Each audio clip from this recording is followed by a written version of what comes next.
Before he could act, a hand gripped his arm. Jenny gently lifted him by the neck and fiercely said, "Touch her again, and I'll break your arm." Smith was terrified, trembling in fear, and begged for mercy. "No, no more touching. Please let me go." On Guan Yishen's side, things quickly returned to normal, and he turned to Meng Yingqiang. She gently called out, "Lu Director, Xiao Meng." As soon as Officer Meng saw her, he rushed to hug her. "Xiao Guan, you've finally woken up. Thank goodness. Really, thank goodness." At that moment, the large screen lit up. Charm Demon smiled and said, "Dear guests, I sincerely apologize for my negligence, which caused you to lose such a noble beauty." Smith, enraged, shouted, "An apology won't do me any good. Give me my money back." "Mr. Smith, I'm afraid I cannot fulfill your request, because you're about to be lying at the bottom of the sea. What use is money to you now?" With that, he pressed the red button on the system.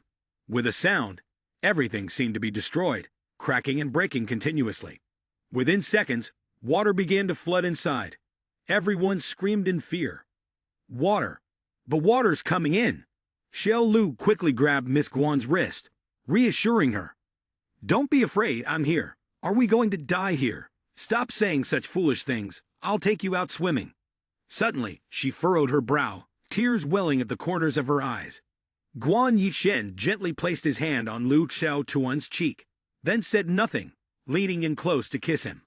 The two of them stood there like that, even though the water had risen quite high.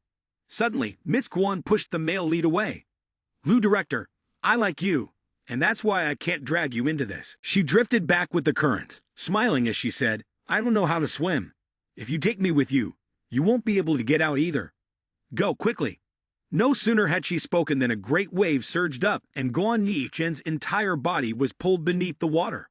Her vision blurred, and she thought, "Am I going to die?" At that moment, Xiao Lu swam rapidly toward her, grasped her hand tightly, then quickly wrapped his arms around her and pushed upward. When they broke the surface, Guan Yishen gasped for breath and struggled. "Let me go. If you hold me like this, neither of us will survive." He answered firmly, "No one can take my woman from me, not even death himself. I will bring you out alive." Suddenly, the flower-shaped mark on the man's back began to glow. Feiya's voice rang out loudly, "Congratulations, my lord. Your Peach Fortune Field has reached the 2nd level. You've gained the ability to repel water." Repel water. This power couldn't have come at a better time. The man swiftly moved his hands through the water, channeling his spiritual energy. A moment later, a thin membrane appeared, enveloping them both. Guan Yishen asked, "Can we really breathe underwater like this?" "Mom, we'll rescue everyone right away." Not long after, the glowing sphere carried several people upward. Everyone was astonished. When they finally saw sunlight again, Ki-mei, unable to turn on her phone, exclaimed in dismay, "The seawater must have ruined it. That means we have no way to call for help from the outside." Bao Ni couldn't help but feel anxious, glancing around. Was there a boat passing by in this area? As soon as the words left her mouth, a large ship appeared in the distance. Seeing it, Ki-nai felt somewhat relieved, but couldn't help but wonder, isn't that the boat we were on when we left the border? How did the captain know we were here? Hearing this, the male lead replied, "Earlier, I left Xi on the ship. We have a spiritual connection, so I knew right away she would find us here." Xi joyfully flew over, waving her hand and calling out loudly, "My lord." The captain and the first mate trembled as they hugged each other, exclaiming, "This ship doesn't have autopilot. It's definitely haunted. Oh my God, I just want to go home." At that moment, an orange glow appeared on the surface of the sea. The charmed demon muttered in anger, "I won't let you succeed." Then, he pressed the red button on the system. Immediately, a large missile was launched, heading straight toward them. Hearing the commotion, the male lead quickly noticed it. Lu Dequan swiftly crossed his arms in a defensive stance, and the powerful force from the missile pushed him back slightly. Gritting his teeth, he set his jaw, thinking to himself, "I won't let you achieve your goal." Without hesitation, he used his ability to freeze the missile, halting its advance. A stream of water behind the missile instantly froze. The male lead quickly made it turn around, snapped his fingers, and said, "Here's your torpedo back." The missile immediately rushed back to its original position. Everyone lowered their hands, and in unison, they shouted, "Hold my hand," as I pulled him up. Lu Dequan looked up at everyone, feeling a little anxious, thinking, is this a life or death question? When the events at Jila Yuan were exposed, they immediately caused a global media frenzy. My right envoy was labeled by everyone as the leader of a cult of female slave trafficking. The wealthy individuals who had previously visited Jila Yuan for pleasure also became targets of public scorn. To avoid being exposed, we shifted all the credit to Meng Yingqiang. As a result, she became a rising star in the police force, and I was able to clear my name. After Yi Shen returned to City A, she immediately went back to the Welfare Institute to spend time with the adorable students. Of course, she couldn't forget to call me every night to chat. After eliminating the remaining threats, Bao Ni, under Miss Wang's arrangement, returned to the stage, resuming her artist's tour. Kainai also returned to school, focusing on her studies while shouldering the responsibilities of the student council president. When Fi Yi returned to City A, she said goodbye to me.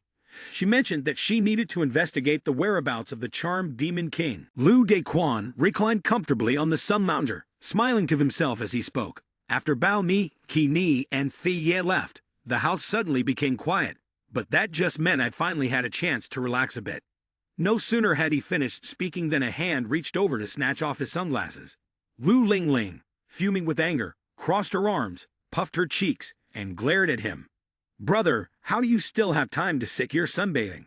Hearing that, the male lead asked lazily, "What's wrong? Did something serious happen?" Qi Ni, Bao Ni, and Fi Ya all moved out. "Aren't you the least bit worried?" He scratched his head with a grin. "What's there to worry about? They were just staying here temporarily anyway." Ling Ling grew more and more furious, shouting, "Those sisters are all super beautiful. You just let them go like that. Aren't you afraid someone might take advantage of the situation and snatch them away? All those domineering CEOs in romance novels love women like that. They're ruthless, you know." The male lead reached over and pinched her cheek. "You really need to stop reading so many romance stories. What's inside that little head of yours? Huh? Besides, you're underestimating your brother. No one's been born yet who could steal a girl from me." Just then, the doorbell rang. Ling Ling struggled free from his grasp. "Stop pinching my face. I'll get the door. Maybe it's one of the sisters." Then she quickly walked toward the door. Lu Ling Ling stepped closer and swiftly reached out to open it. Tia Bing Yan and Xiao Ying were standing at the door with bright smiles. They were both Director Xia. "Miss Xiao Ying, please bring the two of them inside." Ling Ling politely brought out some drinks and invited the two ladies to have tea. Bao Nei picked up her cup, smiling warmly. "Ling Ling, both Sister Xiao Ying and I are friends of your brother. Since this is our first meeting, we prepared a small gift for you." Lu Dequan rolled his eyes helplessly at the extravagant display. As soon as she finished speaking, Bao Ni clapped her hands. 3 bodyguards came in one after another, carrying large, gleaming gift bags of all shapes and sizes. "What kind of small gift is this?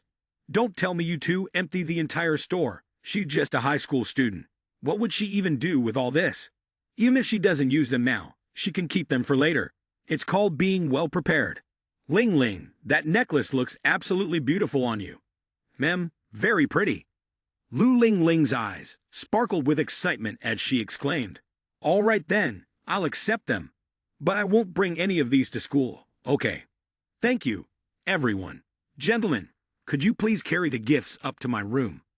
Seeing her so happy, the male lead could only smile wryly. This girl. Director Xia's expression turned serious. "All right, let's get to the main matter now," Xiao Ying said. "The truth is, the reason I came to City A this time was to ask for your help.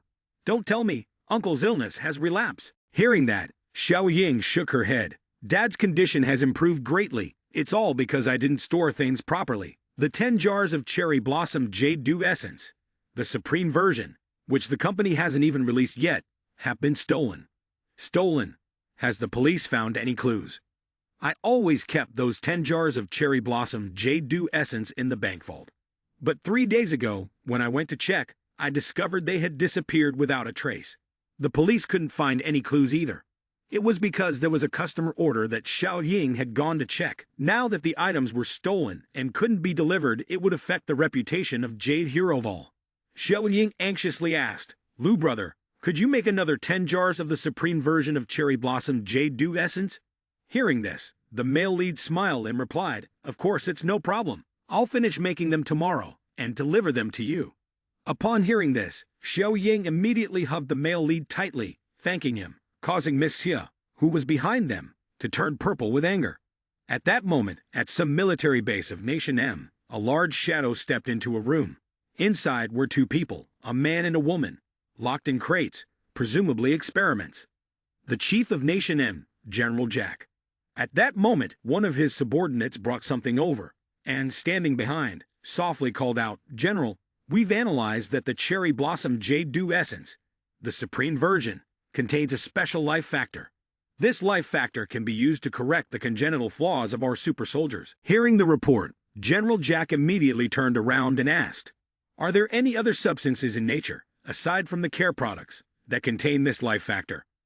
"None so far. However, we've discovered human blood components in these care products. We suspect that the special life factor exists in the blood of a certain person. Does that mean if we find this person, the plan to reach the immortal realm can be smoothly promoted?" "In theory, yes. But how can we confirm the identity of this person?"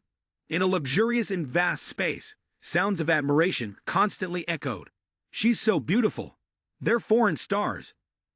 This group of foreign young men and women were super soldiers from Country M, trained using the latest gene editing technology. Adam, a close combat super soldier with boundless strength, skilled in all forms of close quarters combat.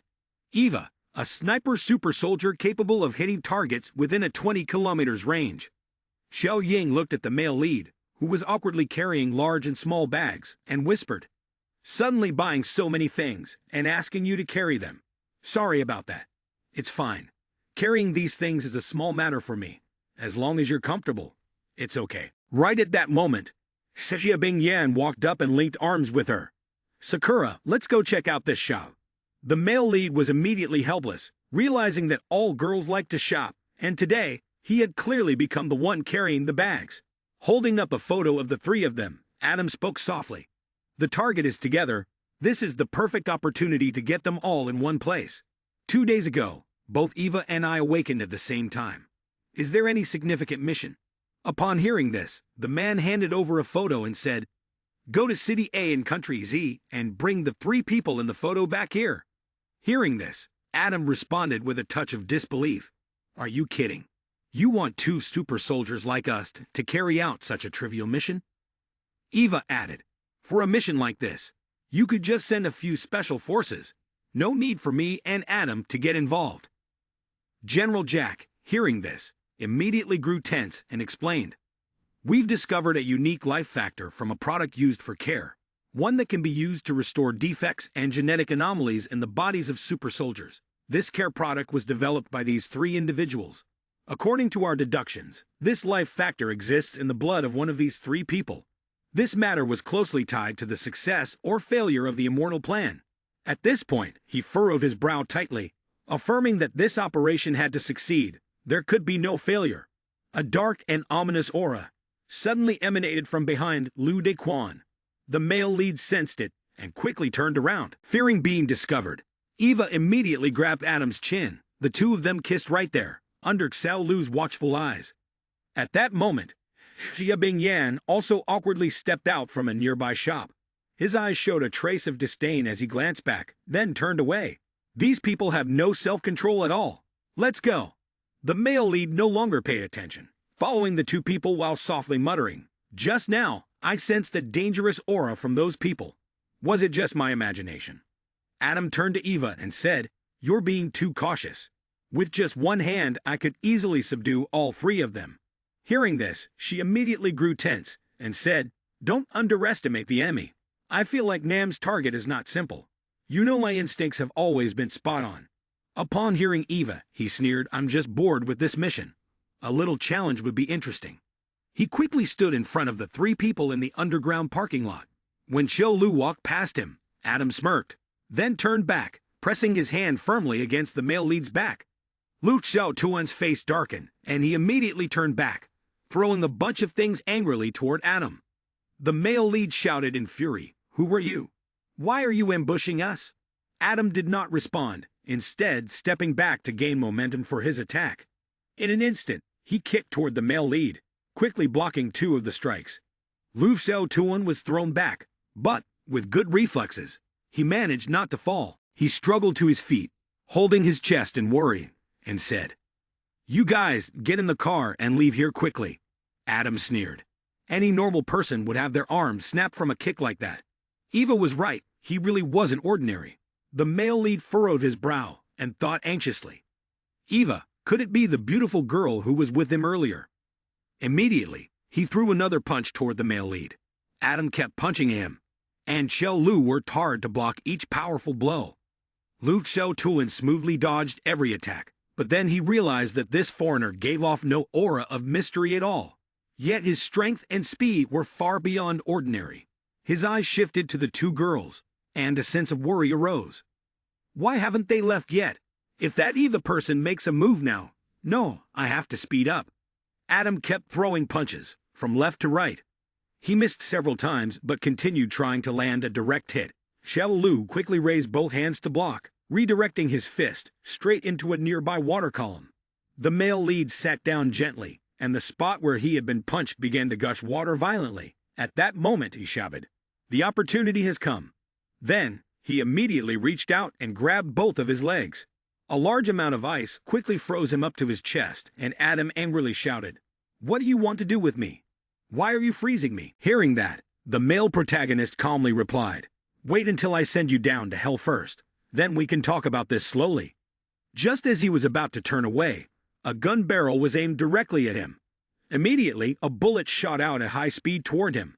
Fortunately, the bullet only flew past Xiao Lu's head. He furrowed his brows tightly, watching as the bullet struck the nearby car. His eyes widened in shock, and he quickly exclaimed, rushing toward the car, just as it exploded.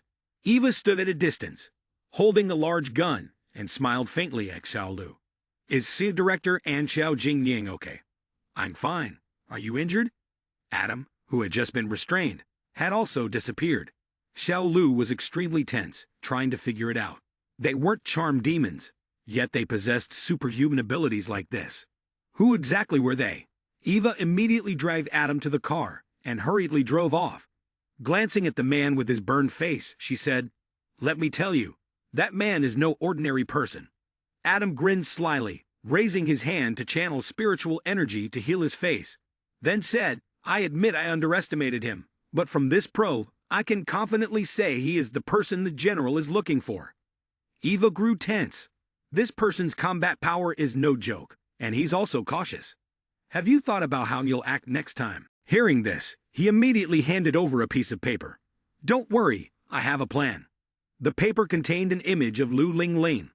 Back home, Xiao Ying looked at the bruises on the male protagonist's body and couldn't stop worrying. A single punch from that person could break through a wall, and he had taken so many hits from him. It must have been extremely painful. Hearing this, he smiled to reassure her. "Don't worry, I'm not injured." But in his heart, he thought to himself, if it were a normal person, even if they could endure it, their bones would definitely break. Suddenly, she widened her eyes and asked, "Why did he attack us from behind?" Upon hearing this, Xiaobing Yan immediately became worried and said, "They must want to capture us and force us to reveal the method to create the cherry blossom jade dew essence, just like how Yasuda did in the past. Director Xia, Miss Sakura, please stay here with me for now. As long as I'm here, I will definitely be able to protect you." Both of them nodded repeatedly at his words. At that moment, Lu Lingling opened the door and entered, smiling as she said, "Brother, I'm back." Upon seeing her, the male protagonist immediately said, "Ling Ling, starting tomorrow, you should take a break from school for a while. I will call Teacher Wang later." Xiao Ling was stunned upon hearing this. "Why do I need to take a break from school? I'm not sick, and it's not dangerous outside. I'll stay home and be good." Hearing this, she lowered her head and walked past him. "What's dangerous outside?" she said again. "The semester exam is coming soon, and tomorrow I want to go to school." Seeing the girl walk straight into the room, The male lead couldn't help but sigh in frustration. Clearly, she used to be obedient when she was younger. So why has she become so rebellious as she grew up? Shin director then spoke. If not, I can arrange for someone to protect Xiao Jingying and have them stay by Ling Ling's side. With so many bodyguards, the other two won't be able to cause any trouble. Xiao Lu, though unwilling, could only reluctantly say, for now, we can only do it this way. Sorry to trouble you, Xia director. At the school, a luxurious black car pulled up and long, slender legs stepped out of the vehicle. It was Huang Pu Yuan, the young lady of the Bao Wang Chao Corporation. The nearby female students couldn't help but admire her. Senior Huang Pu is really beautiful. She truly deserves to be a hot girl. Plus, her family is incredibly influential.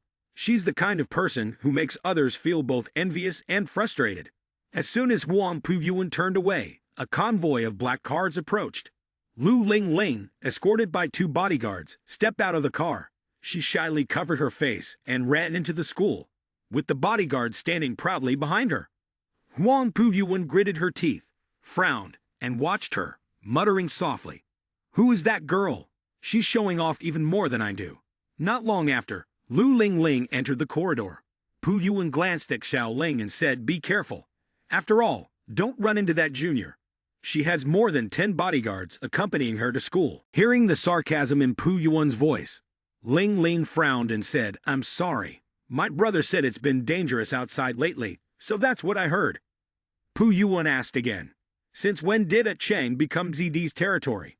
Where did these newly rich come from?" At that moment, the school loudspeaker blared. "This school has been bombed. Anyone who does not want to die, get down on your knees, and do not move." The principal shouted angrily, "Who is playing such a wicked joke? Whoever is in the broadcasting room, I will not forgive you." In an instant, the wall before him exploded. All the students, terrified, covered their ears and ducked down. Ling Ling's bodyguards also stood ready with their guns on full alert.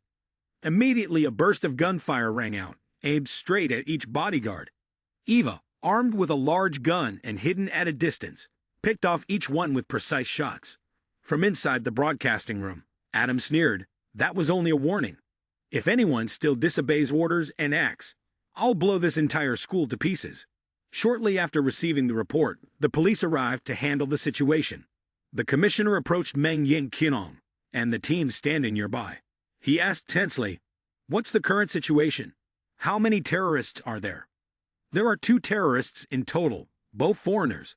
They rigged time bombs on the teaching floor and it locked up all the teachers and students in the school. Are there only 2 people in the church, and they dare to attack Sidia? Arrange for the snipers to shoot and kill these terrorists." "It's already arranged, sir."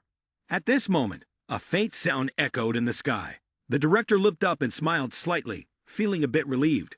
"It seems like our comrades have already killed them." Hearing this, the other person furrowed his brows tightly and replied, "Director, the ones who were shot earlier were all snipers on our side. Among those terrorists, one of them is a sharpshooter." The director was startled, his eyes widening in shock. "What?" Lu Dequan anxiously rushed in, but was immediately stopped by the police. "You can't enter." The male protagonist immediately shoved the officer aside, stepped forward, and shouted loudly, "Meng Yin Qiong, you." Hearing her name, she stepped out. "Lu director, why are you here?" Her tone was somewhat hurried. Xiao Lu quickly said, "My sister studies at this school. Please let me in. I know you're very anxious, but please trust our police. We will definitely save them. You don't understand. These robbers came for me. I even fought with them yesterday." Upon hearing this, she was taken aback. "Are they charm demons?" Xiao Liang looked around, then whispered, "No, but they are far stronger than ordinary people in combat. They might be even harder to deal with than charm demons." From a distance, a gun was aimed directly at Lu Dequan. Eva turned around and reported to Adam, "The target has appeared." Standing in front of the frightened students holding their heads, he laughed loudly and said, "Don't be afraid, as long as you have enough ransom money, you'll all be safe." Huang Pu Yuan immediately stood up and said, "How much ransom do you need to release us?" He then thought proudly to himself, "I'll get my family to provide the ransom money first, and when the reporters come to interview me, I'll be famous in no time. Besides, the police will definitely recover the money. so I won't lose a penny asterisk. Turning towards Adam, who was holding up 5 fingers, she said, 50 million, no problem, I'll have my family prepare the money. Upon hearing this, he shook his head and waved his hand. No, no, what I mean is 500 million US dollars, and it must be in cash. Upon hearing this, she was taken aback and exclaimed, 500 million US dollars? No one here has that much money. He sneered, well, that's not necessarily true. He then turned to Lu Niquan, looked at him with a gloomy expression, and asked, young lady Lu Ling Ling, call your brother and ask him if he's willing to pay this amount. Back outside, the district chief, seeing Meng Yin Qiong leading the male protagonist over, immediately turned and shouted, how can you just bring someone else in like that? Do you know the law and still deliberately break it? Hearing this, Yin Qiong was immediately powerless. Director, he has important intelligence. Yesterday, he met with the terrorists inside. At that moment, Lu Dequan's phone rang. He looked down at the screen. It was a call from Ling Ling. Meng, the police officer, turned to the director and explained Ling Ling is his sister, and she's also studying at this school. Ling Ling, are you hurt? Is everyone all right? Brother, we're fine, but they said they want 500 million in ransom, and it has to be in cash. If we don't give it to them, they'll kill us one by one. Ling Ling, tell them that I will pay the ransom, but they must not hurt anyone. After hearing this, Ling Ling hung up the phone and turned to Adam, saying, my brother said he will pay the ransom, but you must not harm us. No problem. We only want the money anyway. Upon hearing this, Wan Pu Yuan was startled. He stared at Lu Dequan, wondering who her brother was to be able to come up with 500 million USD. Ling Ling then hung up the phone and repeated to Adam, my brother said he will pay the ransom, but you absolutely must not harm us. No problem. We only need the money. Not long after, a large vehicle entered the school grounds. Hex Xiabing Yan turned toward Xiao Lu and smiled softly. Luckily, my family's bank branch in City A has the full 500 million US dollars. Otherwise, we couldn't have gathered that much cash so quickly. Xiao Ying added, I'll arrange for Jade Hero Hall to transfer this sum into the Longdeng Corporation's account. The vehicle's cargo door swung open, revealing a vast expanse of US dollars. Lu Dequan stood in front of the car and shouted inside, look carefully. Every single one of these 500 million US dollars is here. Not a cent missing. On hearing that, he said, Mr. Lu Dequan, drive this car straight into the hall now. Hearing this, Meng Yin Qiong grew anxious. Don't go. Their aim is certainly to take you hostage. The male lead smiled faintly to reassure her. It's fine. This is exactly the plan I wanted. You know how capable I am. With that, he climbed into the car, ready to charge forward. He gritted his teeth and murmured, Ling Ling, no matter what price I have to pay, I will protect you. Then he rammed the car straight into the wall before him.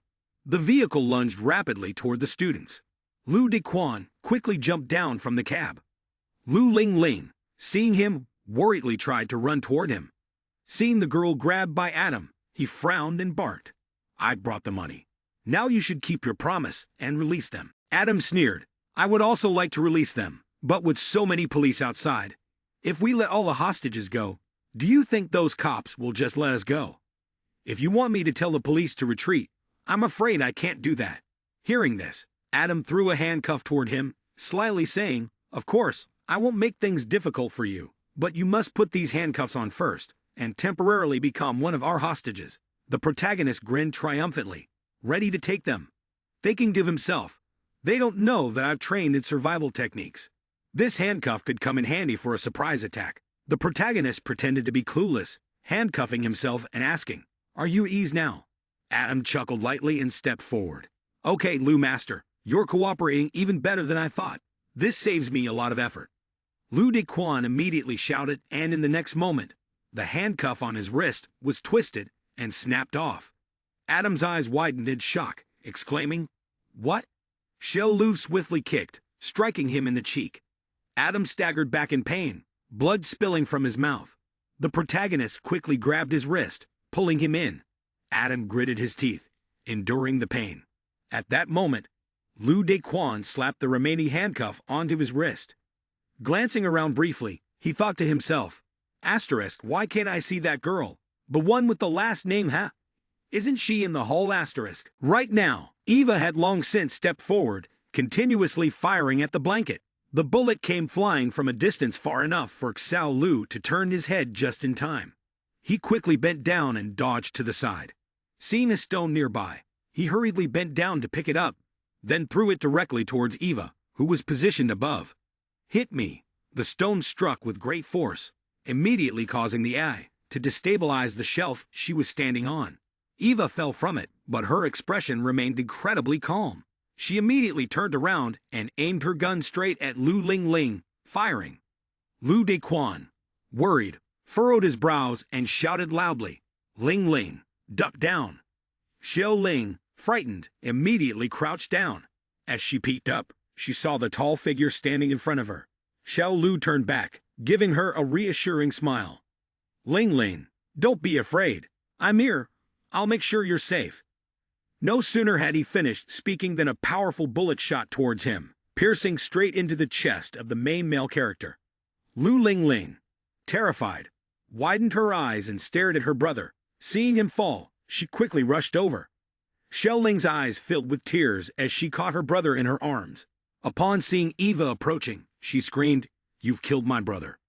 You're the murderer." In response, Eva remained calm. "Your brother isn't dead. He was just hit with a drug that will make the main character sleep for about 3 days." After saying that, she immediately turned and shot directly at Adam's handcuff. Instantly, the handcuff opened, freeing him. With a wrist movement, Adam turned to her and said, "This guy definitely knows magic. The lock on the handcuffs just opened on its own." Eva nodded at this, saying it's likely that this is the hidden magical power in his bloodline. "We'll know for sure once we bring him back to the base." Adam threw the male lead over his shoulder, and Eva pulled Xiao Ling's hand, saying, "Take her with us too. They're siblings, and who knows, her genetic makeup might include some special atomic life force as well." With her hands still bound, Ling Ling furrowed her brows and anxiously asked, "Where are you taking me and my brother?" Upon hearing this, Adam grinned slyly and leaned in, saying, "We're taking you to the capital. Trust me, you'll like it there." Immediately, both quickly climbed into the cabin, turned the car around, and drove off. The car sped out of the area and came to a stop in front of the police chief. He immediately frowned and ordered, "Shoot the terrorists dead." Upon hearing this, Meng Ying Qiong hurriedly shouted, "Don't shoot. There are still hostages in the car." The police cars rushed forward and blocked the large vehicle. The police chief, filled with rage, gritted his teeth and ordered, "Stop that car. We cannot let these terrorists escape." A series of police cars quickly gave chase to the large vehicle. Finally, they were able to get closer to the speeding vehicle. Eva stuck her head out of the car and immediately raised her gun. She skillfully shot and hit the police team's tire. The vehicle became unstable and immediately collided with another. The driver inside was momentarily startled and lost control of the car. "Director, the enemy sniper is too skilled. We must maintain our distance, or we'll become live targets. Get the air support to attack from above, and make sure that vehicle is stopped immediately." Soon after, the police team's helicopter appeared. The sniper swiftly leaned out and aimed the gun downwards. The vehicle driven by Adam quickly entered the tunnel. Once inside the tunnel, the target couldn't launch an attack. Not long after, the vehicle emerged from the tunnel. As the vehicle came out, it was now possible to launch an attack. Before the words were even finished, the police sniper quickly shot at their tires. The vehicle veered off course, swerving them controllably before crashing into a roadside barrier surrounded by police cars.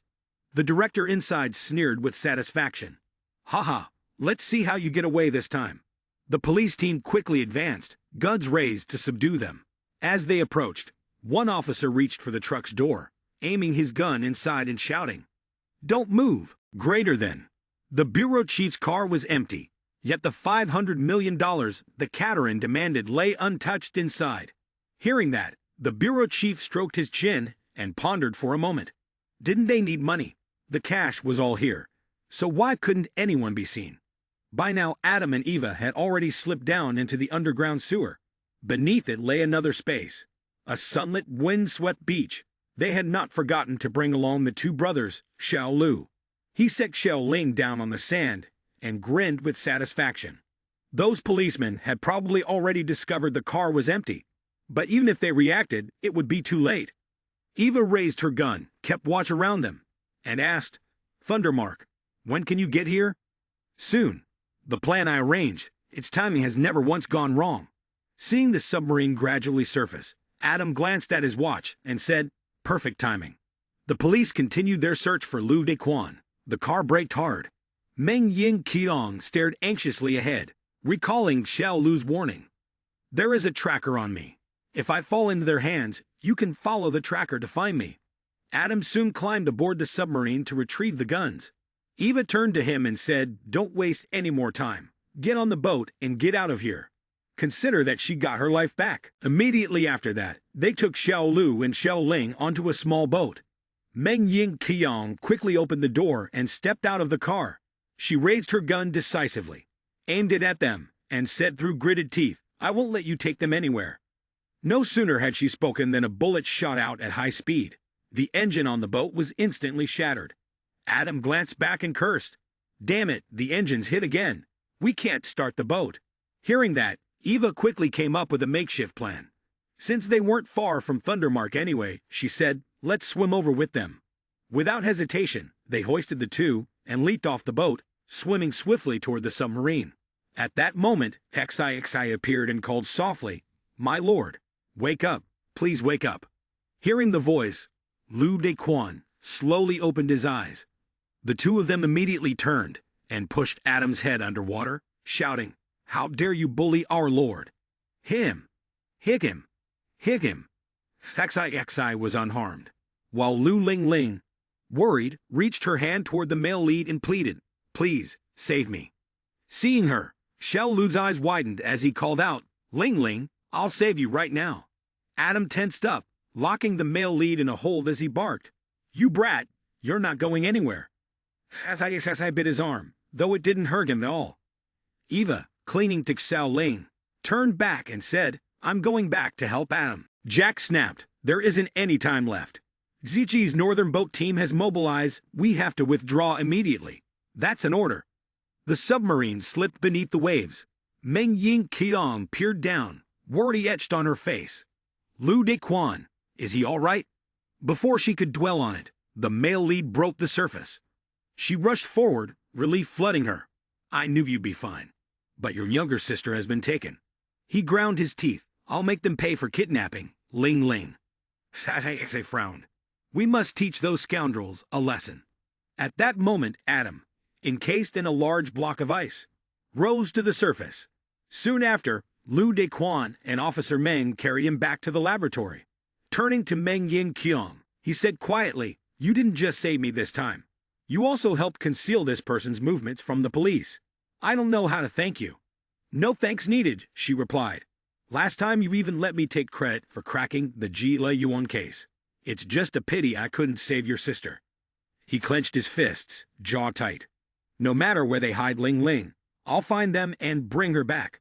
All equipment has been installed and calibrated," someone reported. Xia Bingyan's voice grew cold and decisive. "Start it. Make that bastard tell us everything he knows." Immediately, Adam's eyes widened, his body charged with electricity as he shouted, "Is this the extent of your skills, and you still want me to confess?" Seeing this, Director Xia immediately raised his voice, "Increase the voltage to the highest level for me." Upon hearing this, the laboratory staff quickly pulled the lever to start the equipment. Instantly, Adam squeezed his eyes shut and fell unconscious. Xia Bingyan looked at him worriedly and asked cautiously, "He's not moving anymore. Could he be dead?" He wasn't dead. The ECG showed everything was normal. But if he wasn't dead, why was he completely unresponsive? Upon hearing this, Xiao Ying guessed, could it be that his tolerance is extremely high, and he's not afraid of pain? Lu Dequan stroked his chin and pondered. Or perhaps this guy doesn't have pain receptors, so even though he's being shocked, he doesn't feel the pain. But the electric current will still cause some damage, which is why it was cut off. Hearing this, Meng Ying Qiong anxiously asked, "Then how are we supposed to get information about your sister from him?" "I'll give it a try." With that, he moved closer and channeled his spiritual energy into Adam's head. He thought to himself seriously, "Before Feiye left, he taught me the technique of mind reading. Today is the perfect chance to see if it works." Immediately, a stream of spiritual energy appeared around Adam's head. All the scenes, from Jack's instructions, to when he surrounded him, to when he surrounded the school and kidnapped Xiao Ling, flashed through Lu Dequan's mind. He opened his eyes and gently withdrew his hand from his head. The three women were still anxiously concerned, asking in unison, "How is it?" Hearing this, the male lead waved his hand tiredly. "It's fine. I just spent a bit of energy reading his memories. But I now know where they took Ling Ling." Soon after, Xiao Lu and Officer Meng boarded the boat. The weather was harsh, the sky was overcast with dark clouds, and the rain didn't stop.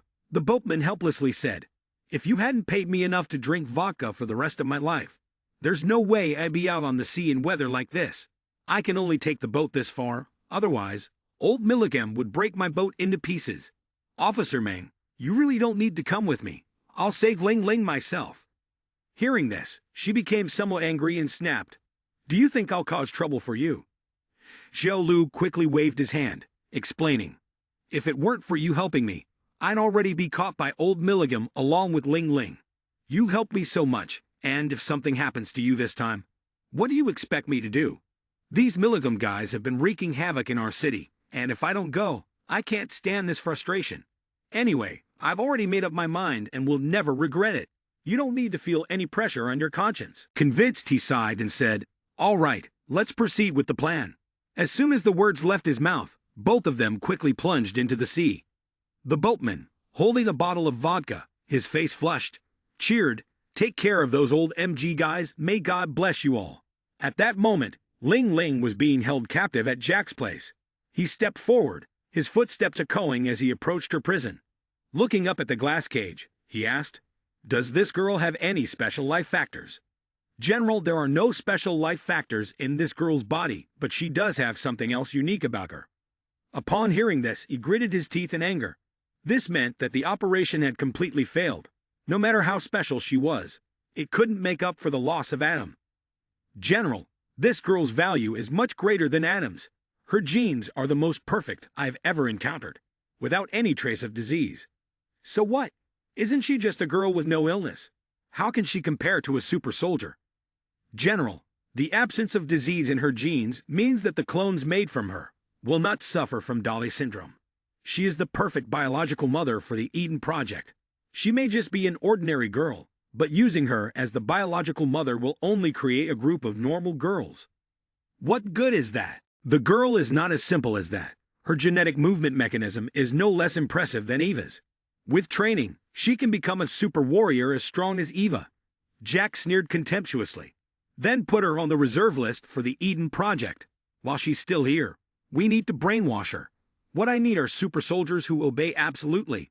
Lu Dequan and Meng Ying Qiang quickly found the place where the male protagonist was resting, sitting in deep thought before a blazing fire. Officer Qiang approached quietly, sitting on a rock beside him, and asked with concern, "Why are you still wearing your diving suit? Be careful, you'll catch a cold."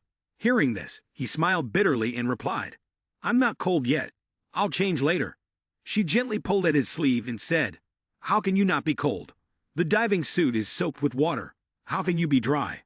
The male protagonist immediately waved his hand and answered, "I squeezed all the water out, you know."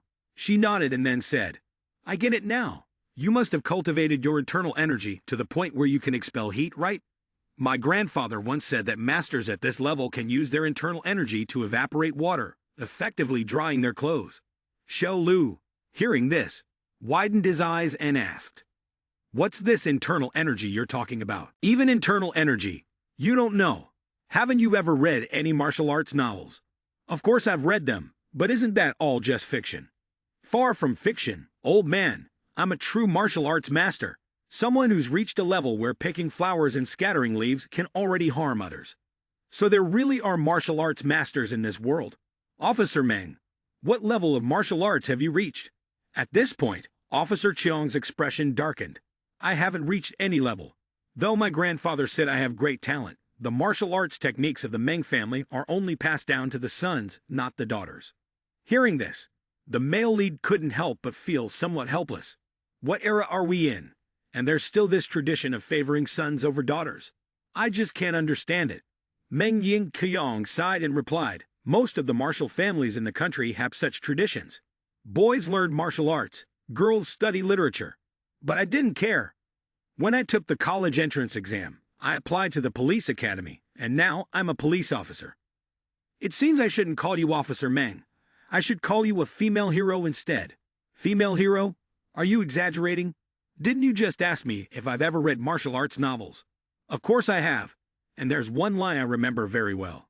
Acting righteously, for the country and the people. You are just like that. Ying Qiong blushed upon hearing that, not expecting him to be so tolerant and magnanimous. Suddenly, he reached out and firmly grasped her hand, feeling a powerful surge of energy emanating from him. Meng Ying Qiong turned pale, helpless, but she couldn't pull her hand away. Seeing this, he smiled softly and said, "Don't move." She helplessly blushed, thinking to herself, "Why should I listen to him? He's not even my boyfriend. Wait a minute, he's sending a warm, comfortable energy into the palm of my hand. Is this internal energy? This feeling is like soaking in a hot spring on a cold winter day. My whole body feels relaxed. There are no words to describe it." She tilted her head back, savoring the sensation, and let out a soft gasp. "Earlier, I helped you remove the cold energy from your body to prevent any future aftereffects. No wonder I felt so warm. Thank you," she said, and then he stood up. "I'm going to change clothes. We'll stay in this cave for the night and continue our journey at dawn." She lay back in her position, happily thinking to herself, "It's just that there are so many beautiful women around him, I can never be fully at ease." Suddenly, she turned around slightly, peeking at him as he changed his shirt, then blushed and covered her eyes. "What are we doing? I'm so embarrassed. Let's just sleep. Let's just sleep." Stealing a glance at her small figure, the male protagonist thought to himself, "Actually, I should have teased her a little earlier. It would have been more effective. It's been so long since I teased anyone. My hands are itching." Not long after, the two turned their backs to each other and fell into a deep sleep. The next morning, when the sky cleared and the sun shone down, Meng Ying Qiong slowly opened her eyes. She was startled to see the large figure of the male protagonist shielding her. Quickly covering her mouth, she whispered, "Sheh, there's movement outside." He nodded, and the two peeked out from behind the bushes. Immediately spotting several men in armor, carrying guns and searching around, Meng Ying Qiong turned to him and said, "It seems our whereabouts have been exposed. We shouldn't have been so quick." At that moment, Adam suddenly jumped into the scene, firing continuously. The group was startled, panicking, almost losing their balance. Without hesitation, the team leader gave the order, and everyone scattered. One soldier, hiding nearby, aimed his gun directly at Adam. A bullet from another direction easily flew toward an unarmored spot. Following orders, everyone quickly dispersed in all directions. Lu Dequan tensed and turned to the side. They were conducting an exercise. The rounds were blanks, with smoke rising from the bodies to indicate hits. Eva, holding a large gun nearby, sneered, "All targets hit." This drill took a total of 6 hours, 53 minutes, and 45 seconds. Adam glanced around. "Where is number 67? Why hasn't she fired yet?" Hearing that, the male lead started and murmured, "Number 67? They still have one more. This is bad." Eva, who had already spotted the two, aimed. Bang! The shot flew swiftly toward the target. Xiao Lu hurriedly covered her ears. Officer Meng pulled her out of the way, grabbed her hand, turned, and hurriedly said, "Run, boss. This is a military-restricted area. Are those two military spies? The clone soldiers have already given chase. Whether they're spies or not, they're as good as dead." Letting go of Meng Ying Qiong's hand, the male lead suddenly stopped. He turned back, frowning tightly, and said, "If we don't take them out, we won't get away. Cover me." The group kept pointing their guns at the male lead. Lu Dequan nimbly dodged each round. From above, a sniper rifle had already been trained on him. Eva sneered, confirmed the target's movement trajectory. No sooner had the words left her mouth than a bullet ripped through her shirt. Meng Ying Qiong, pistol in hand, smiled as he looked at her. Eva immediately toppled backward from the height. "Don't think you lot are the only ones who could shoot straight. I'm an excellent shot too." The male lead kept running back and forth, drawing the others' attention. He lifted his leg and kicked hard at them. In an instant, the guns in their hands spun and flew into the air. He sneered and waved provocatively. "Thanks." The two men, seeing this, were furious and lunged forward like blades. Number 66 aimed his gun directly at Lu Miquan. Number 78 rushed up and clamped his arm around the male lead's neck. "I've got him pinned. Finish him off quickly." Number 77 also quickly trained his gun on the male lead. At that moment, a sharp knife flew out of nowhere and drove straight into number 77's left chest. Lu Diquan grinned with satisfaction, frowning as he thought to himself, "Old MG really has no manners. Doesn't he know a knife works faster than a gun in close quarters?" Meanwhile, Eva had already leveled her large gun at the male lead. He calmly grabbed the throat of a man blocking him, and a bullet sailed straight into that man's forehead. Another knife in hand, he quickly charged toward the opponent. Just like that, the sharp blade stabbed straight into her head. Meng Ying Qiang stepped forward, joyfully exclaiming, "To win so easily, 1 against 3, you're amazing." Looking at him, she thought to herself, "No wonder he's someone I respect. Not just my mentor, but someone I truly look up to." The male lead spoke again. "These cloned soldiers, their combat strength is only half of the original. That's why they wanted to capture you, to extract the restorative drug for the clones from your body. Old MG will never allow them to succeed." At that moment, number 67 opened her eyes. She weakly propped herself up, gritting her teeth as she glared at the two of them. Without saying a word, she drew her gun and pointed it directly at them. Officer Meng, frightened, raised her hand to shield him, carefully firing her gun toward her. Bang! Number 67 also fired repeatedly. With Meng Yin Qiang's skill, just one shot was enough to pierce directly through number 67's forehead. Unfortunately, number 67's bullet also embedded itself in her chest. As Officer Meng collapsed into his arms, the male lead hurriedly said, "Why did you take the bullet from me?" She looked up at him and spoke weakly. I told you, I wouldn't drag you into this. This time I was able to help you again. Yes, so you must hold on, keep resisting, and wait for me to repay you." Hearing that, she forced a bitter smile. "I want to too, but I'm afraid I won't make it to that day. I'm so sleepy." No sooner had the words left her lips than she closed her eyes. Xiao Lu scooped her up and cried out in panic, "Meng Ying Qiang, you mustn't sleep. Open your eyes and hang on. I won't let you die." Then he strode into the inner part of the cave, gently setting her down on the ground. He told himself he had to get the bullet out and stop the bleeding. There was no time to undress slowly. He tore her clothes open, saying, "Forgive me," then quickly poured spiritual energy into her wounds. The bullet immediately flew out, and she began to recover rapidly. Meng Ying Qiang's face went pale and weak as she slipped into unconsciousness. Lu Dequan stroked his chin and murmured, "Although the wound is no longer serious, she's lost too much blood.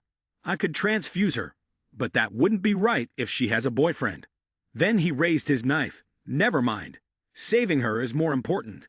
Once Ling Ling is rescued, Meng's police can do the killing." An hour later, Meng Ying Qiang had been changed into fresh clothes, and everything was calm. She gently opened her eyes and looked around. She sat up and exclaimed, "Where am I? Didn't I get shot earlier?" She checked her body, curious as to why there was no wound. Could it be that I wasn't injured at all? She stretched inside, feeling no pain at all. Was I just dreaming before? At that moment, the male lead returned, holding a rabbit in his hand, smiling as he said, "Your injury has just healed, don't move around too much." She stepped forward and asked curiously, "Did you just go hunting?" Hearing this, he smiled before responding. She had bled quite a lot earlier, so hunting the rabbit was to help nourish her body. "Sit down and rest first. I'll prepare something delicious for you to eat later." Not long after, she was able to enjoy the rabbit meat. "It's so delicious. You're quite good at cooking. I used to cook a lot for my little sister, and after doing it so much, I got better at it." Suddenly, Officer Meng asked, "By the way, didn't I get shot earlier? How come my body has recovered so quickly? There's not even a trace of the wound." Hearing this, he smiled wryly and explained, "This has to do with the cultivation method I practice. It only took 10 minutes. After hearing the whole story, she exclaimed, "Your blood is really incredible. It's truly a miraculous medicine that can cure all ailments. So I recovered so quickly because I drank your blood?" Hearing that, he helplessly clutched his head and thought to himself, "We can't be so careless. If my head gets blown off by gunfire, there won't be time to replenish the blood." That's right. Why don't we find 2 vials? I'll pour a sample of my blood into a vial. Then we'll storm straight into the enemy base together. If we get wounded, we'll drink the blood to replenish ourselves. He inwardly thought, won't she fall in love with me if she drinks my blood? Why does it feel like she's trying to drain me dry? She saw him and exclaimed, you're absolutely right. Let me think it over. Suddenly he turned to her and asked, Officer Meng, do you have a boyfriend yet? Hearing this, Officer Meng blushed slightly and replied, not yet. How wonderful it is to be a single lady. I don't want to find a boyfriend to confine me. The male lead felt secretly relieved. It seems Officer Meng is immune to my blood, so there's no need to worry much anymore. Gradually it dawned on him that she had deceived people. As long as she drank someone's blood, she would inevitably fall in love with that person. What are you doing out here? Of course I'm out to make my presence known. Just kidding. I'm actually here to explain things to the Lord. The person ahead is my true objective. Suddenly, Meng Ying Qiang pointed ahead and exclaimed, there's actually a hot spring in this cave. When I first found this cave, I also saw the hot spring inside. Do you want to soak in it? I'll stay outside and keep watch for you. Hearing this, she blushed and suggested, no need, let's soak together. I can even rub your back for you. Sagexe beamed, thinking to herself, typical, saying one thing but doing the opposite, saying she didn't want to. Everybody was being quite honest. Are you sure you don't want to soak? It feels really nice. Upon hearing this, he turned away. I really don't need it. Suddenly, he began to take off his shirt, and Xixa blurted out, her face turning red. My lord, why are you also saying one thing and do another? It's not that, it's just that my back suddenly itches. Can you help me take a look? Noticing the peach fortune field had developed many colors, Xixa exclaimed, my lord, you truly are a genius. Your peach fortune field has already reached the 3rd level, gaining the ability to transform. Shalalu's eyes widened. Transform? Do you mean like the 72 transformations of Sun Wukong? It's not that powerful. My lord can only transform into humans, specifically anyone he knows. He can change into their appearance. That's already quite impressive. Can I transform into a woman? Of course, as long as you think of the appearance of the person you want to turn into. Upon hearing this, he immediately transformed into Eva. It truly was possible to change one's form. Seeing this, Xixa became somewhat upset. Why did the master turn into her? She was the enemy. Reaching out to touch the roundness on his chest, he raised an eyebrow pleased. Precisely because she is the enemy. I don't feel guilty. Xixa was helpless, growling, Master, what time is it now? Please be serious for once. You misunderstood me. I was just thinking about how to save Ling Ling. Right now, I have a bold plan. The combat vehicles continued to advance, heading deeper inside. The 2 soldiers exchanged glances and discussed. Is there a military drill today? Didn't you hear? There are spies near the base, and they've already executed 4 human soldiers. The other soldier's face immediately turned pale. Each of those human soldiers is incredibly strong, almost like a freak. Who could possibly deal with them? Looking toward Eva, the other soldier smiled and said, who knows? But our colonel has personally taken charge. It's only a matter of time before those spies are caught. Meng Ying Qiang had just stepped forward. She comfortably thought to herself. After soaking in the hot spring, she felt much more relaxed. Lu Dequan should have soaked with her. Suddenly, she was startled as she saw someone's figure that resembled Eva. Officer Meng was furious, gritting her teeth and muttering, another Lu Dequan. Could it be that they've taken him? Thinking this, she immediately rushed forward, planning to attack from behind. She tightly gripped the male protagonist's neck from behind, frowning as she dragged the little soldier to the ground. Officer Meng shouted, what have you done to Lu Dequan? If you don't speak, I'll break your neck. Suddenly, the male protagonist returned to normal, blushing slightly as he called out, Officer Meng, it's me. Letting him go, she rubbed her eyes continuously. Was I seeing things? Just now, you clearly were that female soldier, Eva. The male protagonist transformed once again, smiling and saying, you weren't seeing things. It's just that the cultivation method I practice has progressed, granting me the ability to shapeshift. Meng Ying Qiang was slightly taken aback, her eyes wide as she said, lucky you're a good person. Otherwise, a criminal with abilities like yours would surely be a nightmare for the police. I want to take on Eva's appearance and infiltrate the base. Officer Meng said, you should hide around here. Wait for me to rescue Ling Ling, then I'll find you together. The male lead transformed into Eva, quickly putting on clothes identical to hers, and said to XIXI. This morning truly caused a great commotion. Over 1,000 soldiers are scouring the mountains. But precisely because there are so many of them, it allowed me to easily obtain this outfit. This time, there won't be the slightest flaw in my transformation. Immediately after, Lu Dequan moved toward the group's base. As soon as the soldiers saw him, two of them exclaimed, General Eva, you returned so quickly. Have you already captured the spy? Another soldier quickly interrupted. Idiot, is that the kind of question you think you can ask? Hurry and open the gate for General Eva. XI widened her eyes in surprise and said excitedly, Perfect. Since the real Eva isn't in the base, you can safely search for the person without worrying about being exposed. But this base is huge. Where could Ling Ling be imprisoned? At that moment, a voice called out from behind. Eva, weren't you sent out on a mission? Why have you come back already? Turning around, he was startled and muttered under his breath, General Jack. The moment Xiao Lu saw him, she hurriedly held her head, her face twisting in discomfort. For some reason, her body felt uneasy, and she wanted to return to rest for a while. Hearing this, Jack immediately shouted, Fine, go quickly. Strange, a super soldier should be immune to all diseases, the man muttered. Doctor, please examine Eva's body, the hero said. Following the command, the doctor called out, Eva, follow me to the lab. A super soldier falling ill is a rare occurrence. This case is worth studying. As Xiaoxe followed Jack, she turned to the protagonist and asked, Sir, who was that tall man just now? When you saw him, there was a slight shift in your expression, almost like interest. He's General Jack, the one who ordered Adam and Eva to come to City A to capture us, replied the protagonist. Hearing this, XI immediately said angrily, So he's the one behind it all. No mercy. Let's take advantage of his moment of unpreparedness and eliminate him. The protagonist stroked his chin thoughtfully, shaking his head. Killing him isn't difficult, but it would likely alert others. The more urgent task is saving Ling Ling. Oh, and this doctor was also in Adam's memories. Perhaps he knows where Ling Ling is. As the protagonist sat on the examination chair, the doctor smiled and said, It will only take a few minutes to check your entire body. I'll be able to pinpoint exactly where the issue lies. Suddenly, Xiao Lu called out loudly, Do you know what happened to the girl I brought back from City A earlier? Didn't General Jack tell you? The girl has a perfect genetic makeup. She is the most flawless model of the Immortal Realm plan.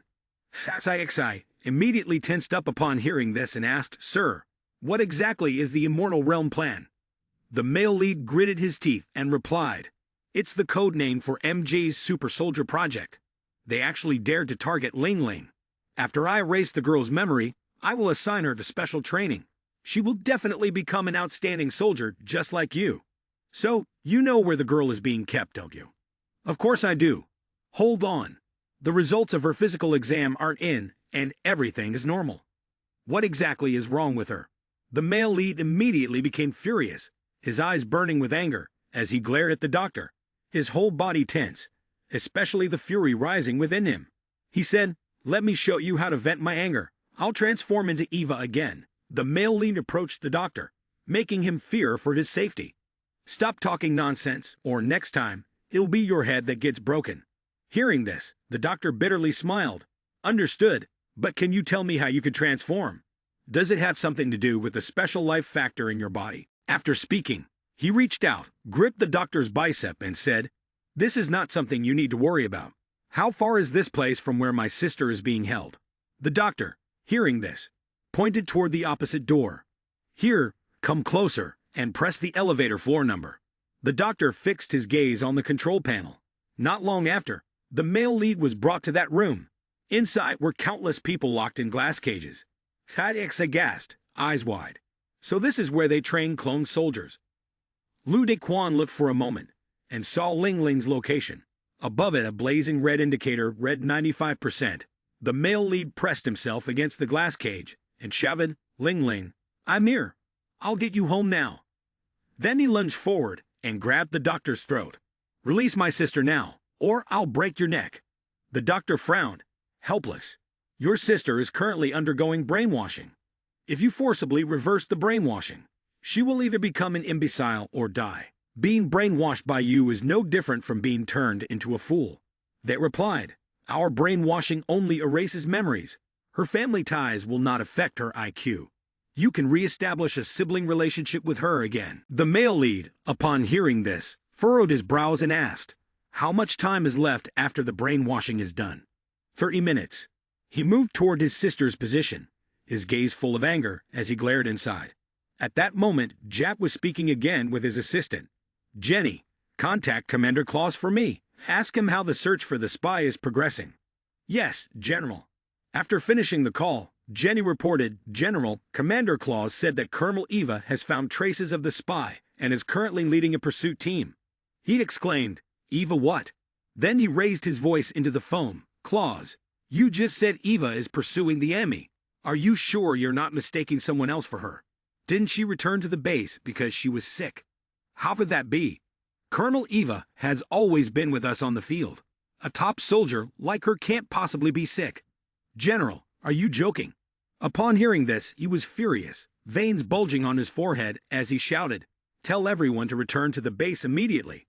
We've been tricked. Meanwhile, Eva and her soldiers were meticulously working. She picked up some broken sand from the ground and examined it carefully. Just as she stood up and started walking, the radio crackled with a voice calling. General Jack has ordered all of us to return to the base. There's an enemy infiltrator inside the base. Just after hearing it, she immediately responded. Received. Everyone returned to the base. As the group turned to leave, a hand tightly grasped the rock wall and climbed up. Meng Yin Keong sighed wearily, thinking of herself that Eva was indeed formidable. She had almost been discovered. But now, the identity of Liu Dequan had been exposed. How was he planning to get his sister out? Back at the doctor's laboratory, a voice called out from outside, Doctor, I've made you a cup of coffee. Hurry up and open the door. Xiao Lu, looking tense, asked the doctor, Is it only you who can open this door? This is the most central area of the entire laboratory. Only I have the clearance to enter. Do you want me to have her leave? No need to worry about her. Right now, there's only one person behind her who wants to come in. Tell them not to go anywhere. As soon as the male lead finished speaking, Texixi exclaimed, Master, you mean we've been exposed? Jenny helplessly stepped outside. The doctor didn't care about me. Upon hearing this, the soldier immediately ordered to break down the door. As soon as he finished speaking, the soldiers quickly brought out a chainsaw and began cutting the door. Seeing the chainsaw coming through, Texixi frowned and called out, My lord, they're breaking down the door. What should we do now? I know your plan to escape to the land of immortality was to artificially create a large number of super soldiers, relying on a single super soldier to be the core member of the army. But because the existence of synthetic multi-personality syndrome led to the failure of the cloned soldiers' combat abilities meeting expectations, and most of the cloned soldiers' minds were unstable, with tendencies towards self-destruction.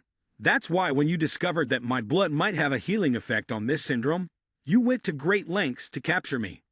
Upon hearing the protagonist's words, the doctor was startled and asked, How? How do you know about this?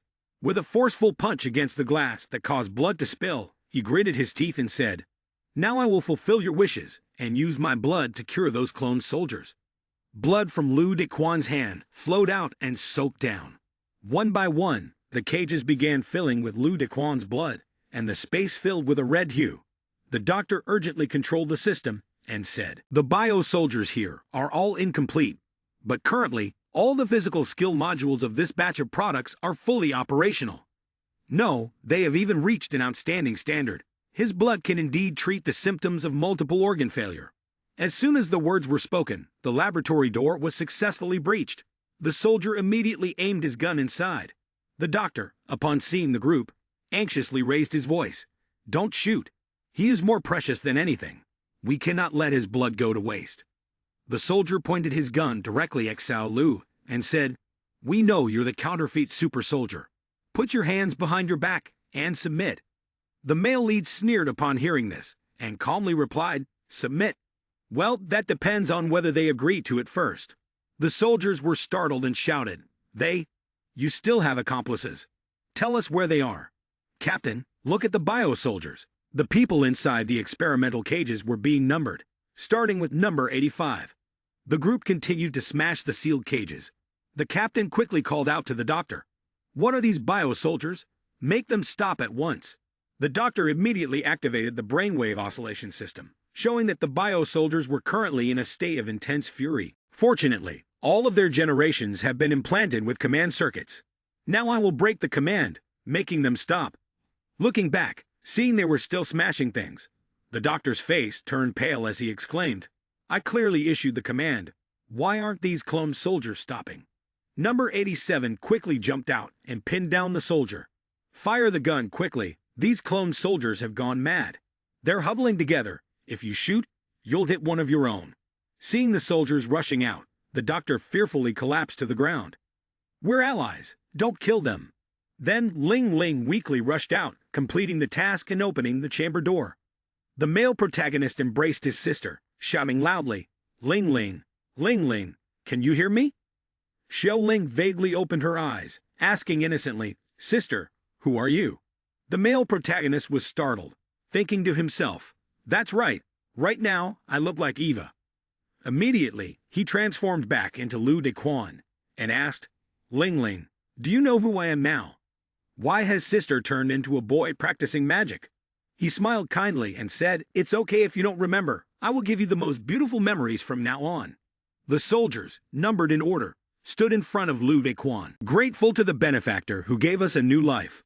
"All the clone soldiers fought for you with wholehearted devotion." The scientist, seeing the scene just now, cried out joyfully, "I know now. Your blood can not only be used to restore what is lacking, it can also, grateful to the benefactor who gave us a new life. All the clone soldiers fought for you with wholehearted devotion." The scientist, seeing the scene just now, cried out joyfully, "I know now. Your blood can not only be used to restore what is lacking, it can also produce an effect that makes people submissive. I must discover the principle behind it. That way I will become the greatest scientist in the world." At once, Xiao Lu reached out and touched the center of his forehead. "You won't have that chance." Watching him collapse to the ground, as I asked, "Is he dead?" Hearing that, the male lead frowned tightly and replied, "Not dead, but when he wakes he will be a fool. For an intelligent man, that is a punishment far more terrible than death." Cradling Liu Ling Ling in his arms, he said to the soldiers, "Life should not exist for slaughter. Leave those who would turn you into killing machines. You need not fight for me. Fight for your own freedom." For freedom? Not long after, Jack's base exploded. The soldiers cried out in terror. "The clone soldiers have rebelled. We are under attack."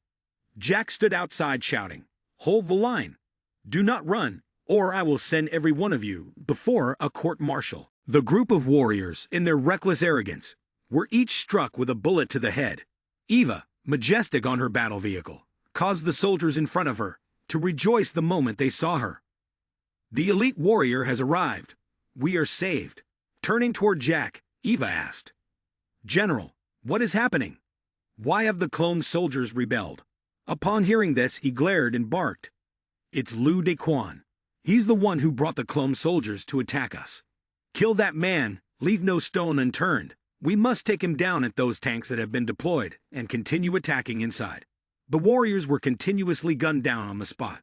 Lu Dequan, tense, said, "Even though they are clone soldiers, without heavy weaponry, it seems very difficult to break through the siege. We must come up with another plan." Suddenly, he glanced to the left. There was the oil storage. He had an idea. Then, lifting Ling Ling up, he looked toward it and called. The others retreated to guard the oil storage. As soon as Jack heard this, he raised his voice and gave an order for the jungle attack.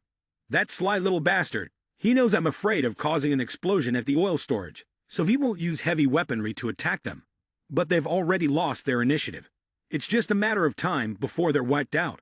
No sooner had he finished speaking than massive chunks of ice began spreading. Jack's face turned pale, and he exclaimed, "Why are there so many ice balls in the oil storage?" Eva thought for a moment and then said, "Lu Dequan has the ability to turn his sincerity into power. These ice balls are oil." Eva stripped off all of her clothes, aimed her gun outwards, and continuously fired at the large ice balls. Immediately, a series of loud explosions occurred outside, and wherever the ice balls went, The area was shot and set ablaze, the light shining brilliantly. The male protagonist was still holding Ling Ling in his arms, looking outside.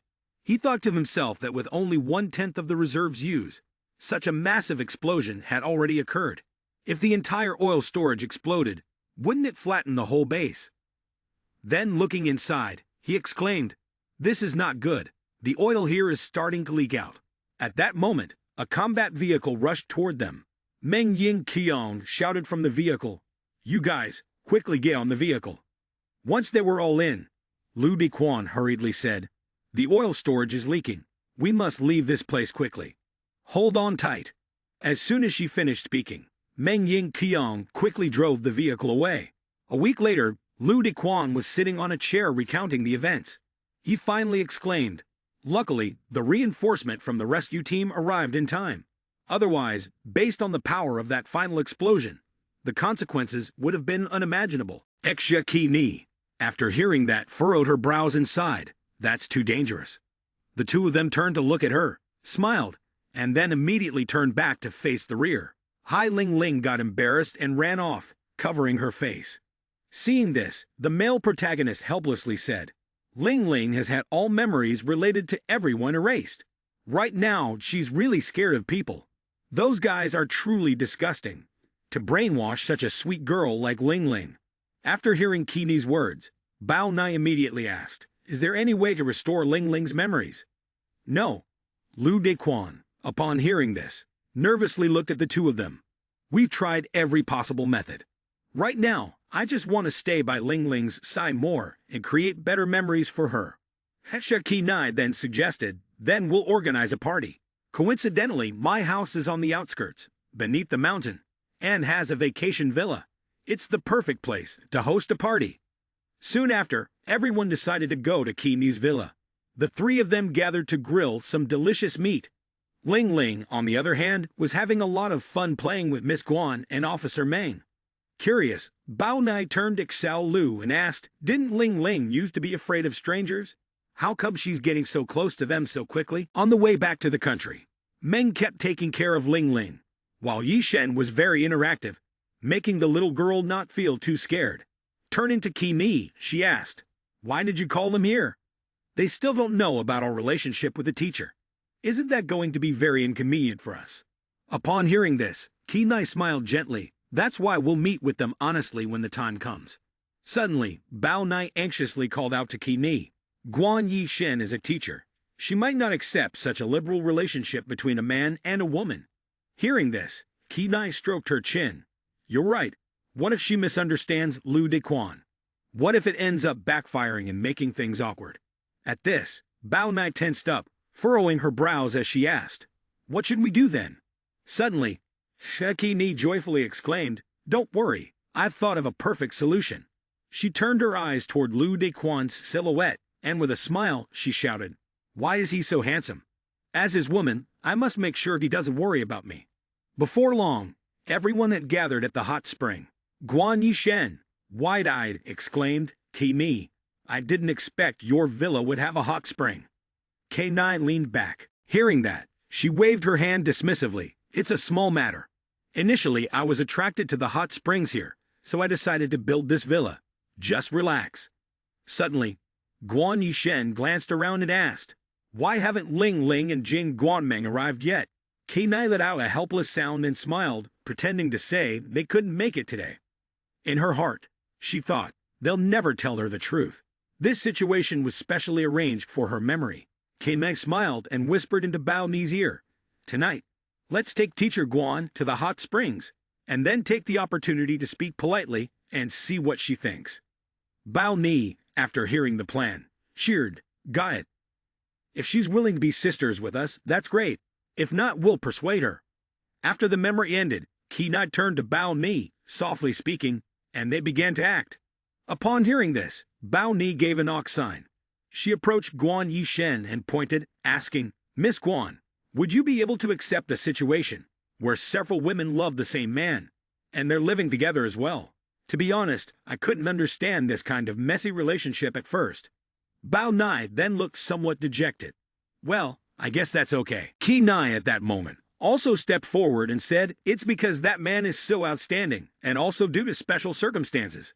The other women are willing too." Guan Yishen, upon hearing this, covered her mouth and laughed. "Are you two talking about your relationship with Lu Dequan, right?" Hearing that, both of them exclaimed, "Ah, you know everything." Guan Yishen nodded in response. "Lu Dequan has told me everything. It took me a long time to process and accept this truth. I haven't even finished what I was about to say." She then held the hands of the two girls beside her tightly. "Now I can completely accept this kind of relationship. After all, Lu Dequan is not an ordinary person. I'm willing to become a force that helps him fight against the demons, to save as many innocent people as possible. From now on, we'll be like sisters. Yishen lets you help her with her back rub. Yishen lets you help her dream of distant places." Hearing this, Miss Guan was helpless. No, save your enthusiasm for Lu Dequan. The three of them talked for a long time, and by the time it was fully dark, they returned to the villa. Shekinai spoke anxiously. "The power of the demons is growing stronger by the day, and it will be even more dangerous once Lu Dequan leaves the country. Only the strength of the three of us sisters is still not enough." Guan Yishen nodded. "So we need to help Lu Dequan win the favor of as many women as possible." Then he rubbed his chin and muttered, "I think Meng Ying Qiang is also a good choice, but I feel like the difficulty is too high." Meng Ying Qiang sneezed as soon as she was mentioned. Although her injury wasn't serious anymore, she had lost a lot of blood. I could donate blood to her, but if she had a boyfriend, that wouldn't be good. Never mind, saving her was more important. Once Ling Ling was saved, whatever Meng did with the police would be fine. As soon as the words left her mouth, she saw Lu Dequan walking down the stairs. Shekinai waved excitedly, calling, "Lu Dequan, come here." The male lead looked down, feeling a bit uneasy. Since when had the relationship between the three of them become so close? Had he done something wrong? Coming down, he wearily spoke, "It's so late. Is there something else?" Kenai smiled brightly as she walked over, whispering something in his ear. After hearing it, the male lead widened his eyes and exclaimed, "After taking a bath so late, Yin Qiang came out in a seductive nightdress." Upon seeing her, Guan Yishen awkwardly waved. "I've been waiting for you for a while, sorry. I took a bit longer in the shower." Hearing that, Miss Guan immediately took Officer Meng's hand. No, that's not what I meant. I want to take you somewhere." Seeing Miss Guan pulling her along, Yin Qiang quickly asked, "Naishen, where are you taking me? Normally, you're so tired, but today I want to help you relax completely. You still need to wait for me to change clothes, right?" Upon hearing this, Guan Yishen turned back and winked, saying, "No need, the clothes you're wearing now are perfect. They're nostalgic." Shekinai stepped forward and suggested, "I have a plan to set up Lu Day and Officer Meng's first step. Yi Chen will be responsible for taking Officer Meng to the setting I've prepared." Back to the present, Guan Yishen reached for the door handle and said, "Meng's sister, enjoy your evening." With those words, she directly reached for the doorknob. As soon as the door opened, she quickly pushed Meng Ying Qiang outside. Done. Now it's up to Qi Nei and the others. Qi Nai and Bao Nai were monitoring the cameras, and as soon as they saw Officer Meng, Qi Nai exclaimed, "The target has appeared. Let's start the operation." Having received the teacher's blessing, it's time to see how we perform. Looking at the beautiful bed before her, Ying Qiang thought to herself, could this be the relaxing place Yi Shen was talking about? Suddenly, a noise from behind startled her. She raised her voice. "Who's there?" Lu Dequan stepped forward, giving a bitter smile as he said, "It's me." The moment she saw him, she smiled brightly. "Oh, it's you. How come you're here?" The male lead appeared a bit embarrassed, hesitating before speaking. "Kini, she asked me to help you with a massage.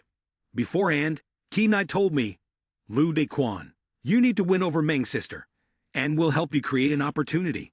Hearing this, Officer Meng replied, "I've heard that your massage skills are unparalleled.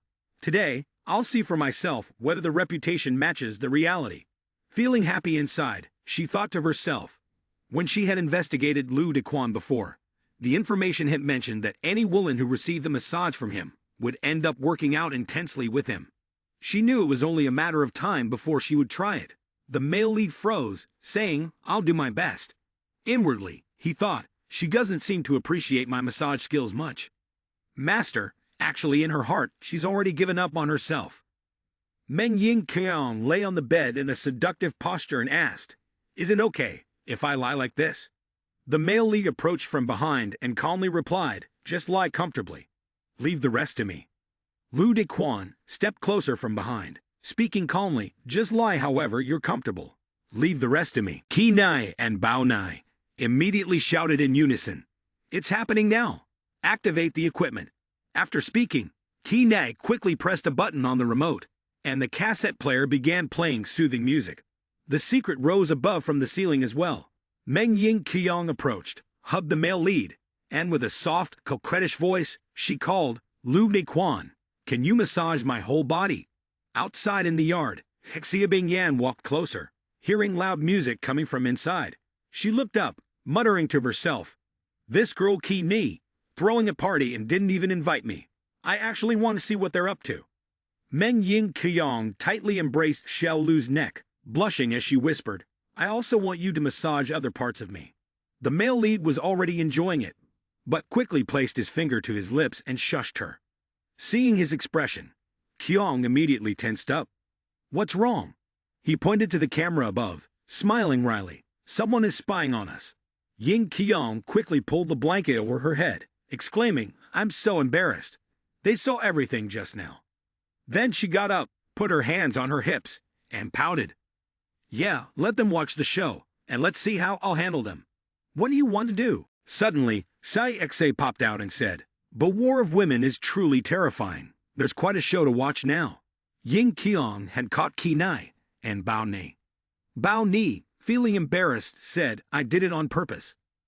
Guan Yishen also teased, "Lu Dequan, can you massage my whole body?" Seeing this, Officer Meng, enraged, shouted, "If you girls laugh at me, I'll make you all behave even more depraved than I am right now." Ying Qiang lay on top of the three girls on the bed, calling out to the male lead, "Use your greatest skills to make these three rotten eggs suffer even more humiliation than I do right now." Lu Dequan was startled and quickly waved his hand. That might not be such a good idea. Hearing this, Ying Qiang growled, "Why waste time with words? Hurry up!" The male lead, powerless, could only widen his eyes and say nothing. Sai exclaimed joyfully, "Indeed, Officer Meng's imposing aura is truly evident." Don't go to the door," Xiabing Yan whispered. "This room is noisy. Over here." Lu Dequan skillfully used dream spiritual energy on the four of them. Guan Yishen, delighted, groaned softly, "This feels so good." Using force, Director Aixia outside immediately frowned, thinking to himself, "What are Qi Nai and Lu Dequan doing? The noise is getting a bit too loud." After that turn, it was Bao Ni's turn. The male protagonist fiercely dreamed behind her. Bao Ni was overjoyed, blushing, tilting her head back and shouting, "Lu Dequan, you're amazing." Xiabing Yan outside immediately widened his eyes, covering his mouth and exclaiming, "Is there another girl?" The male protagonist fiercely dreamed behind Bao Ni. She was overjoyed, blushing, tilting her head back and shouting, "Lu Dequan, you're amazing." Xiabing Yan outside immediately widened his eyes, covering his mouth and exclaiming, "Is there another girl?" Guan Yifan squinted his eyes and said, "Feels so good, I really like it." Ying Qiang stood with her hands on her hips, looking at the scene just now, and then sneered, "Look, you guys are yelling louder than I did." Upon hearing this, Yi Shen excitedly suggested, "Then let's all enjoy ourselves and see who can yell louder." The five of them crawled under the blanket, and the sounds that could easily be misunderstood continued to echo. "Lu Dequan, you're so good, I want more. It feels so good." "Miss Meng, you're still yelling louder than me. Are you daring to say that to me?" At that moment, the blanket was suddenly flipped. Xiabing Yan scowled, growling as he glared directly at the five of them. Qi Nai looked outside. "It's my sister. She hates men who play the field like that." Then, stepping forward to hug Shia's arm, Qi Nai said, "Sis, please don't misunderstand Lu Dequan. I'll shut up. You don't need me to explain. You've seen everything. I never expected that after Lu Dequan got money, he'd turn into such a fickle playboy. I guess you've been mistaken about him."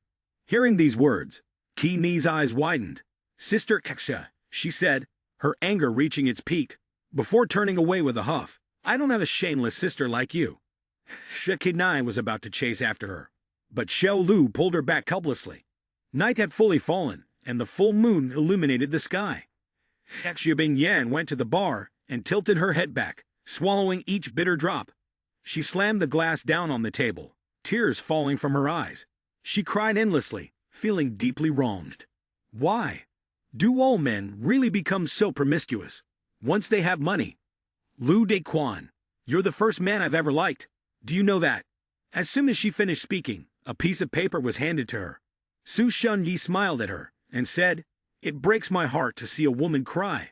Beautiful lady, may I have the honor of inviting you to dance? Xie Yan immediately threw the glass of wine in his face and cursed, scumbag. Then he strode away, full of confidence. Su Shunyi could only lower his head and give a bitter smile before muttering to himself, Am I not handsome enough? I never expected that there would be a woman who would dare to do that to me. At that moment, the dark left envoy appeared out of nowhere and asked, Don't you understand women's hearts? Su Shunyi, upon hearing this, turned around angrily and retorted, Who are you to say I, the young master, don't understand women? With that, he called over a girl. Jenny, come here. When Jenny heard her name, she rushed into his arms, exclaiming, Su young master, you still remember me. I thought you had found someone new and forgotten about me. Immediately, he took out a handful of money and handed it to her. Jenny then kissed his face repeatedly. Thank you, Su young master, I love you the most. Moi. After she left, Su Shunyi turned to the left envoy and said, Did you see that? Don't women all love money? As long as you have money, what kind of woman can't be conquered? Upon hearing this, the left envoy sneered. Women of this vulgar world are naturally obsessed with money, but a beautiful and high-quality woman can't be won over just by money. Take the girl you just saw drunk, for example. Her name is Xie Yan, the CEO of Long Dane Group. The estimated value of my own worth is probably around several billion. Do you think she would like my money? As soon as the words were spoken, Su Shunyi was filled with fear. Is it really Xie Yan, the CEO of Long Dane Group? No wonder I felt a sense of aloofness, as if she couldn't be easily approached. Do you know why Xie Yan came here to drink? Do you know what kind of man she likes? Do you know how to win her over? I don't know. Immediately, left envoy handed him a pair of glasses, saying, Put them on. These can help you win over this cold beauty. Su Shunyi, after hearing left envoy's words, immediately put the glasses on. The girl approached, happily waving at him, secretly thinking, According to Jenny, this rich second-generation man likes sweet-talking women, but also prefers flattery. Su young master, you're getting more and more handsome every day. All the girls around here are completely captivated by you. Su Shunyi suddenly understood and reached up to touch the glasses. What is this? Left envoy answered. That's right, this is a magical pair of glasses that can see through a woman's innermost thoughts. With them, do you still fear you can't win Xie Yan over? The girl then rushed forward and hugged his arm, saying, Jenny told me that last week you took her on a yacht trip. People also want to walk through the deceitful heart, thinking that today they must show their full abilities and defeat this foolish second-generation rich guy. Hearing this, Shun Yai immediately swung his hand, pushing her away. Please stay away. I don't want to see you. Then, he smugly muttered to himself, Xie Yan, you can't escape from the palm of my hand. Left envoy picked up his glass of wine and said, Su young master, I wish you success. Lu Dequan comfortably walked down the road, and as soon as the female students saw him, they happily cheered, Wow, so handsome. Sadixai looked at him and said, It seems like your charm has increased again. Even high school girls are attracted. The male protagonist heard this, and immediately smiled bitterly, thinking this might actually cause some trouble for others. However, two female students passed by him and walked toward the back. They reached out to pet the white dog in front of them. The dog was so cool. Tukaxaexe, he helplessly said, I told you, in my eyes, they're still just children. Suddenly, Savexe pointed behind him and said, Master, something strange. My house thinks this is fine, but being chased by women all day is exhausting. I'm not talking about that. Let me see what's behind you. This place. You should find a restroom. Immediately, the male lead turned his back to XIXI. As soon as she saw him, XIXI exclaimed, I remember now. The Peach Blossom's sacred manual levels up based on the host karmic value. And right now, this person is in conflict with Xia director, which will naturally affect their cultivation. This is also a key point in the Peach Blossom's sacred manual. You should go find Xia director and try to return to things as they were before, so that the cultivation will naturally recover. Right. I've said I want to give her the freedom to choose. In a distant space, amidst the dazzling flowers, Xia Bingyan and Xiao Ying were attending a party. Xia director tilted her head back and drained her glass of wine in one go. Sakura looked at her in shock and exclaimed, Why are you drinking so much? If you keep drinking, you'll get drunk, and Lu Dequan will be heartbroken. At this, she immediately became angry and snapped, Lu Dequan has so many women to worry about. Why would he care about me? What's going on? Did you misunderstand something? Xia director immediately turned away, her voice cold as she recounted, misunderstanding? I saw with my own eyes him, with 4 other women in the same room, indulging themselves. One of them was even my younger sister. Sakura couldn't help but let out a bitter laugh. Lu Dequan really does have a lot of charm. It's not surprising that many women like him, but one man with 4 women, can he handle that? Director Xia was fuming, pouting. What perseverance are you talking about? Men with money always become spoiled, and Lu Dequan is no exception.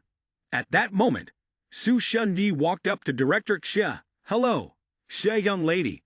She turned around in confusion and asked, Do you know me? He immediately took off his glasses, smiling as he said, We met at the other Shorin Hotel on Wednesday. As she remembered that she had thrown wine in his face, Director Xia was stunned. Oh, sorry, I was rude that day. Looking at them, Sakura softly asked, Do you two know each other? Su Shunyi subtly turned his gaze toward Xia Bingyan. The target character, Xia Bingyan, was deep in thought. Having met Ma Ji-kong, the CEO of Wangzhou Group in Asia, she had only attended social business banquets, but she hadn't seen Ma Ji-kong at this one. She suggested, take her to meet Director Ma. Director Xia responded to Xiao Yin, I don't know him. Putting his glasses back on, Su Shunyi said, This banquet doesn't really hold any meaning. If it weren't for Director Ma of the Wangzhou Group inviting me here, I'd be much more comfortable staying at home reading books. Are you very close to Director Ma? I don't see him around. The Wangzhou Group has had many years of business cooperation with my family. Director Ma is a good friend of my father, but he's allergic to alcohol, so he's staying alone in a private room drinking tea. Hearing this, Director Xia smiled meaningfully. Could you introduce me to him a little? Uncle Xiao Su, where did you find these 2 beautiful ladies? They're both my friends, and they came to see you about something. Hello, Director Ma. I am Xia Bingyan, the CEO of Longdeng Group. This is Xiao Ying. The target character's thoughts quickly seized the opportunity to network with Director Ma and open up the Southeast Asian market.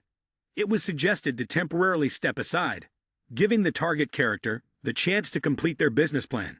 Suddenly, he turned to Xia Bingyan and said, Director Xia, you all talk, I'll wait outside. He took his glass of wine and went outside, scrolling through his phone while waiting. As soon as Xia Bingyan stepped out, he had already read her thoughts. The contract with Director Ma was successful, and he should thank him. She smiled and said, Sir, I really must thank you this time. May I ask your full name? My surname is Su Shunyi. I am very glad that I could help you, Miss. This man was quite perceptive. Glancing over at Xia director, Sakura felt a bit contemplative. It seemed this man was a bit too eager with Bing Yan. After thinking for a moment, she turned to him and said, I'm so sorry, Mr. Su, but it's getting late, and we must head back now. How about we connect on WeChat instead? In her mind, the target, Xia Bing Yan, thought it best not to get too close to him. A suggestive action, brief encounters. This will leave a good first impression. Xia director immediately waved his hand. No need, I don't communicate via WeChat. All right then, if fate permits, we'll have the chance to talk our next meeting. With that, the 2 of them got into the car and left.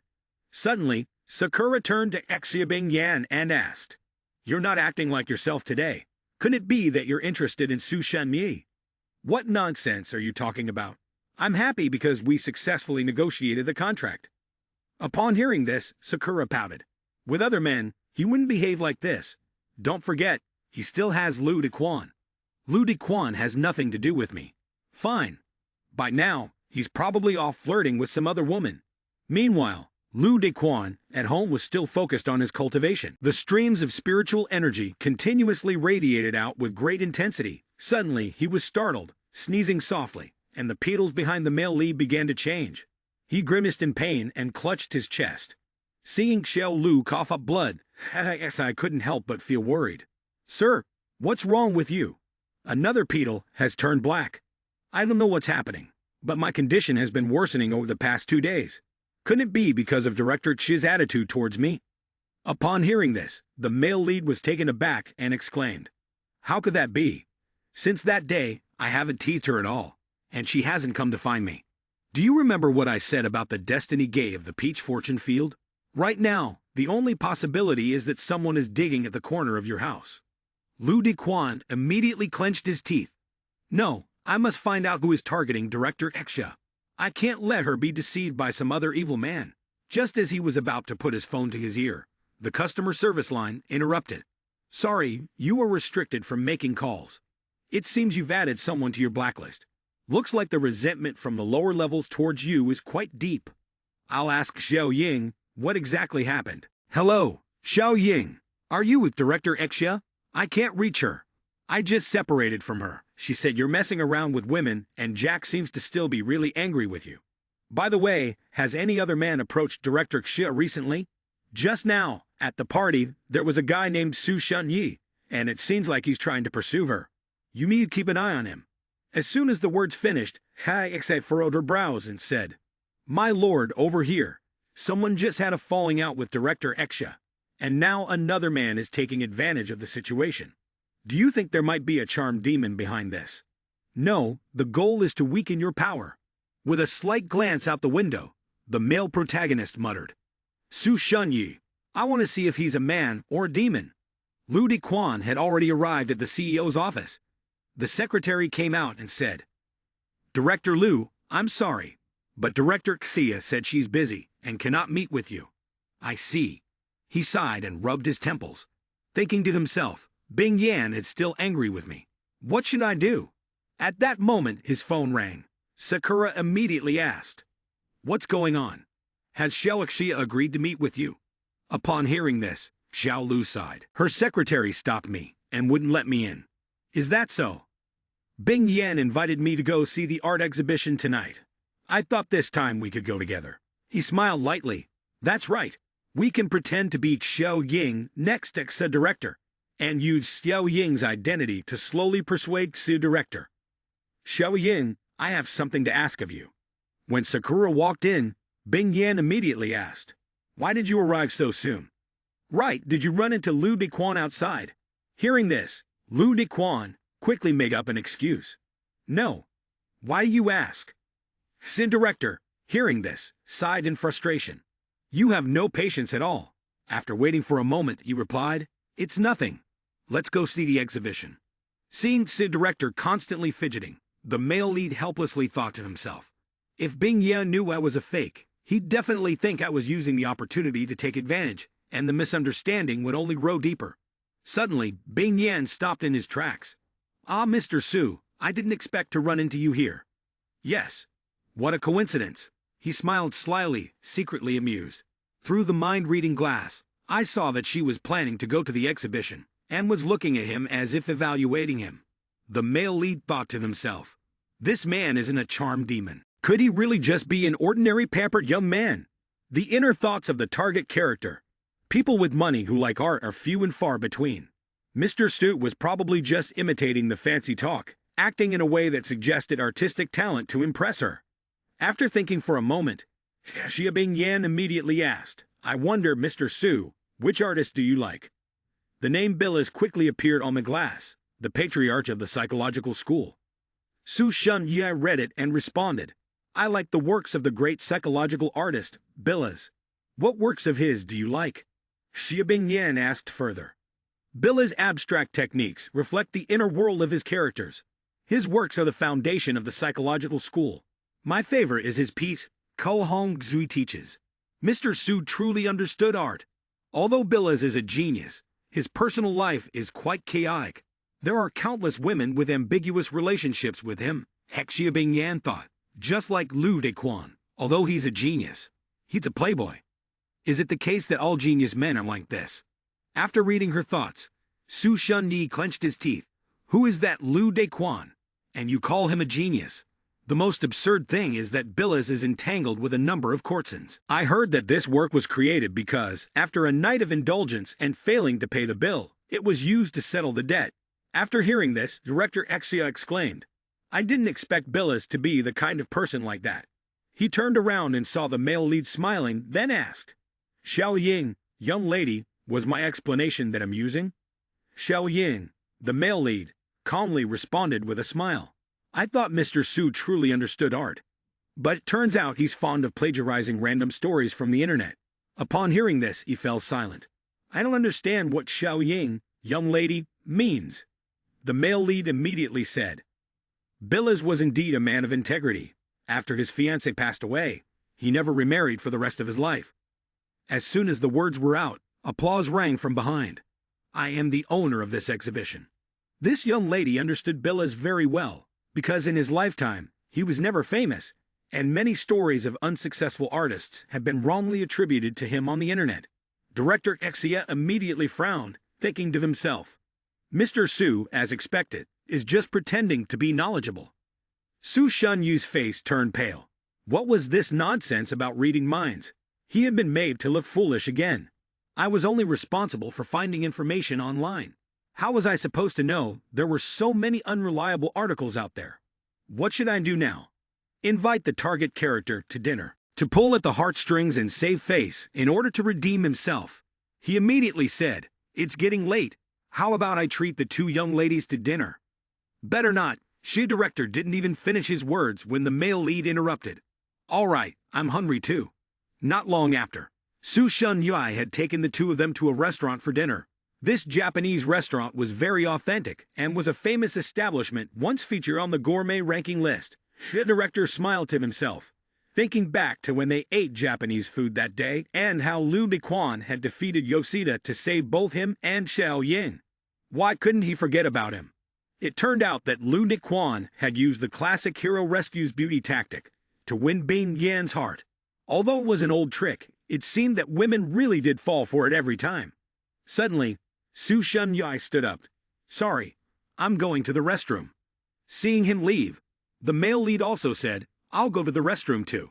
He entered the restroom and immediately pulled out his phone to make a call. Hello, is this One-Eyed Snake? This is Su Shun Yi. Send a few people over here. I'm going to put on a show of heroes saving the beauty. The male lead, standing outside and overhearing the conversation, couldn't help but sneer and think, as expected, a man with such intentions. Let's see how I'll disrupt his little drama. Facing Su Shun Yi, Xia Bing Yan smiled and said, Mr. Su, thank you for your hospitality. Xiao Ying, and I will head back now. The Su gentleman was in a bit of a muddle, thinking to himself, why hasn't the actor arrived yet? I need to find a way to keep these two here. The time is still early. Maybe we can just have a couple more drinks. Before Xia Bing Yan could finish speaking, the male lead had already agreed. All right, I haven't had enough yet. Xia Bing Yan couldn't help but feel a little suspicious. Xiao Ying was acting strangely today. At that very moment, a tall figure kicked the door open. Seeing him, Su Shun secretly rejoiced. The heroic rescuer scene was about to be his to perform. He quickly thought, then rushed out. Who are you? What do you want? You're Su Shun Yi, we're looking for you. Upon hearing this, he furrowed his brows tightly, completely out of script. What the hell was the One-Eyed Snake gang doing? One-Eyed Snake raised his hand and slapped Su's glasses away, shouting, You bullied my sister, got her pregnant, and then abandoned her. How is that not wrong? Xia Bing Yan immediately furrowed his brows and stepped forward. Why are you vinning people like this? Are you sure you have the right person? Mr. Su is not the type to do something like that. One-Eyed Snake immediately spoke in a deep voice. Xiao Mei, come in here. Upon hearing the call, Xiao Mai stepped inside, her anger boiling over as she shouted, Su Shun Yi, I can't believe you're the kind of person like this. Don't listen to her nonsense. I don't know her, and she doesn't know me. Look at this. I am Su Shun Yi's ex-girlfriend. He used sweet words to deceive me, but as soon as I got pregnant, he kicked me out. Is this true? Why don't I remember this? Su Shun Yi, your father's a jerk. Before anyone could speak, the male lead reached out to take the phone, sneering as he said, These are all pictures of the two of you together. And there are images downloaded from his WeChat, all evidence of his crossing boundaries while I was pregnant. Mr. Su really is a master of time management, dating a different girl every day. Who would have thought he'd even involve so many people? Hearing Xiao Mai's words, Su Shun Yi was about to charge forward to grab the phone back. But before he could act, One-Eyed Snake seized his wrist and effortlessly threw him to the ground in one swift motion. Today, you have to give my sister a clear answer, One-Eyed Snake said, dragging Su Shun Yi along. The director then commented, So it turns out all men in this world are dogs of the same street, barking alike. Xiao Ying, come drink with me. Seeing her continuously drinking, the male lead quickly called out, Xiao Xia, don't drink anymore. Don't stop me today, I want to drink enough, only then can I forget about him. After drinking to her heart's content, Xia Bingyan collapsed onto the table. I liked him like this. Why did he do this to me? It turned out that Bingyan's feelings for him were this deep. Xiao Xia, you've drunk too much. Let me take you home. Immediately, the male lead lifted her onto his shoulder and carried her home. Xia Bingyan, curious, asked, Little Xiao Ying, why are you suddenly so strong? How can you carry me? Because you're very petite and not heavy. Hia, why didn't I realize before that you could talk so well? It's a pity you're not a man, or else I would have liked you. Hearing this, Xiao Lu secretly rejoiced. Luckily, Xiao Ying wasn't a man, or else he'd be in danger. Lu Diquan, why do you need them? And not me? Is it because my chest isn't as big as theirs? That's not it. I can feel your chest, even from behind. Lu Diquan is such a bastard. Why don't he love me? Hearing that, the male lead immediately transformed and said, I'm sorry, Bing Yan. It's because I didn't realize your feelings for me before and caused you so much pain. I won't do it again. Sai Ixai suddenly appeared and said innocently, My lord, she's already asleep. She didn't hear a word of your confession. One-Eyed Snake stepped on Su Shun Yi, sneering, Young Master Su, my apologies. Although you gave me a handsome sum, you still shouldn't have offended Miss Meng. He forced himself up, cradling his swollen face, and said, Miss Meng, I don't even know her. I wasn't aware of any of this. Besides, Miss Meng herself called to tell me to teach you a lesson properly. Otherwise, none of us would have any sweet rewards to enjoy. Hearing that, Su bristled with anger and jabbed a finger as he barked. A mere little Miss Meng frightened you into this state? What a bunch of trash! Ordering his men to drag him back, One-Eyed Snake said calmly, shameless. Then he brought a sharp knife to his face and said, Carve up that gigolo face of yours. I'm sure Miss Meng will be very pleased. The left envoy pointed at Su Shun Yi and said, You only need to make use of the mind-reading lens and force Xia Bingyan's girlish soul into a weapon. I've thought of that too. But the glasses she wore displayed her deep love for Lu Diquan. I basically can't replace AVN's position. Hearing this, he smiled slyly. Then erase all traces of Lu Diquan from Xia Bingyan's mind and give me a fair chance to compete. The next day, at Xia Bingyan's house, she sat up, holding her head, silently thinking, My head hurts so much. At that moment, the door opened, and Mrs. Chia entered. Bao Ni, how much did you drink last night?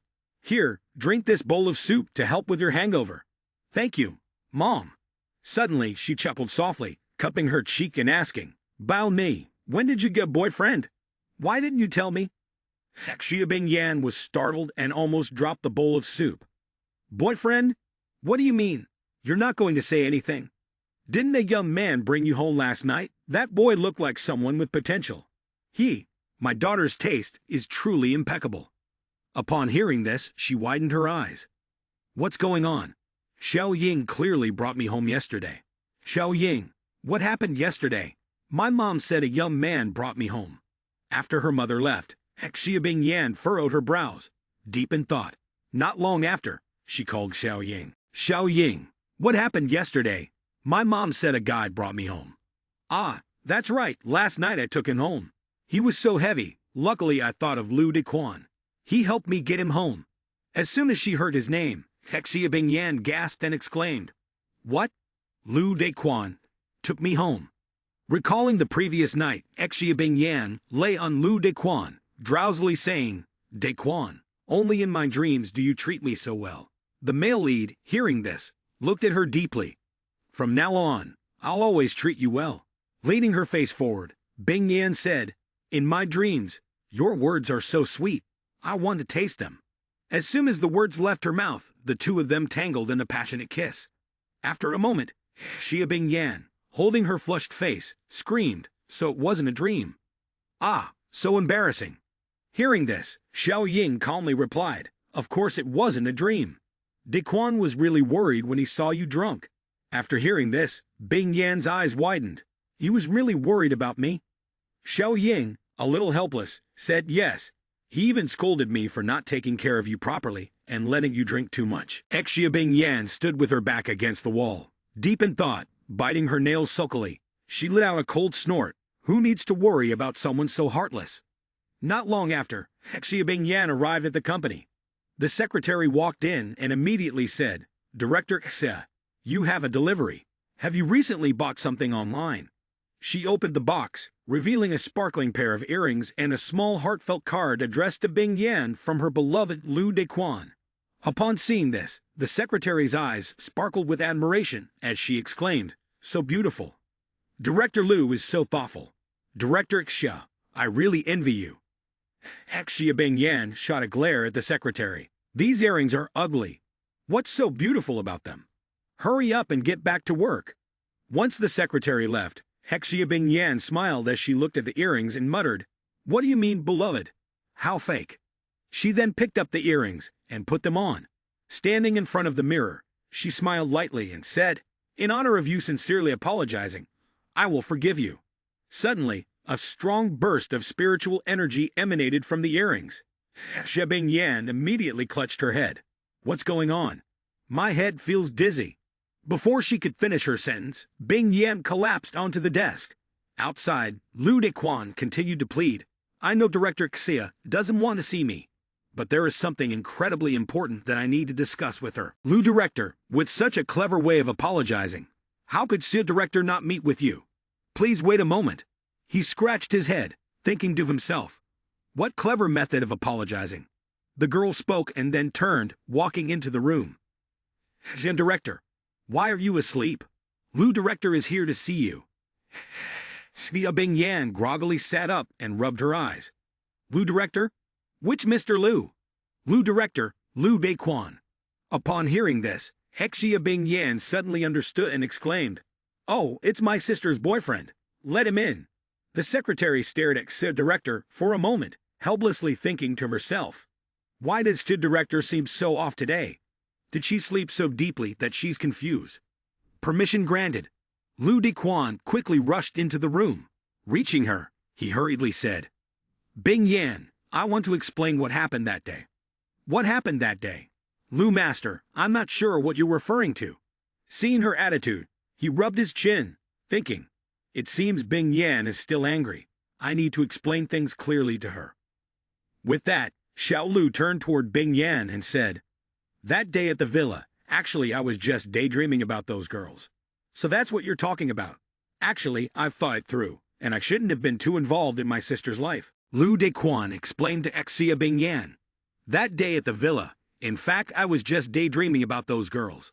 Bing Yan only gave a faint smile, showing that she was not very concerned. "So you're bringing this up. Actually, I've thought it through. I shouldn't interfere too much in my sister's life." Xie, upon hearing her response, couldn't help but sigh. She's really trying to play it soft. This woman is hard to handle. Lu Dequan continued, "This is also a test for me." Xia Bing Yan, however, only kept mentioning her sister. "But from now on, you must treat Qi Nai well. If you bully her, I won't agree to it." Lu Dequan was slightly surprised. Xia Bing Yan directly stood up to send him off. "All right, Lu Master, I have some work to do, so I won't walk you out." In a hidden corner of a building, Su Shun Yi pointed towards the road and spoke to an unfamiliar old man. "There's no camera over there. You'll rush through from that side later."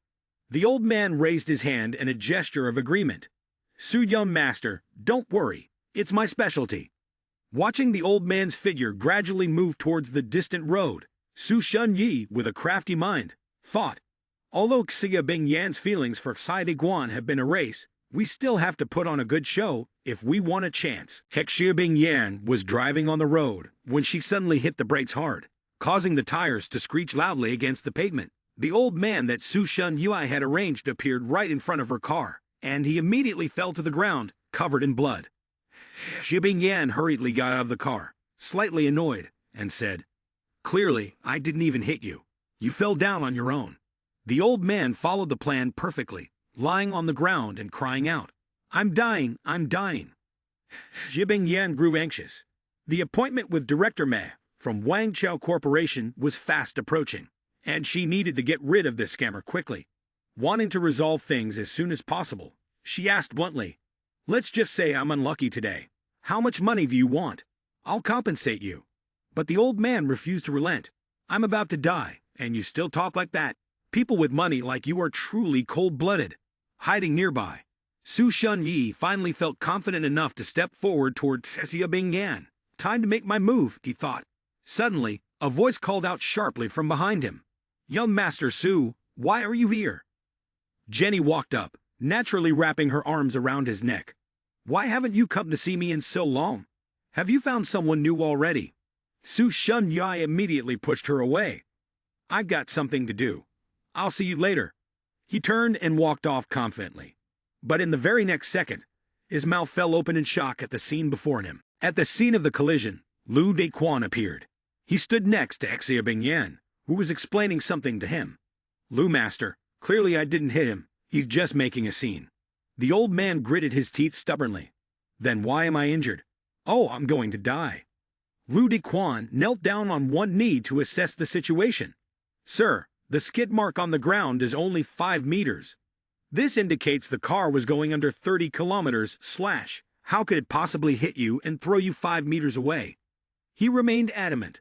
"I don't care, I was hit anyway." Lu Dequan stepped forward and tugged at his shirt.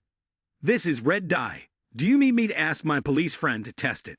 The old man immediately looked guilty. "I have something to do. I'll go ahead."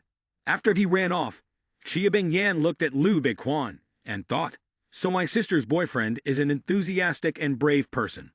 Xia Bing Yan waved goodbye and got in her car to leave. "Lu brother, thank you. I still need to go to the Wang Chao building.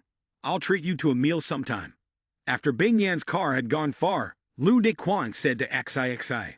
After helping Bing Yan, she seemed very happy. "But I don't understand why there's this feeling of distance between us." Xi advised him. "It would be better to find her and ask her clearly." Su Shun Yi, witnessing everything, gritted his teeth, his hands tightly clenched into fists. How could Lu Dequan benefit from this good fortune? He reassured himself, "It's okay. Time to start the second plan." Meanwhile, Xia Bing Yan, upon entering the elevator, anxiously thought, "Mug Xiong invited me to discuss the next collaboration. Being late would be impolite." As she was lost in thought, the lights in the elevator suddenly went out. Xia Bing Yan panicked and started banging on the elevator door. "Hello, is anyone there? The elevator is broken." She took out her phone to call, but it didn't connect. There was no signal in the elevator. What should she do now? Helpless, Xia Bing Yan could only curl up and wait inside the elevator. Su Shun Yi, watching through the camera, happily said, "Ha ha. Finally it's time for the hero to save the damsel." He told himself, "Don't rush. Xia Bing Yan has claustrophobia. A woman like her will naturally develop a strong sense of affection for the person who rescues her from such a confined, frightening situation." At that moment, Lu Dequan had arrived. He thought Bing Yan had mentioned discussing the matter here, so he waited for her in the lobby. While pacing back and forth, he suddenly overheard 2 security guards talking about some issue with the elevator, stuck between the 36 and 37 floors. Xia Bing Yan, the director of Longdeng Corporation, seemed to be trapped in the elevator. The repair personnel couldn't pinpoint the source of the malfunction, and for now, there was no way to rescue her. Lu Dequan was startled. "This is bad." He immediately ran off. At that moment, Xia Bingyan was trembling, sobbing uncontrollably in the elevator. "Mom, little sister, I can't hold on any longer." Just when despair was about to set in, a light suddenly appeared. It was Lu Dequan, breaking through the wall from the floor above. Xia Bingyan immediately rushed to him and hugged him tightly, crying, "Thank you for coming to save me." Lu Dequan smiled. "No matter what danger you face, I will always come to save you." Xia Bingyan thought to herself, "This man makes me feel so safe, but he's my sister's boyfriend. I can't be developing feelings for him, can I?" At that moment, Su Shunyi finally appeared at the elevator door. He had no idea what had just happened and was still happily enjoying the situation. "It's time. I'll make the elevator return to normal now." He didn't forget to clap in premature celebration. The long-awaited opportunity had finally arrived. As he was rejoicing, the elevator door opened, and Lu Dequan emerged, carrying Xia Bingyan. This second failure made Su Shunyi scratch his head in frustration. In the evening at Su Shunyi's room, he angrily complained, "That Lu Dequan is so troublesome. He always ruins my plans. What's more, I've noticed that Xia Bingyan has started to like him again." The dark evil envoy, standing by the window, sighed. No wonder he's Hoaxian. Xia Bingyan already wore the love-dissolving earring, yet she can make him fall for her so quickly. He looked down at the item in his hand and smiled slyly. "In that case, I'll have to use this little treasure of mine."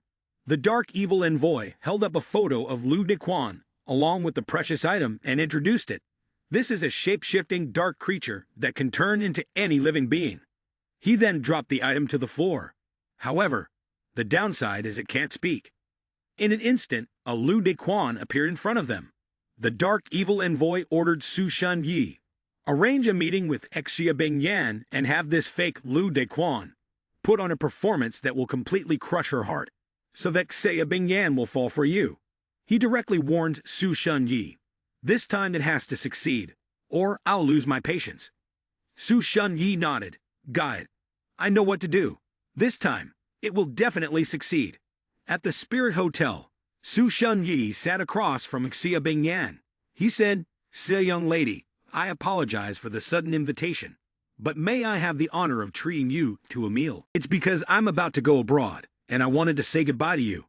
Xia Bingyan reluctantly reassured herself, "It's just one meal, and we probably won't meet again in the future." She didn't notice that Su Shunyi was secretly smiling at that moment. At this moment, Lu Dequan passed by their table, walking while hugging the waist of a girl dressed provocatively. They sat down at the table next to Xia Bingyan and Su Shunyi. Su Shunyi pretended to be indifferent and commented, "In public, that young man is really too arrogant." Only then did Xia Bingyan notice the table next to them. She directly walked over to scold Lu Dequan. "I really didn't expect you to be such a person. Don't you feel guilty towards my sister?" The reminder from Su Shunyi surfaced, nudging Xia Bingyan, who was deeply hurt, to demonstrate the warm male setup, using the opportunity to show his concern in front of her. He spoke softly, gently comforting her. "I didn't expect him to be so fickle. Xia young lady, don't pay attention to him. After we finish eating, I'll take you out for a walk to cheer you up." However, she directly asked to leave. "Mr. Su, I'm not feeling well. I'll head home first." Su Shunyi took off his glasses, angrily cursing. "What's the point of the glasses? I shouldn't have listened to them. I should still use my own way to make Xia Bingyan fall for me." He quietly poured a white powder into the glass of golden wine, planning to make her drink it and fall under his influence. Was he afraid she wouldn't care for him otherwise? After setting everything up, he stood and handed the drink to Xia Bingyan. "Miss Xia, since you're leaving soon, let's have a farewell toast." Without much thought, Xia Bingyan raised the glass and drank it, even smiling as she said warmly, "Goodbye, Mr. Su. I wish you success in your work abroad." Deep inside, Su Shunyi alone knew the danger that was about to unfold. A faint, unsettling grin appeared on his face. Of course, this time, nothing will go wrong. After leaving the restaurant, Xia Bingyan suddenly felt dizzy. "Why do I feel so lightheaded? I only had one drink. There's no way I'm drunk." She leaned tiredly against the car door. From afar, Su Shunyi's eyes darkened. "It's my turn now," he thought. Her body weakened, and she fainted. Fortunately, Lu Dequan arrived just in time to catch her. He had sensed something might happen. The last time he drove her home, he had secretly placed a tracker in her phone to ensure she'd be safe. As she half opened her eyes in confusion, she suddenly reached out and kissed him. Sai, alarmed, spoke quickly. She's been drugged. Master, hurry. Give her some blood to dispel the poison. Lu Dequan replied hesitantly. Bing Yan still hasn't forgiven me. I gave her blood, but it's not enough. I'll take her to the hospital to detox. That should be enough. Su Shun Yui stood in the shadowed corner, watching. Losing for the third time made him snap. Why was he even here? Why was he always the one who ruined his plans? In the car, Lu Dequan looked at the exhaustion on Xia Bing Yan's face. But who had drugged Bing Yan in the first place? Could it have been him? She seemed uncomfortable, leaning back. Oh! Lu Dequan reached out to Xia Bing Yan to comfort her. Bing Yan, hang in there. We're almost at the hospital. Xia Bing Yan grabbed his hand. Xi spoke up. Master, she's lost her senses now. If you don't want to give her blood to detox, we'll have to use a detox massage instead. Lu Dequan responded seriously. Are you sure this situation calls for a massage? Xi replied indifferently. Better than letting her brain boil over. Lu Dequan immediately took action, pressing his hand against Xia Bing Yan's chest. Bing Yan, I'm sorry. Xia Bing Yan cried out, her face flushed from the heat. At that moment, a white car suddenly rammed into the back of their vehicle, pushing it forward by a meter. Lu Dequan had no choice but to carry Xia Bing Yan out of the car. Seeing Su Shun Yi step out of the white car that had just crashed into them, Lu Dequan shouted angrily, Su Shun Yi, not only did you drug Bing Yan, but you also deliberately caused this car accident. Just wait to be arrested. Su Shun Yi revealed his primal nature, raising his hand with sharp claws towards Xia Bing Yan. Give her to me, she belongs to me. Lu Dequan quickly picked up Xia Bing Yan and moved her away. I've checked before. Su Shun Yi is just an ordinary person. He asked Xi, why has he turned into this now? Xi replied, he must have been possessed by some dark creature.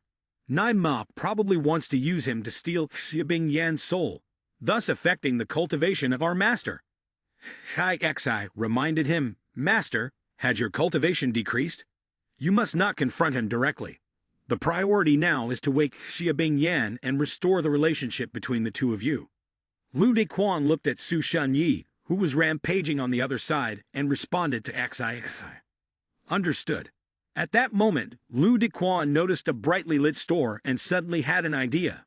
A large space store, enough for us to hide for a while. Saying that, he ran to kick over the restaurant's wall and entered the restroom. He placed Xia Bing Yan on the toilet, and taking advantage of the moment, quickly detoxified her. After being detoxified, Xia Bing Yan groaned in discomfort. As he was treating her, Lu Dequan suddenly heard footsteps and turned around quickly. He's already chased us here, he whispered. Bing Yan, I'm sorry. He directly kissed her on the lips. The voices of the two guards could be heard from outside, coming closer. Every time the night shift came around, it was easy to get hungry. I guess I'll just have to order some delivery. Do you want anything? No need. Eating too much at night will make you fat.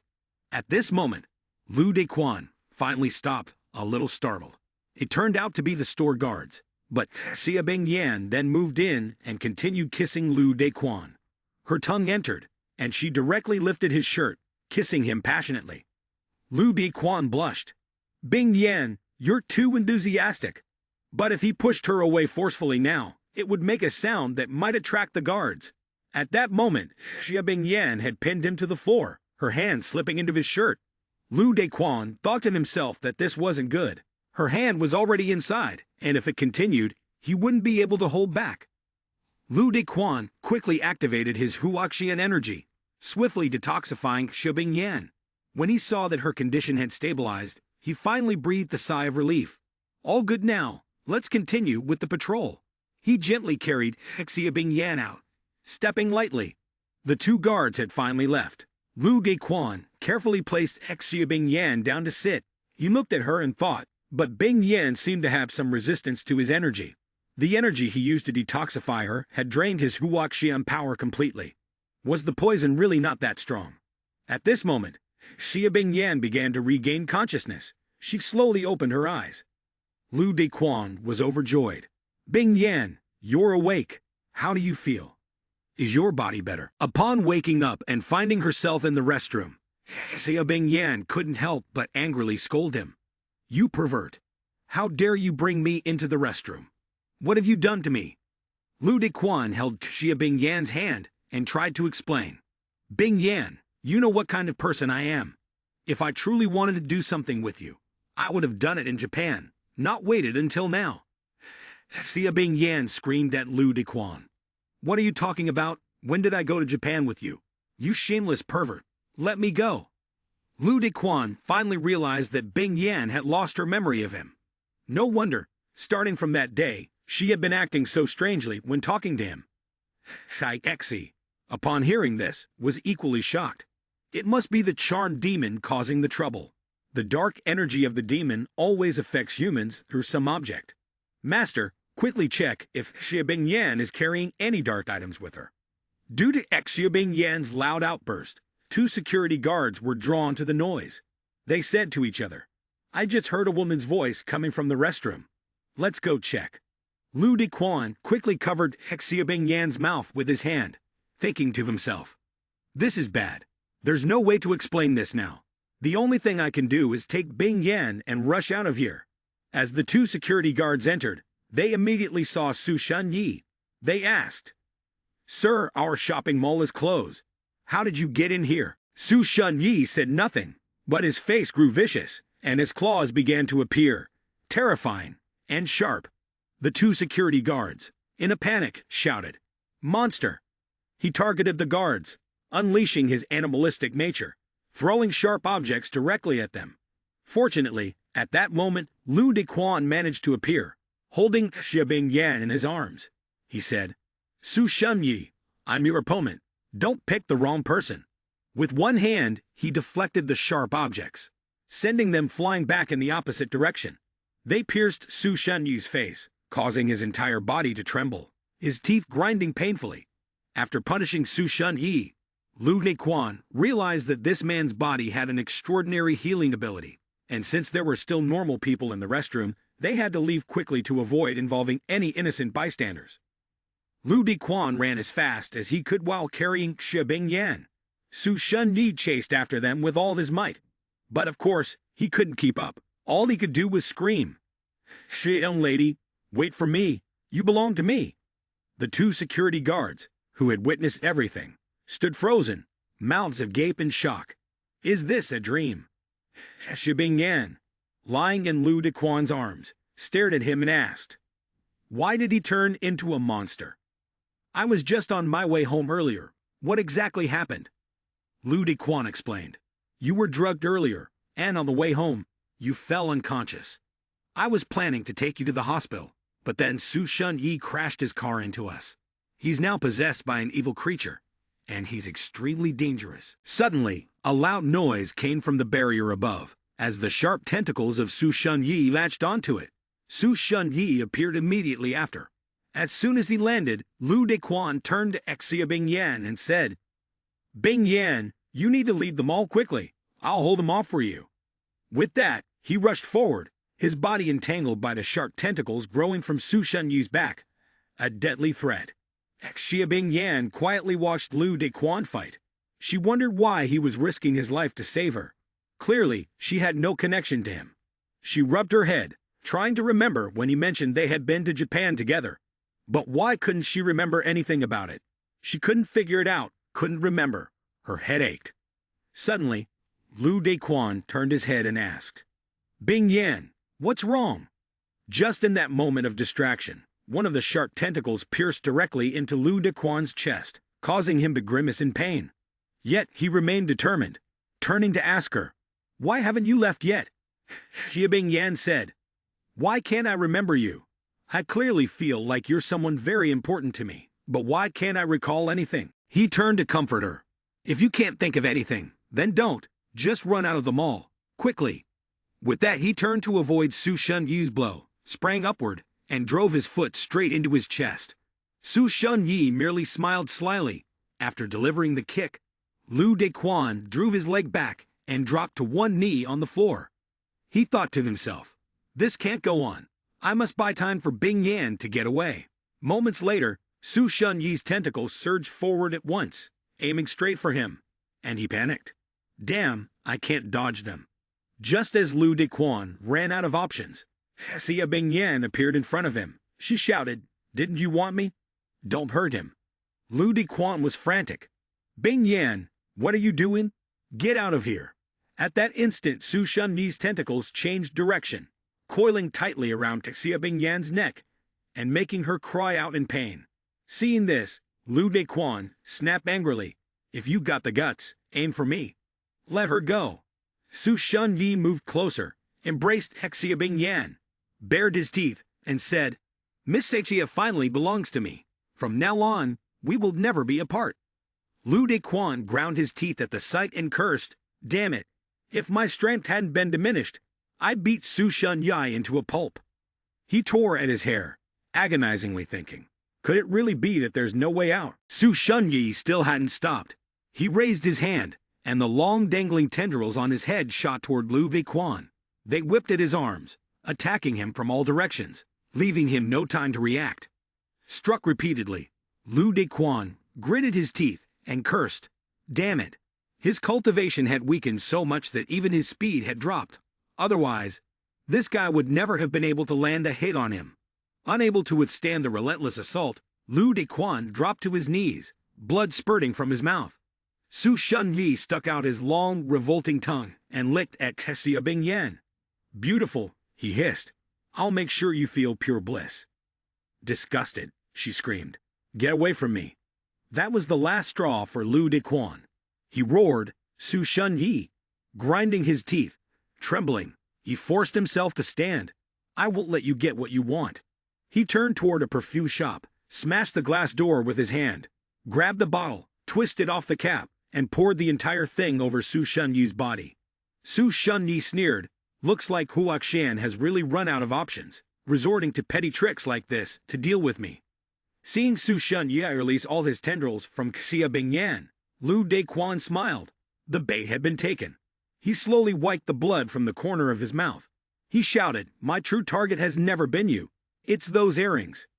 Gritting his teeth, he thought to himself, Bing Yan suddenly losing her memory must be the charmed demon's doing. Based on my previous encounters, that demon's dark energy always needs a vessel to affect humans. He rummaged through his memories, recalling the moment when Bing Yan's attitude toward him changed, just as she had started wearing a new pair of earrings. A sharp object flew by, causing Xia Bing Yan's earrings to snap in two. She staggered, clutching her head, her face contorted in pain. At that moment, the flood of memories rushed back to her, and Xia Bing Yan broke down in tears. "I remember everything now, Lu Dequan." It was also at this moment that Lu Dequan's body seemed to be infused with an infinite source of energy. He spoke fiercely. "Right now, I could crush you to death, you bastard." With that, he stepped forward and began to punch Su Shunyi relentlessly, pounding him all over. Su Shunyi's face went blank, unable to do anything but grimace and endure the brutal blows from Lu Dequan. Su Shunyi was punched again and again, ceaselessly. The one delivering the punishment was none other than Lu Dequan. After a while of being beaten, Su Shunyi seemed to crumble, curled up in a corner like a heap of blackened debris. Sai Xe pointed at Su Shunyi and said, "Lord Huaxian, that's the leader. Quickly use your power to eliminate him." Upon hearing this, Lu Dequan immediately complied, harnessing his strength to dissolve the pile of debris in front of him. Su Shunyi, battered and bruised, lay unconscious on the ground, the black remnants around him slowly dissipating. At that moment, Xia Bing Yan suddenly collapsed into Lu Dequan's arms, her face pale. She cried in deep pain, her voice trembling with sorrow. "Lu Dequan, you rotten bastard! I hate you." Lu Dequan, upon hearing this, gently kissed Xia Bing Yan on the forehead and replied, "I'm sorry, it's my fault." Upon witnessing the sweet scene between the two of them, Sai Xe, standing at the side, couldn't help but feel excited, her eyes sparkling as she thought to herself, "The beautiful CEO has turned into a young girl now, truly worthy of being my Huaxian." Su Shunyi, battered and bruised, seemed not to give up, and, with a bewildered expression, spoke up. "Say, young lady, I want to have you. I can't accept this." Lu Dequan coldly stepped on Su Shunyi's head and said, "Dying would be too easy for you. It's better to let the specialists make you wish you were dead." He then immediately made a phone call. "Hello, is this the treatment center of Professor Yang? There's a person here with severe delusions. Please take him in." "Yes, you may use any treatment methods, including electric shock therapy." Xubing Yan, who had been standing nearby, couldn't help but be somewhat surprised upon hearing this and said, "Lu Dequan, I didn't expect you to be so dark-hearted." Lu Dequan quickly explained, "No, I'm only cruel to those who bully you. I have no ulterior motives toward you at all." Seeing him in such a flustered state, Xubing Yan smiled and replied, "You fool, I was just teasing." As soon as the words left her lips, for some unknown reason, she suddenly fainted on the spot, leaving Lu Dequan utterly stunned. He shouted loudly. He was filled with confusion, shaking Xubing Yan, calling out incessantly, "Bing Yan, Bing Yan." Xi immediately reminded, "My lord, the situation with Miss Chia is very critical." After a while, Lu Dequan was still in a state of anxious confusion. "Why hasn't she woken up yet? I gave her my blood. Could it be that it has no effect this time?" At this moment, Xubing Yan was lying on the sickbed. Xi stood beside the bed and spoke, "My lord, rest assured, your blood is fine. It's just that your concern has caused unnecessary worry." After a while, Xubing Yan finally opened her eyes. The first person she saw was Lu Dequan. Xubing Yan slowly sat up and dazedly muttered to herself, "This is Lu De." Sitting beside her, he immediately took her hand and asked with great concern, "Bing Yan, do you feel better?" Xubing Yan was completely surprised, astonished by the hand holding hers. Realizing she had acted somewhat carelessly, Lu Dequan quickly withdrew his hand and explained, "I'm sorry, I was too tense." Hearing this, Xubing Yan smiled slightly and said, "Tense about me?" Before she could finish speaking, a doubt arose in her heart. She wondered if he also had feelings for her. Lu Dequan spoke seriously. "It's my fault. I scared you and almost caused you harm." Before he could finish his sentence, Xubing Yan immediately stopped him, gently reassuring him, "But you also saved me." Then Xubing Yan spoke, "I just want to ask you one thing." Lu Dequan replied, "You speak." Xubing Yan, with a serious expression, asked, "Lu Dequan, am I important to you?" Lu Dequan hurriedly answered, "Of course you're important. We've been through so much together. Even if you wanted me to die, I would still protect you." Upon hearing his response, Kaixe, who had been standing on the side, couldn't help but clap in admiration, saying, "Impressive, my Huaxian." Xubing Yan's eyes filled with tears as she kissed Lu Dequan, and confessed, "Lu Dequan, I like you." Just as they were sharing this intimate moment, a voice suddenly called out, "Sister." It was none other than Xiaqinai. Xiaqinai asked with concern, "Are you all right?" However, upon seeing the scene before her, Xiaqinai froze, utterly confused. Both Xubing Yan and Lu Dequan were also stunned and taken aback upon noticing her. Xubing Yan quickly called out, "Kinai," but Xiaqinai, instead of responding, turned and walked away, tears falling from her eyes. Xubing Yan, trembling, tried to get off the bed. Lu Dequan quickly supported her, saying, "Your body hasn't fully recovered yet. Let me go after her." Hearing this, Xubing Yan immediately sent him a message, "You must bring her back." Outside, the trees were lush and sunlight poured through. Xiaqinai sat sorrowfully in a corner under the shade of a tree, crying and lamenting. "They're all rotten eggs." Outside, the sun was still shining brightly, casting a golden glow, and the trees were gradually sprouting and flourishing. Xiaqinai was crying bitterly under the shade of a tree, sorrowfully muttering to herself, "Everything is just a pile of rotten eggs." At that moment, a hand suddenly appeared, holding a small handkerchief. Lu Dequan looked at Xiaqinai and gently said, "Kinai, let's talk for a bit." Xiaqinai immediately swatted away the handkerchief that Lu Dequan was holding, then replied with an obvious look of displeasure, "Why are you looking for me? Go continue developing with my sister. Don't let me disturb your good thing." She pouted. "Although I can accept that you have many girlfriends, You and my sister suddenly being together and hiding it from me. What do you take me for? Lu Dequan scratched his head in confusion, stammering as he tried to explain. Before he could say another word, Xia Qinei cut him off.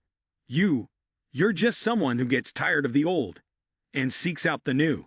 Just then, Lu Dequan suddenly grabbed Xia Qinei's wrist, pulling her into his arms, and said seriously, I have never replaced the old with the new.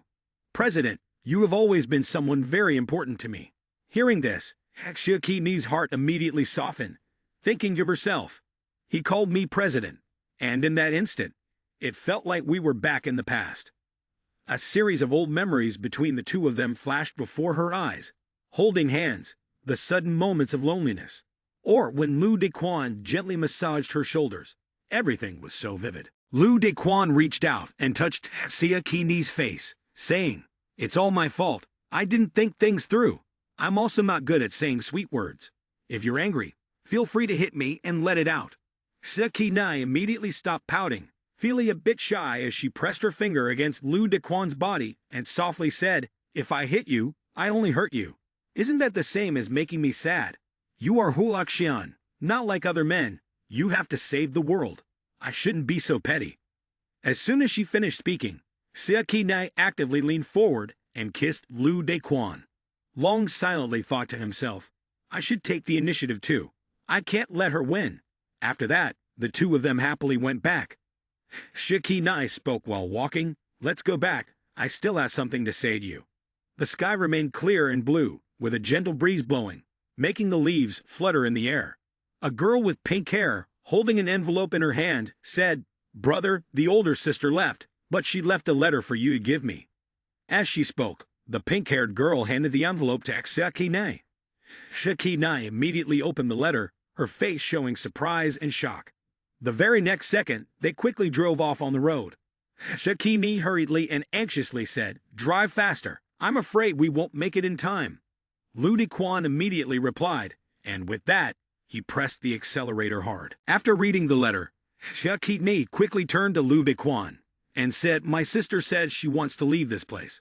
The letter was written very clearly. Qinei, I'm truly sorry. I was impulsive and did something foolish that hurt you.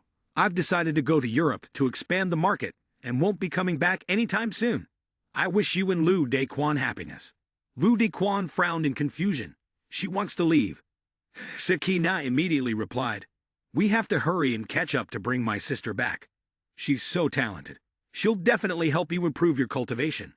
Standing to the side, Xixi couldn't help but feel moved when she heard those words.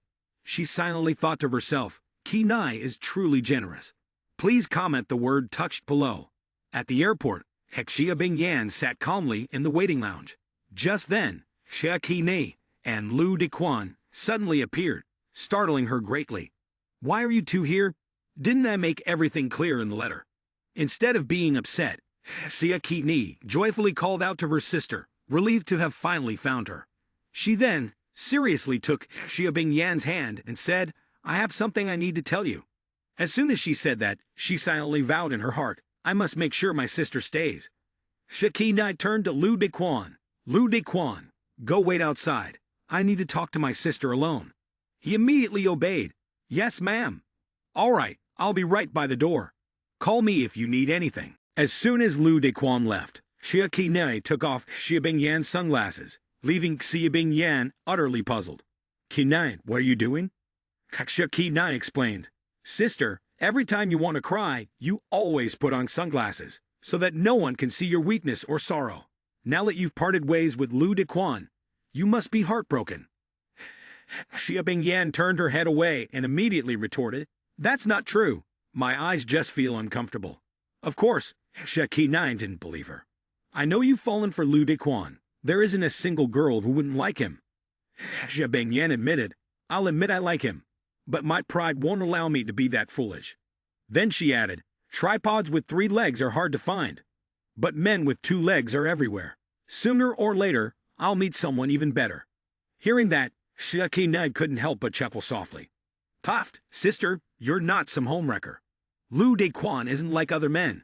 It seems he hasn't told you the whole truth yet.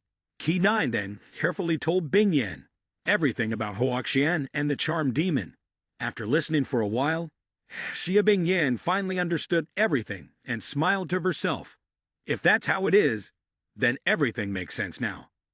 Xia Qinai said, "So, you and Lu Dequan got to know each other for the sake of world peace." Hearing that, Xia Bingyan was filled with surprise, astonishment, and confusion, and she asked again, "Really, is it true?" Xia Qinai happily explained, "Yes, because Lu Dequan has gained the power of Huaxian. He can fight against the charmed demon and save the world without any problem." As she said this, a series of images of young women appeared in Xia Qinai's mind.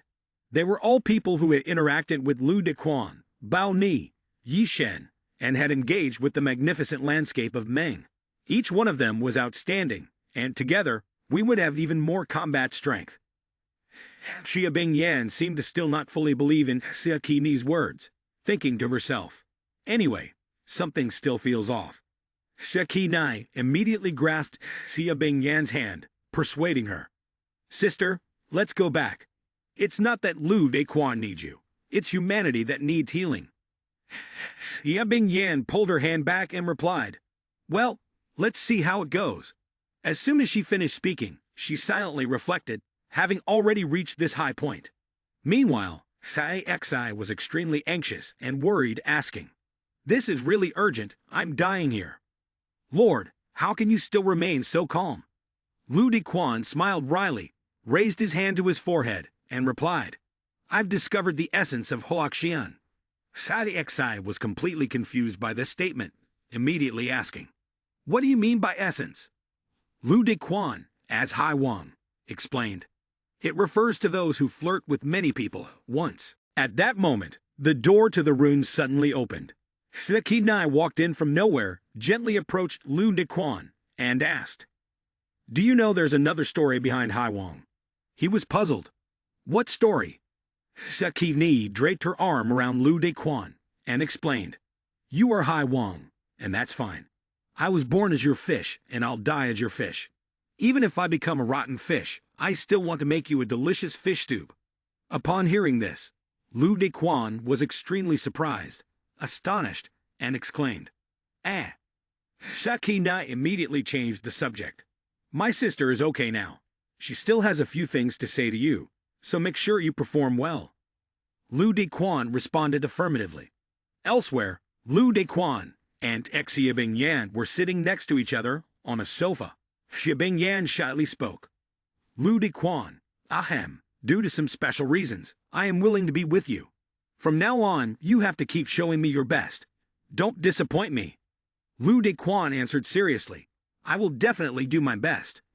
Seeing his attitude, Xia Bingyan couldn't help but laugh and said, "You're not my assistant, you're my boyfriend.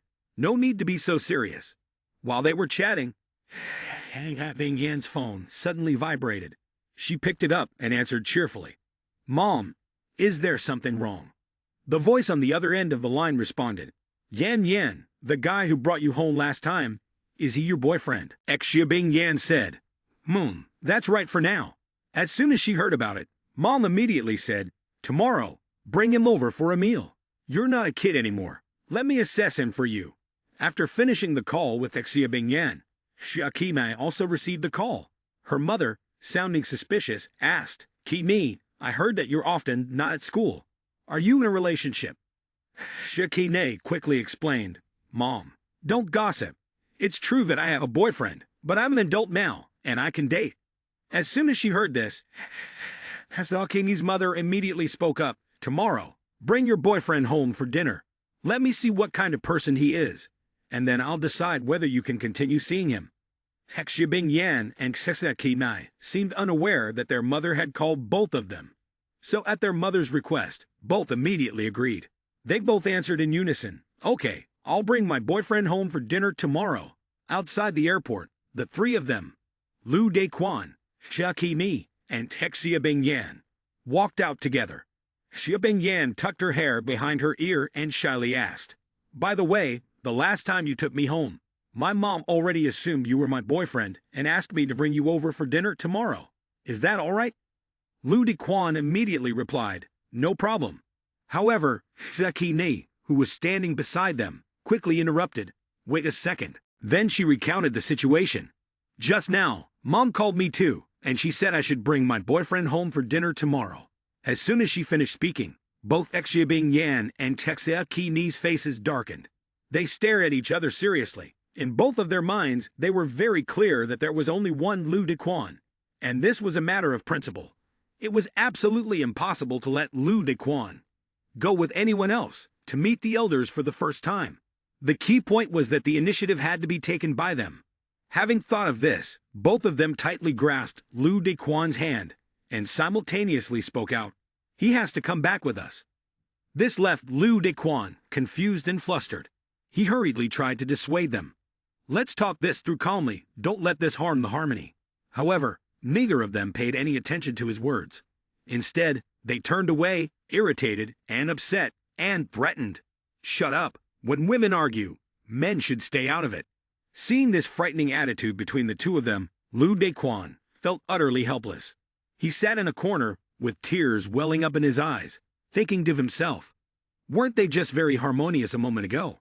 Why, in the blink of an eye, has it turned into? On the other hand, Xi was incredibly excited, amused by the situation. Her eyes sparkled like stars as she said, "Master, this is the scene that every Huaxian throughout history had to go through. Finally, I've been waiting for this moment." As she spoke, Xi waved a flag in encouragement. "Fight! Fight! Go on, fight!" This only left Lu Dequan more confused and helpless.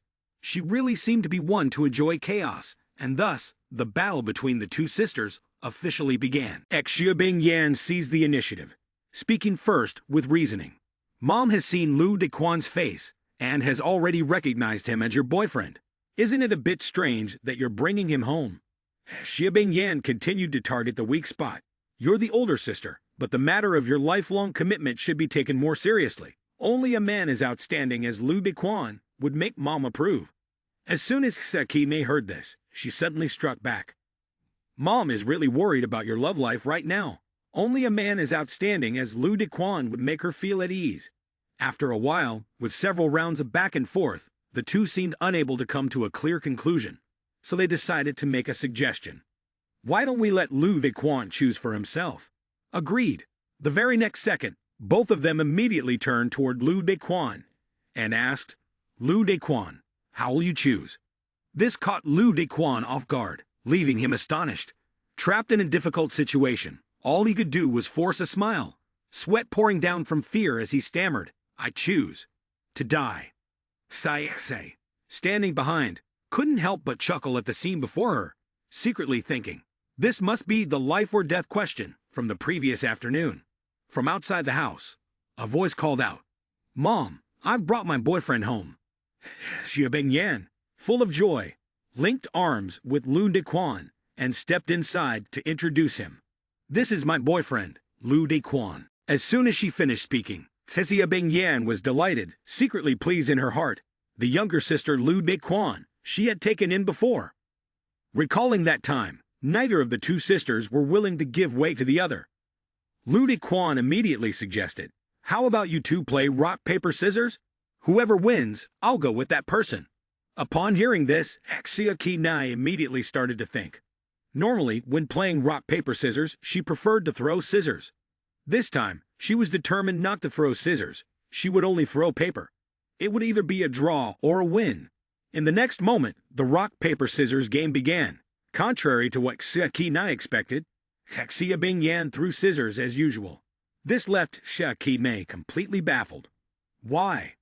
Xia Ni asked. "Why?" Xia Yan smiled with excitement and immediately explained. "You were definitely thinking I wouldn't throw scissors. I figured out your plan, so I intentionally threw scissors." Xia Ni was despondent, crying over the outcome. Xia Yan gently lifted Xia Ni's chin and spoke softly. "You thought I was on the first floor when you're on the second, but actually, I'm on the fifth." Xia Ni replied, "Sister, you're unintentionally trampling on both my body and my heart." As the memory ended upon seeing Lu Dequan, Madame Xia politely said, "Come on, come in." The two of them sat down and chatted with Madame Xia. Madame Xia spoke, "Xiao Lu, Yan Yan is a workaholic. So from now on, when things come up at home, you'll have to take more responsibility. Daquan immediately responded, Dia, I'm usually quite busy. I have shares in the largest cosmetics company in Nation N. As soon as he finished speaking, he silently thought to himself, seemingly realizing the intent behind the words. The sentence I know, on the surface, seems to be about asking me to take care of the family. But in reality, it's testing whether I've achieved success in my career. Xia Bingyan, sitting next to him, quickly interjected, Mom, don't be fooled by Lu Daquan's young age. In fact, he's quite capable. Madame Xia seemed a bit displeased with this, saying, this isn't quite right. What does the Xia family need such an outstanding son-in-law for? Xia Bingyan was extremely puzzled. Isn't it the man's role to earn money to support the family? Madame Xia responded, earn money? No matter how much money he has, it could never compare to what we have. As she spoke, Madame Xia smiled happily. He should focus on strengthening his body so that Yan Yan can have a happy life. Hearing this, Lu Daquan suddenly felt utterly confused, so much so that cold sweat broke out on him. He wondered to himself if he had unknowingly gone from a potential harem story to becoming a live-in son-in-law. This comic really has problems. While the two of them were happily chatting with Madame Xia on the other side, Xia Qinai was feeling frustrated and uncomfortable, drinking alone and muttering to herself. Sai Daquan went home with my sister, and Mom must be very fond of him. As expected, there are no eternal sisters, only eternal rivals. The more Xia Qinai thought about it, the angrier she became. She slammed her hand on the table and said, this is wrong. The key point is that Lu Daquan and my sister are going back to meet the elders. What should I do? At Longhang Entertainment Building, a loud voice echoed from outside. Let me introduce to everyone, this is Lin Ling, the artist we just signed a contract with. Everyone, please give her a warm welcome. Lin Ling bowed her head and greeted, hello everyone. As she spoke, she smiled, her face sparkling, her figure graceful, and her hair shining. I am the newcomer, Lin Ling. I hope to receive more guidance from the seniors. As soon as they saw Lin Ling, everyone applauded without stopping. This new girl was so beautiful. No wonder Leo had worked so hard to bring her here. It was said that she was proficient in music, chess, calligraphy, and painting, with a wide range of talents. Alexandros, do you think the next wave will drown us? Lin Baonai smiled brightly and spoke up. Lin Ling looks great on the outside. Let me observe her more carefully. Maybe she'll be the next sister among us. As soon as she finished speaking, Lin Baonai immediately thought of Lu Daquan. She became thoughtful, wondering what her man was doing at this very moment. Elsewhere, as night had already fallen, Xia Qinai sat next to her mother, happily introducing, Mom, this is my boyfriend, Xiao Nan.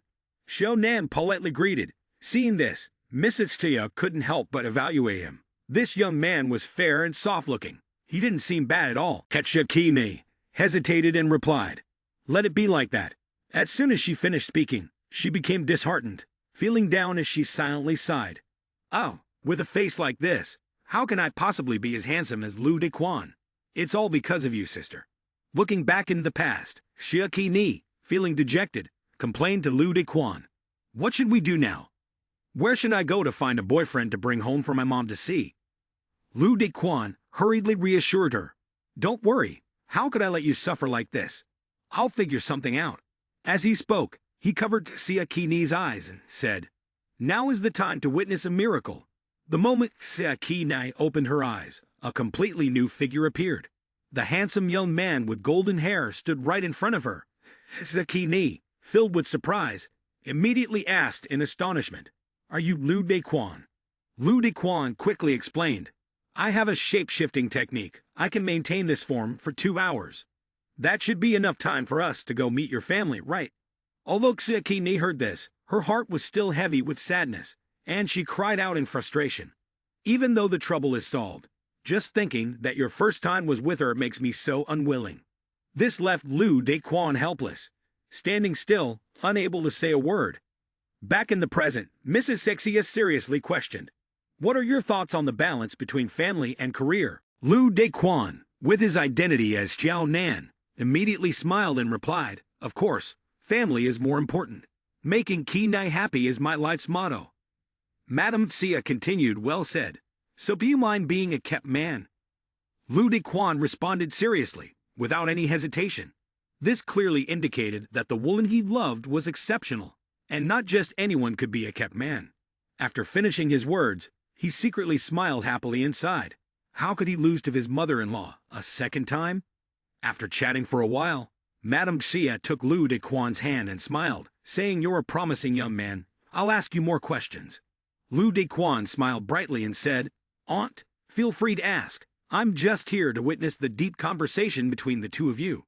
Sitting to the side, Xia Qinei couldn't help but feel a little uneasy and puzzled, thinking to herself that things seemed to be taking a strange turn. As the conversation grew livelier, nearly 2 hours had passed, and Lu Dequan finally bid his farewell. "Aunt, it's getting late. I should be going now." Xia Qinei, standing beside him, also helped by saying, "Yes, Mom, we have classes tomorrow morning." Lu Dequan felt a little helpless in the current situation, thinking that his overly good performance had turned into a trap he dug for himself. Madame Xia smiled brightly and said, "Oh, I enjoy talking to you so much. All right then, let me give you a small gift as a greeting." As soon as he heard that, cold sweat broke out all over Lu Dequan's body, and he hurriedly waved his hand to refuse. No need. Lady Xia, on the other hand, didn't pay any attention to that. She ordered Butler Liu, "Bring out the new Lamborghini car magazine for Xiao Xiao to choose from." Butler Liu immediately complied, saying, "Yes, madam." However, Lu Dequan didn't stay for a moment longer. He quickly turned around and left. "Aunt, I'll follow your wishes. The school has a gatekeeper. I'll leave now." Seeing his actions, Lady Xia, from a distance, immediately gave orders to her subordinates. "He's in such a hurry, Butler Liu. Hurry and chase after Xiao Xiao. Drive him back." Butler Liu obediently responded, "Yes, madam." The further he heard, the more helpless Lu Dequan felt, sweating coldly in anxiety. Outside, as night fell, Butler Liu chased after Lu Dequan in front. "Mr. Xiao, please let me drive you for a while." Seeing this, Lu Dequan quickly sped up and replied, "Really, it's not necessary." As soon as the words left his mouth, he accelerated even faster. After a while, when the transformation spell wore off, Lu Dequan's true form returned. He looked back and saw no one chasing him anymore. Only then did Lu Dequan finally breathe a sigh of relief, smiling to himself. That was close. I almost had a mishap. He slowly walked toward the wall right in front of him and said, "Next, once we get past this wall, there will be nothing left to worry about." However, contrary to what he had expected, a voice suddenly rang out, "Mr. Liu." This startled Lu Dequan greatly, and his eyes widened in surprise. He let out a sigh of relief, thinking to himself, that was too close, almost caused a mishap. As he spoke, he continued walking forward calmly and unhurriedly. "Next, once we get past this wall, there will be nothing left to worry about." At that moment, suddenly a servant from Madame Xia's side appeared out of nowhere, looking at Lu Dequan with a puzzled expression and asked, "Is it really Mr. Liu? How come you're here?" Lu Dequan was completely taken aback by the situation, stunned and stammering as he replied, I have little matter to attend to." He couldn't help but think to himself, "She's a servant of Madame Xia. I met her earlier this afternoon, and I also saw her again in the evening." Butler Liu, who had been some distance away, also approached. Seeing Lu Dequan, he too appeared puzzled and asked, "Why is it Mr. Liu? I've been chasing after Mr. Xiao this whole time." A cold sweat broke out on Lu Dequan as he hesitated before answering, Mr. Xiao has already left." As soon as Butler Liu heard that, he immediately questioned, "Then why is Mr. Liu here?" Lu Dequan was at a loss for words and didn't know how to respond. Just then, a voice suddenly came from somewhere. "What's going on? Why is it so noisy here?" It's none other than Madame Xia. As soon as she saw Lu Dequan, she panicked and exclaimed loudly, "Lu Dequan, why are you coming to my house so late?" Xia Qinei covered her face with her hand, anxiously thinking, "This is bad." In this helpless situation, Lu Dequan could only cry, overwhelmed with despair. He thought to himself, "What should I do? I'm waiting for the online rush." Madame Xia spoke seriously. "Although you are Yan Yan's boyfriend, you still owe me a clear explanation about this." Lu Dequan's face suddenly turned ashen. Beads of cold sweat broke out on his forehead, and he stammered, terrified. Actually, Sekini, who was standing beside them, quickly intervened. Mom, don't be so harsh. Let's talk about this calmly. Madame Xia, however, paid no attention to her, maintaining her stern attitude as she replied, Kini, don't interfere. This is very serious. At that moment, Xia Bingyan suddenly appeared from somewhere and calmly spoke. Mom, you misunderstood Lu Dequan. It's me who called him here. Madame Xia looked skeptical, her face serious as she reminded, Yan Yan, don't try to defend his sinister intentions. One must be careful when dealing with men. Don't be easily deceived. Xia Bingyan didn't offer any further explanation. She simply leaned in and whispered into Madame Xia's ear. In the next instant, both of their faces turned bright red. Madame Xia, feeling embarrassed, said, I see now. All right, I understand. As soon as she finished speaking, Mrs. Xia turned to Xia Kimi and said, Everyone disperse. Kinai, let's go back. This left Xia Kinai feeling puzzled and extremely doubtful. Before leaving, Mrs. Xia reminded Lu Dequan, Young man, be careful. Lu Dequan was escorted to his room by Xia Bingyan. Xia Bingyan pushed him towards the bed. He lost his balance and fell directly onto the bed with a dazed expression. Lu Dequan asked Xia Bingyan, What are you trying to do? As Xia Bingyan slowly crawled on top of him, she gently replied, A man and a woman alone in a room, with dry tinder. What do you think is going to happen? Hearing this, Lu Dequan was taken aback, extremely surprised, his face turning red as he said, This is happening too quickly. With a beautiful, enchanting face, Xia Bingyan asked, Am I really going too fast? Seeing Xia Bingyan so proactive right in front of him, Lu Dequan couldn't help but turn pale, sighing inwardly, thinking, I always thought Director Xia was cold and serious, but who knew she was such a racer behind the wheel? This damn contrast in power, who could handle it? Just as Xia Bingyan's dress was being lightly pulled down, Lu Dequan immediately covered his eyes with his hand and said, Don't add fuel to the fire. His other hand was stretched out in front of him. However, unfortunately, it happened to land right on Xia Bingyan's chest. The moment Lu Dequan saw this, his face turned pale, and he was speechless, unable to do anything. In contrast, Xia Bingyan smiled with great delight. She approached him, draped her arm around his neck, and gently said, You say you don't want it, but your body is being quite honest. Lu Dequan suddenly remembered something, and immediately asked in confusion, Mom, what did you say to her earlier? Please, let me off.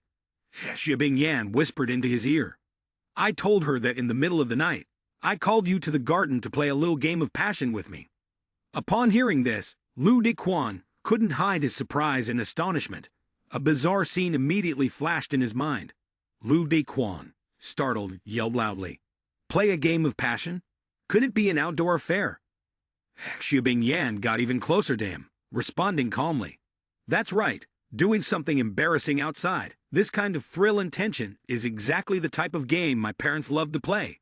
If I put myself in their shoes, of course my mom would understand. Hearing this, Lu Dequan couldn't help but praise. The relationship between your uncle and aunt is really something. Xia Bingyan pressed her hand gently on his body, reminding him, I bet they're eavesdropping from the corner of the wall, so you should call me out loud, don't let it slip. Just as she had said, outside, Madame Xia was intently listening to the noises coming from the room, seemingly very amused as she muttered to herself, Sounds like they're really enjoying themselves. Xia Kimi, on the other hand, felt extremely uncomfortable, frustrated, and full of doubts. Lu Dequan is with your sister? Are you really that happy? Lu Ling Ling, full of worry, looked at Lu Dequan, who was slumped on the sofa, and immediately asked, Brother, where did you go last night? Is one night not enough? In the night, Xia Kinai stormed into her sister's room, and the two of them spent the entire night arguing over Lu Dequan, while he could only endure with a helpless expression. Back in the present, Lu Dequan's face looked worn out, and he yawned sleepily before saying, I'm so tired, I'll take a nap first. As soon as he finished speaking, he immediately turned around and walked away, his mind wandering. In the end, it was just about hugging the blanket and having a simple chat. At that moment, Lin Baonai suddenly appeared out of nowhere, happily saying, I've made a new discovery. Lu Dequan replied. Can you wait until I wake up to tell me? However, Lin Bao Nai disagreed and immediately retorted. No way, you are Huak Xian, the savior of the world. How can you sleep? This left Lu Dequan feeling utterly helpless. With panda-like dark circles under his eyes, he gave a wry smile and said, Go ahead, tell me. Lin Bao Nai then raised her phone, showing an image of Lin Ling and said, This is the new artist who just joined our company, and she's your next target. Upon hearing this remark from Lin Bao Ni, Dequan felt completely confused and quickly replied, Want me to attack a woman? What kind of worldly difficulty is this? Lin Bao Ni sneered. At Bao Ni's strong request, Lu Dequan had agreed to meet her at her company. Lu Dequan hurriedly pedaled his bike down the road. Kasaixe, following behind, couldn't help but wonder about his actions. Master, why aren't you driving the Maserati? Lu Dequan immediately explained, Last time, driving that car attracted too many women trying to strike up conversations. It was too troublesome. Upon hearing this, Hazai said, Master, you're so considerate. Aren't you afraid of running into those prestigious women? You know, the kind who frequently mingle in high society. The more Xi spoke, the more helpless Lu Dequan felt. He silently thought to himself, What exactly has Hazai gone through? Even bragging is embarrassing for her. Suddenly, a loud scream rang out. Help! Upon hearing the cry, Lu Dequan immediately took notice and quickly rode toward the crowd. Let's go. Let's see what's going on. Two men were holding a frail girl tightly. One of them pointed directly at her face and threatened, Dared to mention breaking up. You're lucky I even need you at all, a ragged girl like you. The sky was overcast that day with a gentle breeze causing her hair to flutter. The crowd around gathered, both curious and worried. The girl, her face streaked with tears, couldn't help but beg for help from the people around her. Please, someone help me. The people standing around, on the other hand, did not show any reaction. They just stood there, whispering and gossiping loudly. This man hitting a woman is simply not human. Don't interfere with other people's business. You're just getting yourself involved. That's right. Advising won't end well. Lu Dequan, watching this scene from afar, couldn't help but feel frustrated and angry on their behalf. He thought to himself, afraid of getting into trouble, and had no choice but to widen his eyes and stare at the arrogant villain. He never expected that the world would be so indifferent, and his hand clenched into a fist, trembling uncontrollably. A moment later, he spoke up. Stop. However, before he could finish his sentence, another voice interrupted. Stop it. Where did Lin Yi Nian come from? She coldly and indifferently spoke. Hitting someone in public. If you continue with this kind of violent behavior, I'll call the police. Upon seeing Lin Yi Nian, the man sneered and spoke with a tone of utter contempt. Where did this ugly thing come from? You dared to meddle in my business. Or are you just trying to get attention, so I'll notice you, and do you another favor? Lin Yi Nian, unaffected by his attitude, calmly responded. First of all, I'm not ugly. You, on the other hand, are truly despicable. Second, I'm not interfering in other people's matters. Your actions have already broken law. The more the man heard, the darker his expression became, unable to find a response. Lin Yi Nian continued speaking. Thirdly, don't you dare insult the 3 words doing good deeds. As soon as she finished, everyone around immediately responded in agreement. Well said. This woman might not be beautiful, but she was certainly brave. Alas, they feared the young lady had just drawn fire upon herself. Seeing everyone's attitude, the man grew even more provoked. He stormed straight toward Lin Yi Nian, his face twisted in fury, and shouted angrily, You little bitch, you think I wouldn't dare hit a woman? His fist was only inches away when it was suddenly stopped. The man's face turned pale, his body trembling in pain as sweat poured down his forehead. He groaned in discomfort. Damn it, let go of me. But Lu Dequan ignored him completely and struck without hesitation. The man howled in agony, collapsing to his knees, his entire body shaking from the pain. It hurts so much. Lu Dequan's voice was cold.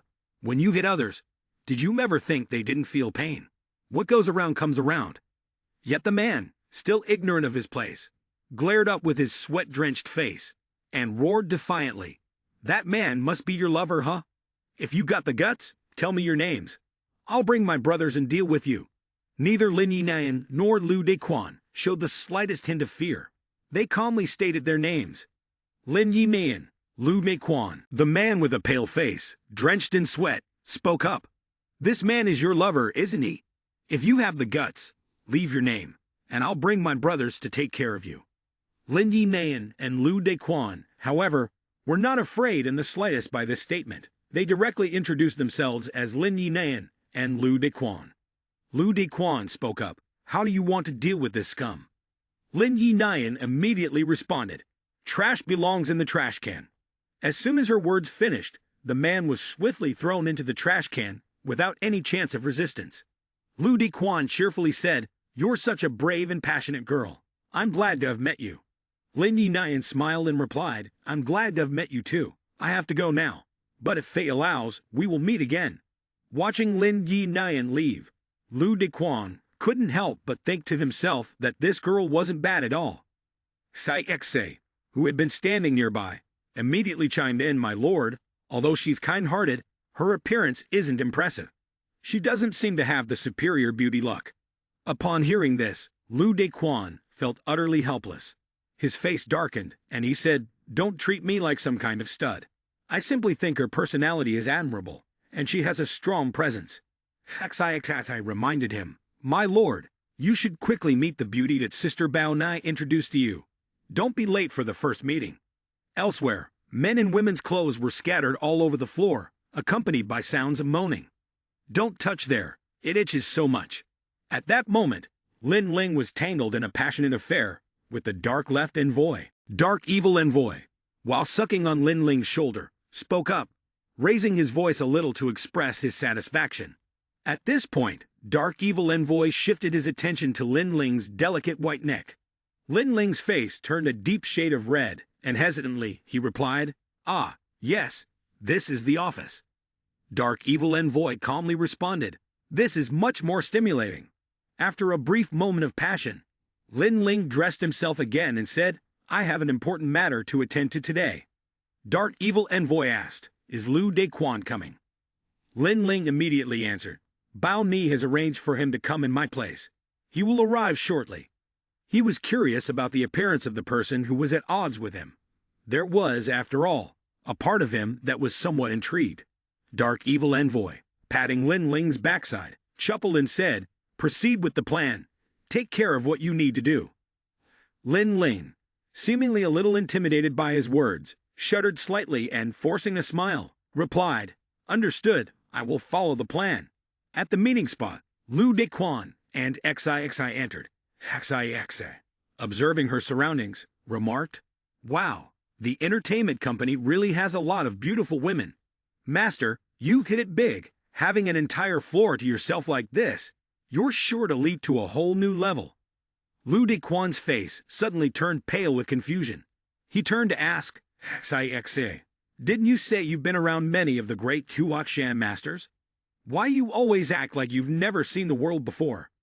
Xixi, however, didn't seem to pay any attention to his question, still focused on looking around. Suddenly, a voice called out from a distance.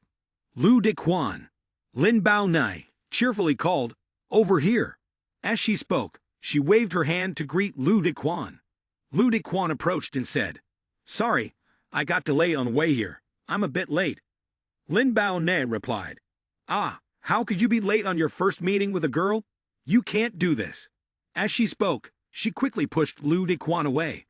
Enough talk, the cafe on the rooftop is waiting for you. Lin Bao Nai seemed full of anticipation, smiling brightly as she reminded him. Rely on yourself. Huaqian, our great master, you need to show your real abilities. Lu Dequan scratched his head and responded, All right.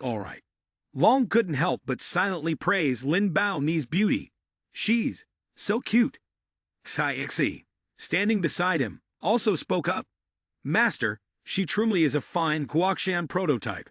I just feel Bao Nai is so cute. Yet you're going on a date with another girl. The more he listened, the more confused Lu Dequan became. His face turned pale, his mood sour and helpless. Suddenly, the sound of wind chimes rang out. Lin Ling was already sitting at the table with a cup of coffee, waiting. As soon as Lu Dequan saw Lin Ling, he felt something strange. Why do I feel like she looks a bit like... The image of Lin Yinayan suddenly flashed in his mind. However, just a moment later, Lu Dequan quickly dismissed the thought. I must be overly sensitive about women. Anyway, let's go over there first and see. Lu Dequan slowly approached and politely asked, Are you Miss Lin Ling? I am Lu Dequan. Lin Ling gently replied, Yes, I am Lin Ling. Lu Dequan smiled and said, I'm so sorry, there was a slight delay on the way here. My apologies. Lin Ling quickly waved her hand, signaling that it was fine, and responded, It's all right, the schedule didn't quite keep up with the changes. Please sit down first. Lu Dequan was visibly embarrassed, his face darkened, beads of cold sweat forming, and he spoke, Let me introduce myself first. Seeing his awkwardness, Lin Ling couldn't help but chuckle, puffed, You're so cute. Nowadays, men don't get so nervous around women anymore. However, despite what she said, Lin Ling seemed to have an opposite thought in her mind. It seems like he's a straight-laced guy who's never experienced much in life. A man like this is the easiest to handle. The very next moment, Lin Ling purposely dropped her bag. The contents spilled out everywhere. Feeling a bit embarrassed, Lin Ling said, I'm a little clumsy. Sorry to make you laugh. Lu Dequan hurriedly replied, It's fine, it's fine. I'll help you pick it up. Lin Ling, while bending down to pick up her things, said, No need, I'll pick it up myself. Hearing this, Lu Dequan could only stammer, then, you go ahead. He couldn't take his eyes off Lin Ling, seeing her delicate and alluring figure with her full chest displayed before him. Lu Dequan couldn't help but feel confused, a sense of doubt brewing inside him. Could it be? After dealing in the flesh trade for so long, why would Bao Nai introduce this kind of casual woman to him? Lu Dequan took a sip of coffee, his gaze calm, and still like a serene lake, silently watching the person across from him, bending down to pick something up. Lin Ling glanced at him, the corner of her mouth lifting slightly as she thought, Sure enough, he's an inexperienced man who hasn't yet encountered a woman making a move on him. This is too easy. She suddenly leaned in, her long fingers lightly brushing against his pants leg, her voice sweet as honey. Lu Dequan, my lipstick fell down by your feet. Could you pick it up for me? Lu Dequan didn't answer, only quietly bent down, picked up the lipstick, and handed it to her. The moment their fingertips touched, Lin Ling smiled faintly and whispered, Your ears are so warm. Lu Dequan coldly responded, You should put on more clothes. It'll keep you warm. Sai, standing nearby, frowned. Lu Dequan muttered under his breath, hinting ambiguously, This girl has a lot of tricks up her sleeve. Half an hour later, as they were about to part ways, Lin Ling extended her phone, smiling gently. It was a pleasant conversation today. Let's exchange contact information. In her mind, a sly thought emerged. Lu Dequan calmly declined. No need, I can tell that Miss Lin has a lot on her mind, and I prefer people who are straightforward and sincere. Lin Ling froze for a moment, muttering to herself, Did he see through me? No wonder he's Huaxian. I was too careless. But she quickly changed her demeanor, a half-genuine, half-fake smile forming on her lips. Lu Dequan, congratulations on passing the test. Inside, she gritted her teeth and thought, Now I'll use my real skills to deal with you. Huaxian, Lu Dequan was taken aback. Dude, what does this mean? Lin Ling lightly covered her eyes with her hand, her voice trembling as if she was about to cry. You know, the entertainment industry is chaotic, and there are many men who approach me simply because of desire. But I just want to find a trustworthy and sincere man to befriend, which is why I set up the test earlier. Xi leaned in close to his ear and whispered. Seeing her expression, she seemed quite sincere. Could there really be any truth to this? Lu Dequan stroked his chin thoughtfully. Is that so? Seeing this, Lin Ling thought to herself that he still hadn't fully trusted her, so she needed to apply more pressure. She lowered her head, her voice soft and gentle. If my little performance made you uncomfortable, Mr. Lu, I hope you'll forgive me. I shouldn't have used such thoughts to judge you, as Bao Nai introduced you to me. Lu Dequan nodded lightly. Miss Lin, I'm not blaming you. It's just that I haven't fully processed everything yet. Lin Ling let out a relieved sigh. You really scared me. I thought I had ruined my first meeting with you. Sister Bao Ni has told me multiple times that I must take you down. Lu Dequan scratched his head and laughed awkwardly. Ah, did she say that? He thought to himself. Bao Ne really does have that kind of personality. But now, he actually felt like Lin Ling was much more straightforward than before. She really had exaggerated a bit. Then he added, by the way, I also made a mistake earlier. I apologize. Lin Ling quickly replied. She said you're the best man in the world, which is so exaggerated. Honestly, I didn't quite believe it. The whole act earlier was just to prove that she was wrong and selfish. Then she held up her phone again, her eyes bright. So let's be friends. I also want to connect with Sister Bao Nai. Lu Dequan nodded this time. All right. Lin Ling smiled inwardly. Hua Xian's game had just begun. As soon as Lin Bao Nai saw someone walking in, she rushed over and asked, How was it? How did it go? Tell me quickly. Lu Dequan yawned lazily. I'm too tired. Ask XEXI. Lin Bao Ni glanced over, and XIXE, holding her face, sighed. Though there had been a bit of a musical interlude in the middle, the beauty she had introduced wasn't bad overall. Lin Bao Nai burst out laughing. Of course. Her personality is amazing, and she's very self-respecting. Last time, a wealthy merchant wanted to sponsor her, and she directly splashed her drink on him. Lu Dequan, upon hearing this, couldn't help but recall the appointment, feeling a bit confused. Was it really a test? Why did it feel like something was off? Xiao Ling, can I come in? A voice outside the door interrupted his thoughts. Lu Dequan flinched slightly. That voice was so familiar. He opened the door to find a strange girl walking into Lin Ling's lounge. His eyes widened in surprise. It was the same girl from this morning. How did she know Lin Ling? Inside the opposite room, the two girls were sitting on the sofa, each wearing a different expression. The air was thick with tension. Lin Yinan spoke first, her voice steady but tinged with worry. Xiao Ling, I still want to advise you that, even if you want to become a celebrity, you still need to finish your college degree. Lin Ling curled her lips in a smile, her gaze exuding confidence to the point of arrogance. Is that all? With looks like mine, it's destiny that I shine under the spotlight. As for studying, if I can rely on my beauty, why bother with talent? She glanced at her cousin, her eyes cold with a hint of mockery. Cousin, I'm not talking about you, but how did you end up like this? Haven't you always been the school's girl, since we were kids? She chuckled inwardly, a glimmer of triumph flashing in her eyes. From now on, her cousin would forever remain a lowly, unattractive person, stuck at the bottom of the social food chain. She stood up, walked closer, gently touched her cousin's cheek, and continued in a voice full of hidden meaning. Lately, I haven't heard you play the zither anymore. Have you grown tired of it? Thinking back to the beginning, she froze for a moment, then smiled inwardly with biting sarcasm. For the rest of her life, her cousin could forget about ever playing another song again. Lin Yinan suddenly spoke up, cutting her off. Enough. I admit that certain things have happened to me, but my essence has not changed. I am still the same person I was back then. It's you who has changed. Xiao Ling, you've indeed become more beautiful, but you've lost the purity of your original heart. In my eyes, you're no longer as endearing as you once were.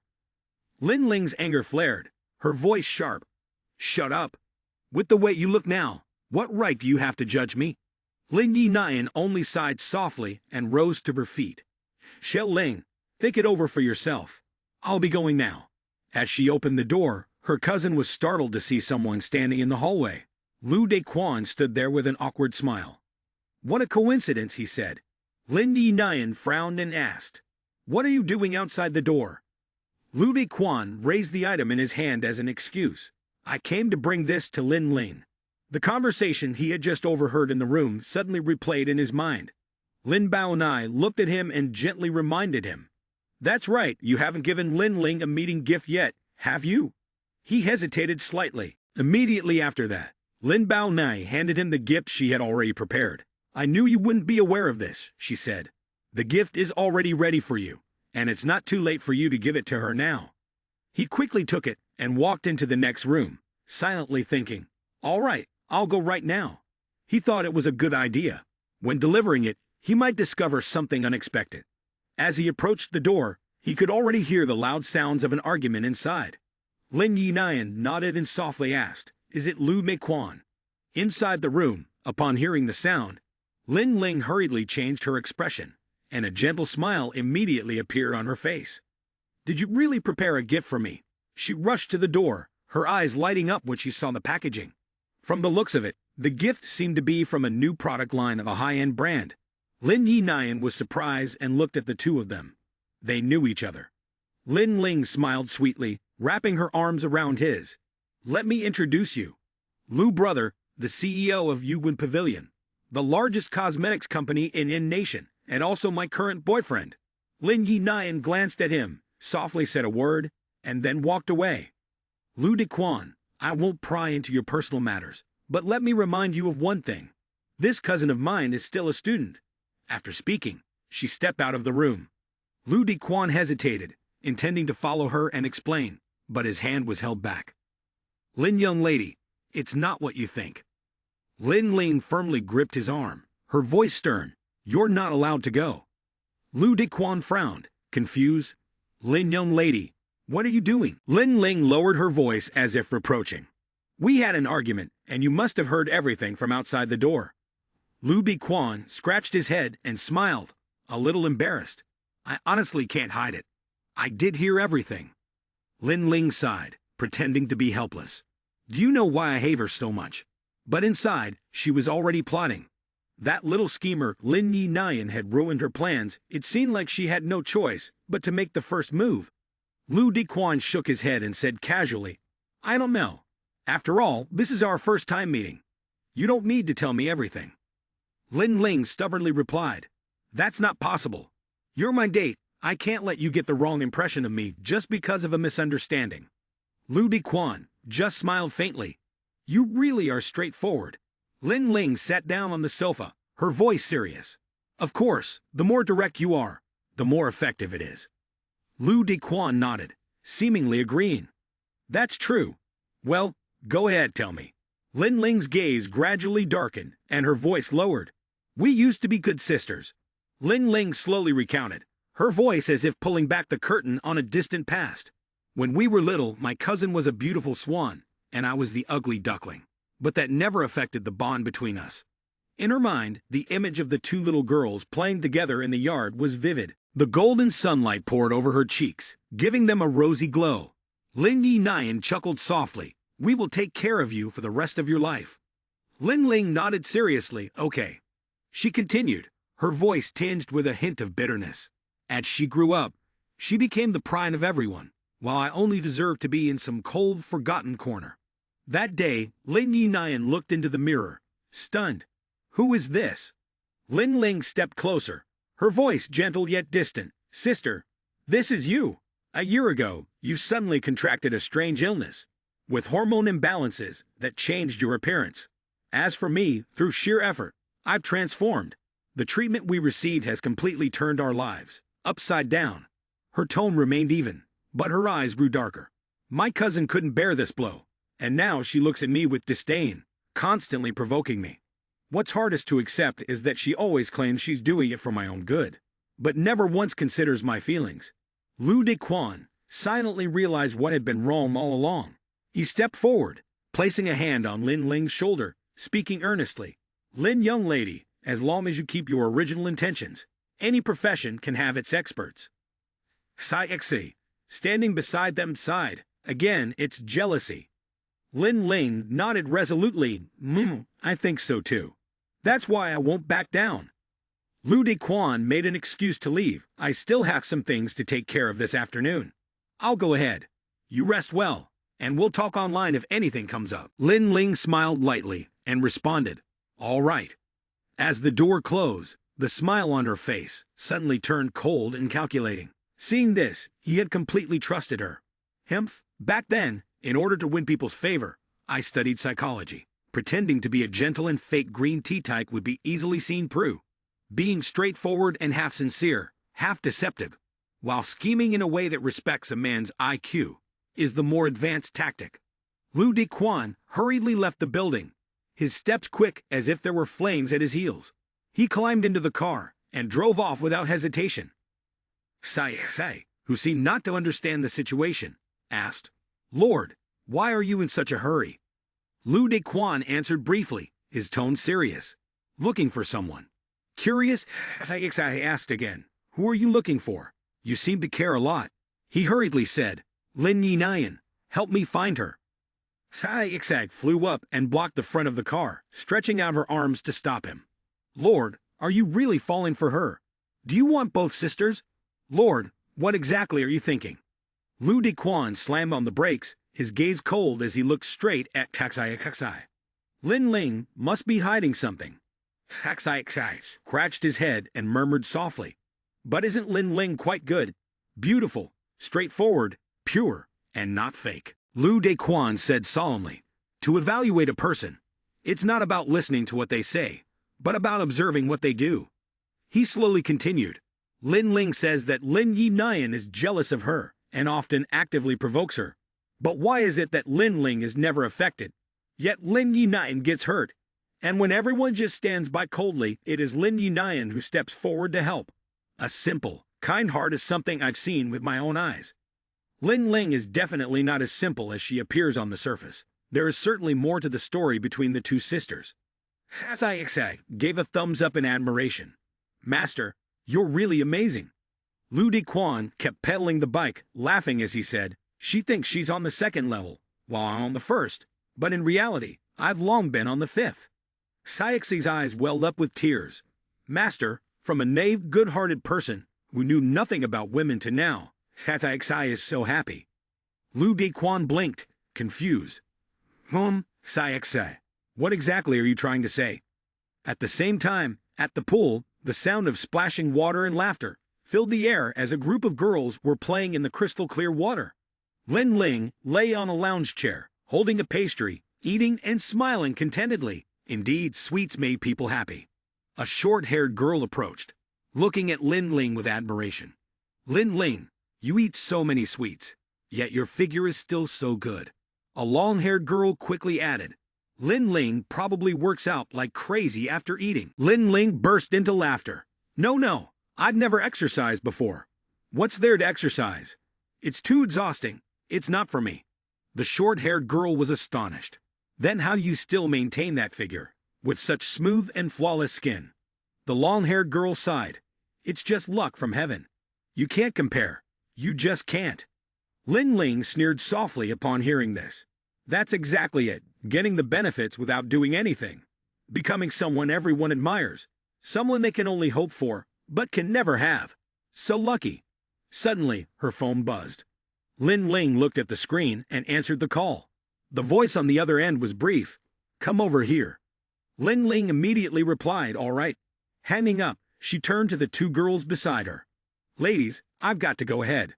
The short-haired girl nodded. "Go ahead." The long-haired girl waved. "Bye-bye." As soon as Lin Ling disappeared from sight, the long-haired girl scoffed.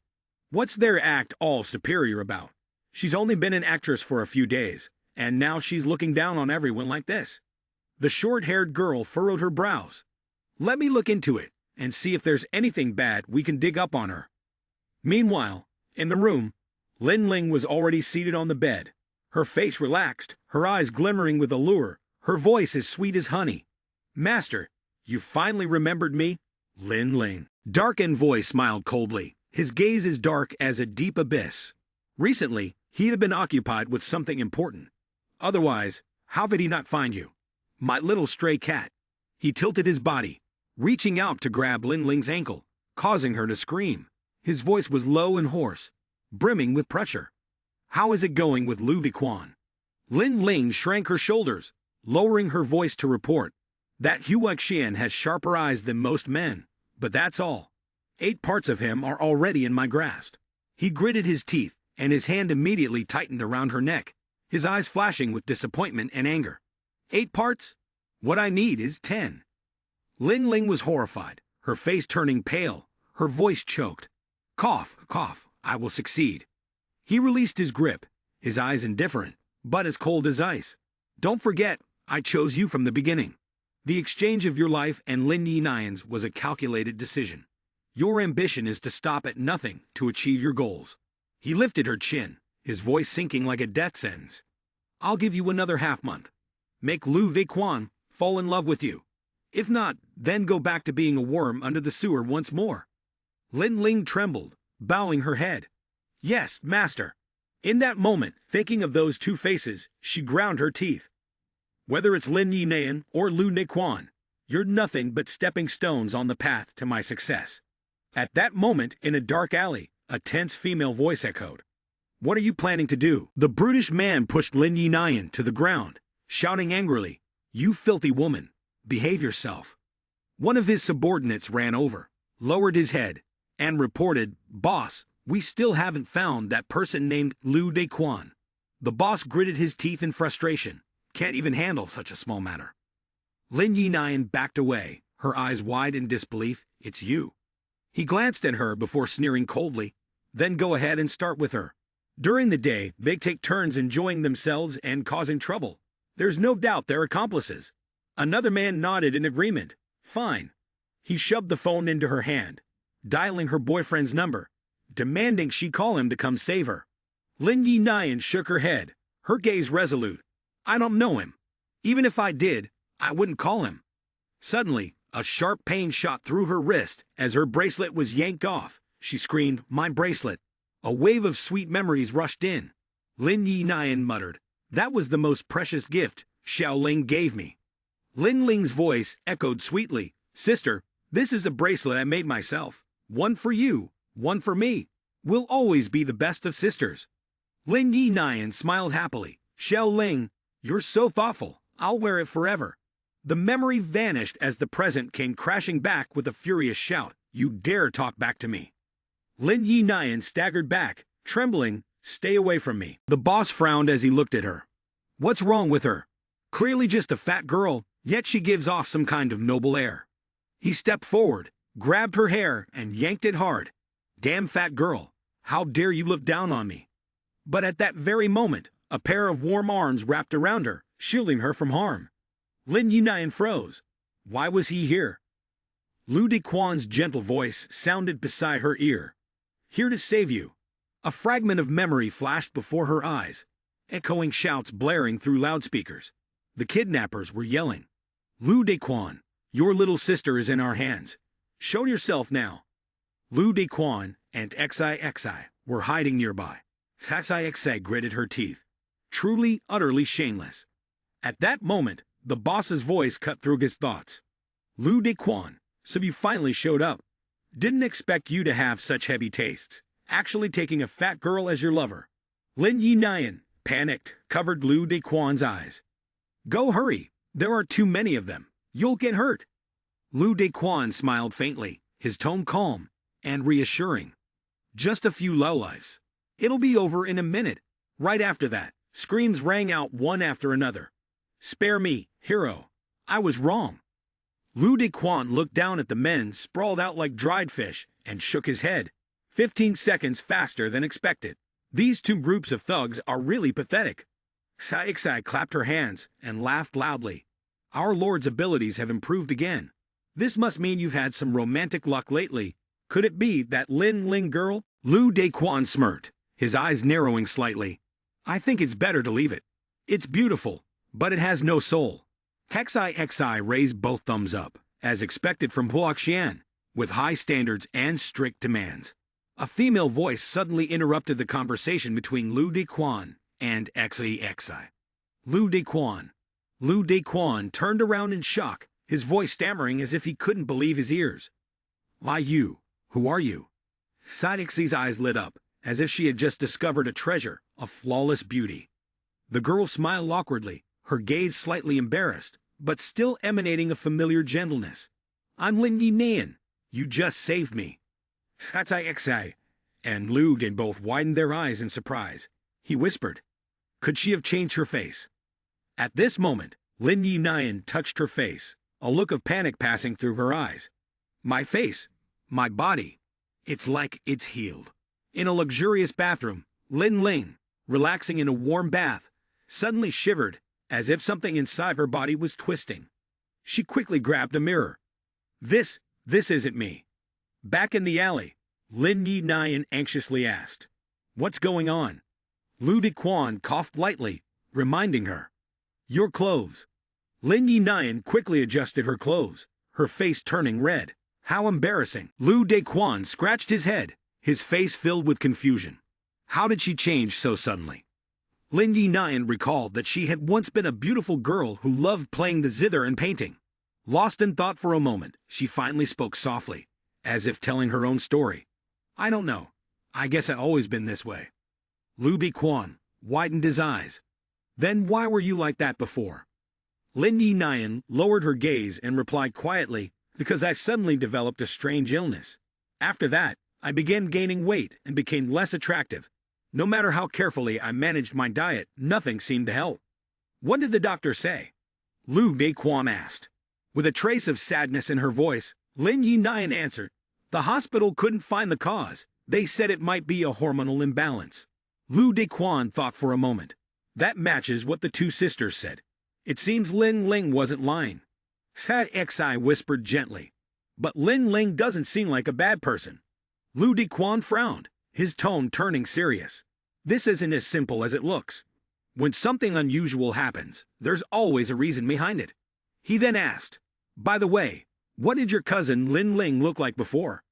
A thought suddenly came to him. I remember Lin Ling once mentioned that when you became less attractive, she grew even more beautiful. There must be something strange going on. A faint memory stirred in Lin Yi's mind. She remembered standing before a mirror, staring at her reflection and wondering, who is this? From behind her, Lin Ling's gentle voice echoed, Sister, this is you. Lin Yi looked towards Lu Biquan, asking with doubt, Huh? Does this have anything to do with it? Lu Biquan nodded and then extended his hand. It's very important. Show me the photo. Lin Yi took out her phone and opened an old picture. I think I have one. Lin Ling gave me this bracelet she made herself. My mom took this intimate photo.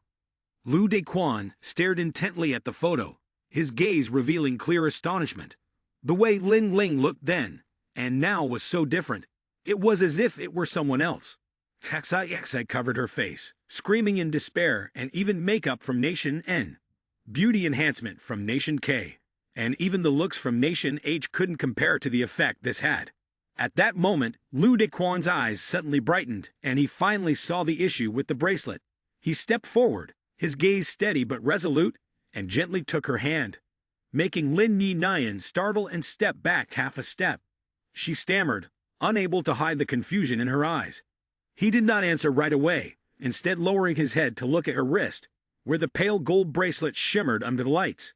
A faint smile appeared on his lips. I understand now. If I'm not mistaken, Lin Ling will come to find you soon. Lin Yi frowned, unable to believe it, and hurriedly shook her head. How could that be? We just had a fight. In fact, her personality was very tough. She wouldn't easily. She hadn't finished speaking when the phone suddenly rang. Lu Biquan raised the phone and handed it to her. Looking at the name displayed on the screen, Lin Yi was astonished. Lu Biquan, how did you guess this? Lu Biquan smiled faintly.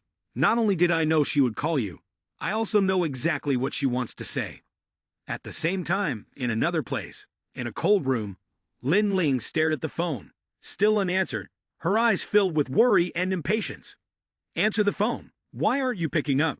Could it be that you figured out the secret of the bracelet?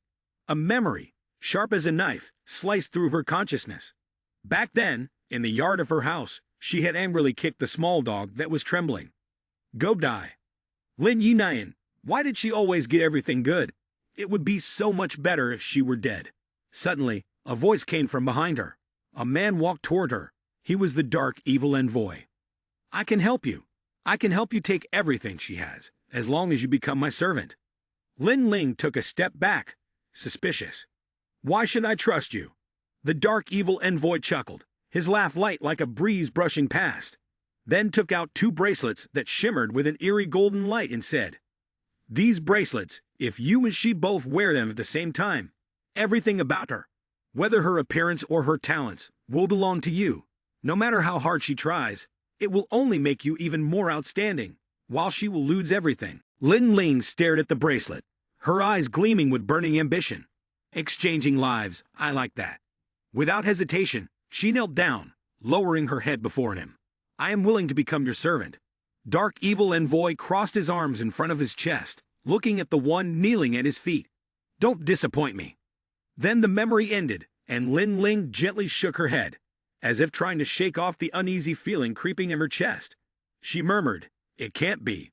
That's my most power. An ordinary person, like her, could never have detected it." Just then, the phone connected, and Lin Ling quickly adjusted her tone. "Sis, where are you?" On the other end of the line, Lin Yinayan's voice came through. "Xiao Ling, I'm at home. Why, is something wrong so late?" Lin Ling smiled softly, hiding her true emotions. "It's nothing. Just saw the bracelet and thought of you. I got too emotional during the day. We shouldn't be like that with each other."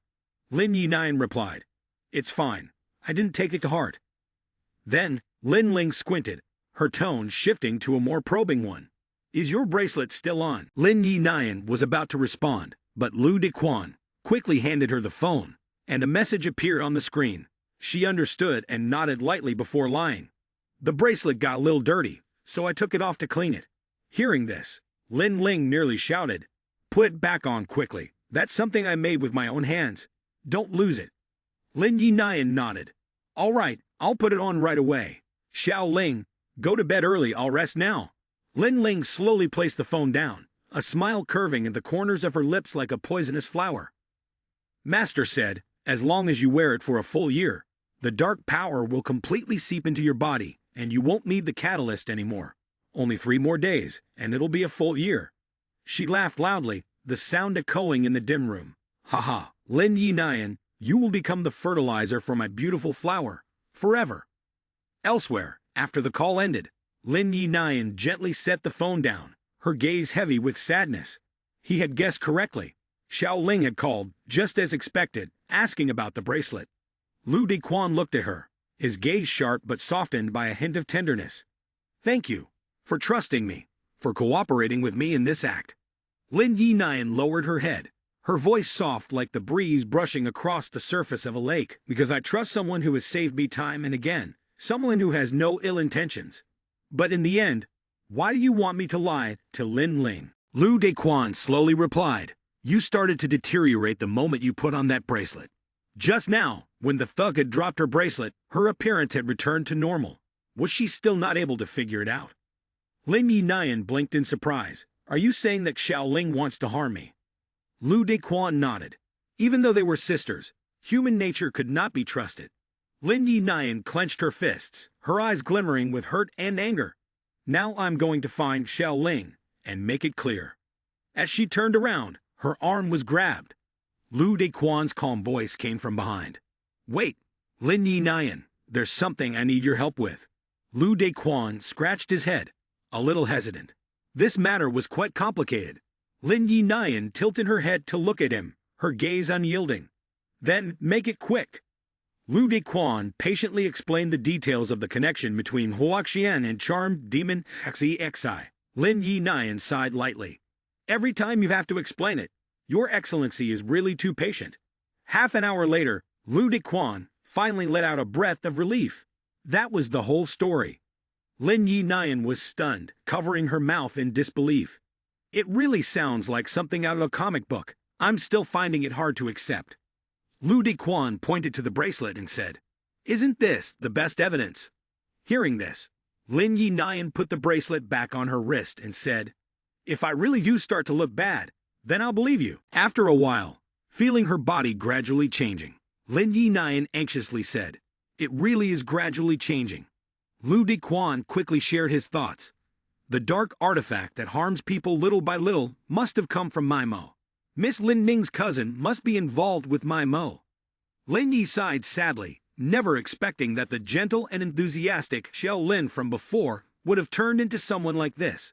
Lu Dequan patted her shoulder to comfort her, reminding her that the human heart is unpredictable, and that she should focus on protecting herself first. Lin Yinayan suddenly remembered and asked, "Right, what did you need my help with earlier?" Lu Dequan slowly explained, "This time, Charmed Demon isn't directly targeting me.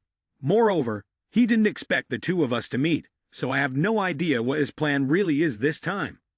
Lin Yinayan then speculated, "So Huaxian intends for me to temporarily not expose Lin Ling, to see what kind of beauty Lin Ling has and what exactly Charmed Demon wants to do." Lu Dequan nodded, his gaze serious but pausing for a moment. But this still depends on your decision. After all, you want to remain beautiful. Before he could finish, Lin Yi Nian interrupted. Her voice firm. I agree. She smiled lightly, her tone filled with righteousness. Ugly doesn't mean much to me, but being able to do something for justice, that's what truly matters. Lu Dequan looked at her, silently thinking to himself, Lin Yi Nian, I truly didn't misjudge you. At this moment, Lin Ling looked into the mirror, her red lips pressed together, curling into a smile full of meaning. The fool, whose mind was clouded, indeed didn't notice the secret of the bracelet and obediently put it on. She adjusted her hair, stepped out of the room, and walked to the door across the hallway. Her fingers lightly tapped, the sound of gentle knocks echoing evenly. Sister Bao Ni, can I come in? A calm voice responded from inside. Come in. Lin Ling pushed the door open, her eyes brightening when she saw the man sitting on the sofa. She pretended to be surprised, raising her voice a pitch higher. What a coincidence, Lu brother, you're here too. Lu Dequan gave a faint smile and nodded. Yeah, I'm just bringing some things for Bao Nai. What a coincidence, huh? She cursed inwardly, but still smiled brightly. What a coincidence, I saw you coming looking for Bao Ni, so I deliberately came here. Lu Dequan stood up, glanced at his sister, and said, If there's nothing else, I'll be on my way. But just as he was about to walk past, Lin Ling suddenly called out, Wait a minute. Lu Dequan stopped, turned around, and asked, Miss Lin, is there something you need? Lin Ling took a step forward, pretending to be shy, speaking softly. Actually, wasn't it Lu brother who gave me that precious gift last time? I wanted to return the favor. Lu Dequan looked a bit awkward, scratching his head. No need. At that moment, it felt like someone was choking Lu Dequan's mind. Lu brother, don't bother declining. It wasn't a precious gift at all. That's what I want, to invite you to go mountain climbing this weekend. Lu Dequan screamed in his heart. Is this the big move? A death warning to go mountain climbing together? Does she think I still have a chance? The sky was clear, within the galaxy. On the weekend, Lin Ling appeared at the meeting point, her face carefully made up, her fair skin glowing, wearing a form-fitting sports outfit that highlighted her alluring figure. Her eyes sparkled when she saw him. Lu brother, you're right on time. Today, I'm definitely going to catch him. Lu Dequan responded indifferently. Should be. Time's getting late. Let's go. In his mind, he was chanting. A life-risking mountain climb. Let's see how she acts all high and mighty. Lin Ling lightly tugged at his sleeve. Don't rush. Mountain climbing is exhausting. We should warm up first.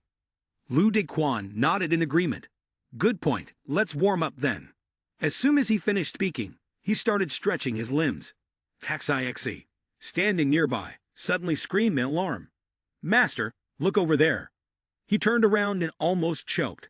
Lin Ling was taking off her jacket, underneath wearing only a tight-fitting crop top, her body's curves fully revealed. Huh, is that Lin Ling? Turning his head, he pretended to ask. Lu brother, why are you looking at me like that? Lu Dequan forced out a fake smile. Miss Lin, your figure is stunning. Lin Ling laughed aloud, her gaze bright and oddly entrancing to anyone who met it. Thank you for the compliment, she said with a small, pleased smile. Inside, she felt a quiet satisfaction. Just as I thought, he fell for it. Unwittingly, she had shown the most polished and alluring of her tricks. But in Lu Dequan's mind, another image quietly surfaced. A different girl. He murmured softly, Next time, bring Lin Yi Nian along for the climb. They had been climbing for a while when Lin Ling suddenly halted. Her cheerful expression vanished. Her eyes turned cold as she fixed them on the man ahead. Her smile faded into a hard line, her lips pressed together. Did you really think I invited you to climb for fun? I came here for a purpose. To end you. That night was carved deep into Lin Ling's memory. A dark room, a single harsh light throwing shadows over the man in the black leather chair. The dark envoy's gaze, bottomless and amused, rested on the girl kneeling before him. Not bad. Your skills have improved lately, he said. Lin Ling kept her head bowed, answering with careful respect. It's all thanks to your guidance, master. The dark envoy let out a low chuckle. Now it's time for you to repay me. Lin Ling's body stiffened. She bit her lip and lowered her eyes, responding, Please give your orders, master. His voice, cold and measured, brushed past her like a chill wind, intent clear in its edge, determined that she would carry out his command. Lin Ling lifted her chin slightly and spoke with steady resolve. "Don't worry, master. If he's a man, I will make him fall for me." A scheming laugh quietly echoed in her mind. Lu Dequan finished preparing and was currently in the damp mountains. She muttered softly to herself. At that moment, Lin Ling suddenly stumbled and fell to the ground, letting out a soft groan. Oh, Lu Dequan turned around, his eyes filled with concern. "What's wrong?" Lin Ling pretended to be pitiful, clutching her leg. "I wasn't careful. I twisted my ankle." Lu Dequan approached and helped her up. "Can you still stand?" Lin Ling pressed her lips together, her face dotted with sweat. "It hurts so much." Seeing this, Lu Dequan said, "Maybe you should wait here. I'll go up alone." Lin Ling immediately blurted out, as if swallowing tears. "You, Lu brother, are you joking?" Lu Dequan smiled lightly. "I'm not joking. I'll carry you." But in his heart, he was calculating. Although his words were sincere earlier, he couldn't know what trick she might be planning unless he followed her script. Lin Ling climbed onto his back, whispering in his ear, "Lu brother, you're both funny and kind." Lu Dequan replied calmly, "Looks like we won't be able to reach the peak today. I'll carry you down the mountain." Lin Ling smiled softly, obeying him completely, her outward sweetness hiding the venom in her heart. "Hemph, it won't be that easy to go down the mountain." 5 minutes later, light raindrops began to fall, their sound echoing on the leaves like whispers of the ancient forest. Lu Dequan looked up at the sky and asked, "Why did it suddenly start raining?" Lin Ling pretended to be startled and replied, "Yes, just a moment ago. The weather was fine." She nestled closer to him, her voice trembling. "Lu brother, I'm so cold." He responded calmly, as though lecturing on physiology. "Well, you just sweated, and now it's pouring rain. The temperature difference is too large, so naturally, you'll feel cold." Lin Ling nearly bit her lip until it bled and said, "Are you even a man? I'm like this, and you're still standing there lecturing me." The sky darkened, and the blackness spread through the leaves. She anxiously asked, "It's getting dark. What should we do now?" Lu Dequan took out his phone to check, but there was no signal. This rain could last for an unknown amount of time. Waiting like this isn't an option. "I'll find someone to help. You stay here." He thought to himself, this little rain was nothing to him. But before he could leave, Lin Ling grabbed his hand. Landslides are common on the mountain during heavy rain. It's dangerous to just go off like that. He turned back, pretending to hesitate. "Then what should we do?" Lin Ling pointed ahead, her voice urgent. "I often come to this mountain. I once accidentally found a cave nearby where we can take shelter. It's not far from here. Should we?" Lu Dequan smiled, and in a voice that sounded sincere, said, "That's great. Let's hurry there." But inside him, his mind was completely clear. Finally, he had managed to get her to make a move. Meanwhile, Lin Ling's gaze began to waver. A glimmer of doubt flickered. She felt that something was off. The sky was growing dim, and the rain continued to pour without pause. A voice echoed from the cave. How fortunate. Inside the cave, 2 people huddled around the fire to keep warm. Lu Dequan sighed. "I didn't expect there to be firewood inside the cave." Lin Ling warmed her hands by the fire, nodding. "Yes, it's really fortunate." In a corner, Xiao Lu wasn't paying attention. Lin Ling thought to herself, "Ha, where's the luck in that? This is all my arrangement." The fire crackled, the fragrance of the wood blending with the damp smell.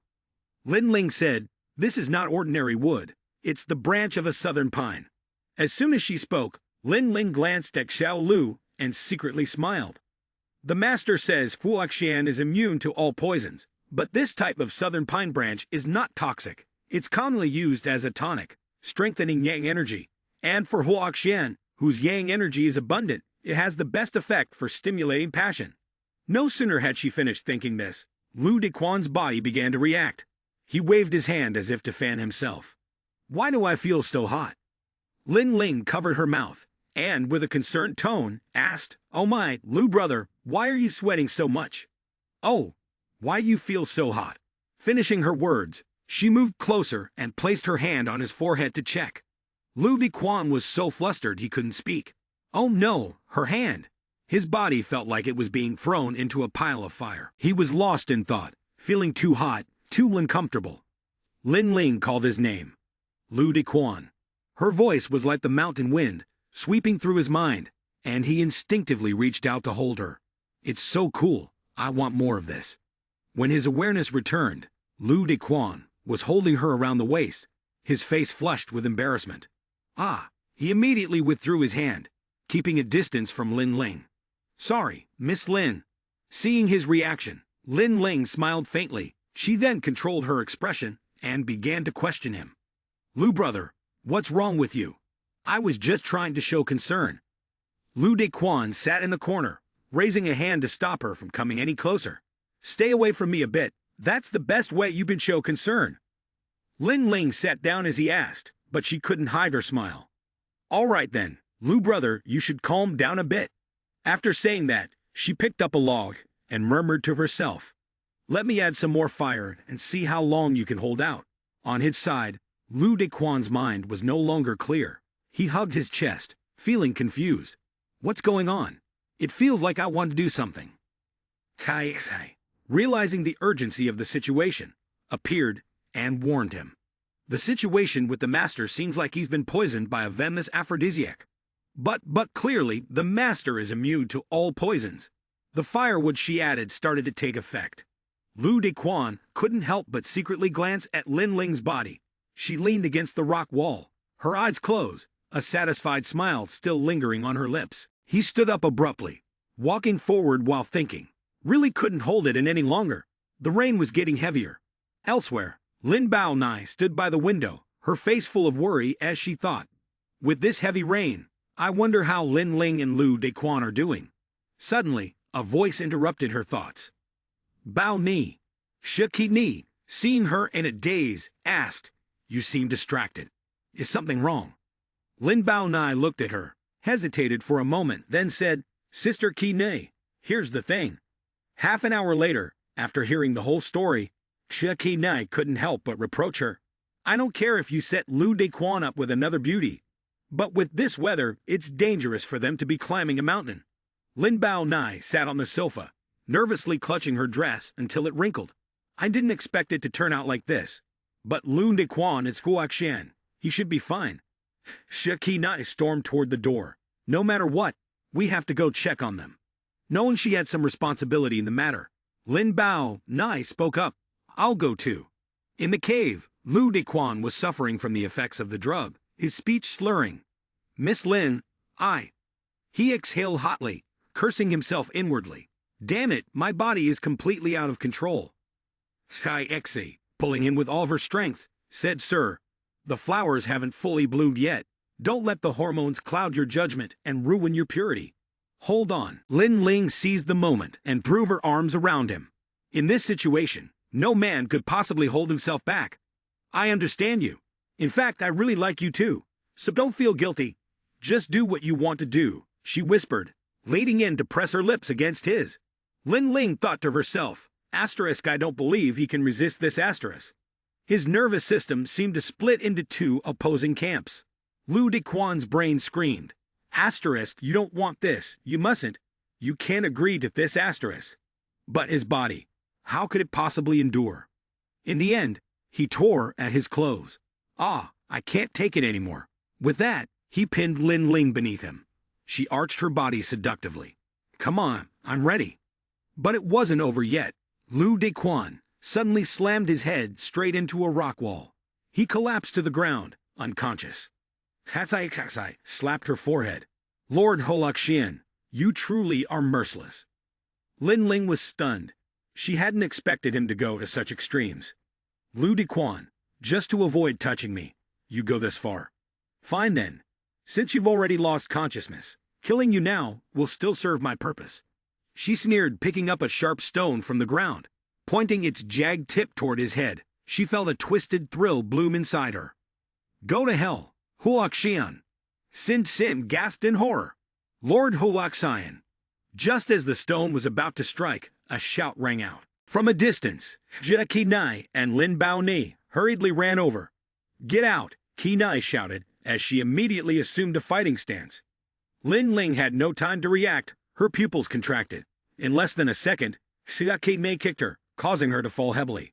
Ah! She barely had time to scream before Lin Ling staggered and tumbled on the ground. It hurt so much. Shakinai anxiously held onto Lu Dequan's body. Lu Dequan. Lu Dequan. Sasayexai has been crying nonstop after what happened earlier. Sniff. Finally, you guys are here. Kinai looked at Taxayexai in confusion. What's going on here? Taxayexai angrily replied, I'm sure this is all part of her scheme. Here's what happened. Taxayexai quickly explained everything to Kinai.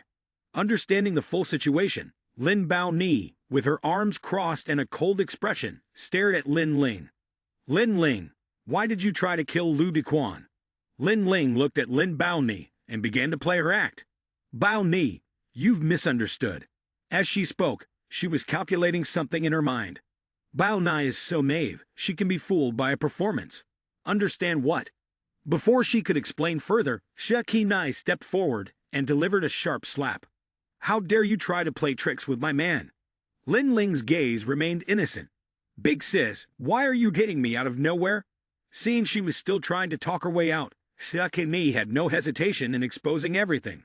Did you think you and Lu Dequan were the only ones in that cave? Xai patted her on the shoulder to encourage her. That's right, and there's also the matter of the flower pact. Lin Ling maintained her indifferent attitude, unfazed, and responded, But I didn't do anything. It was Lu Dequan who acted first.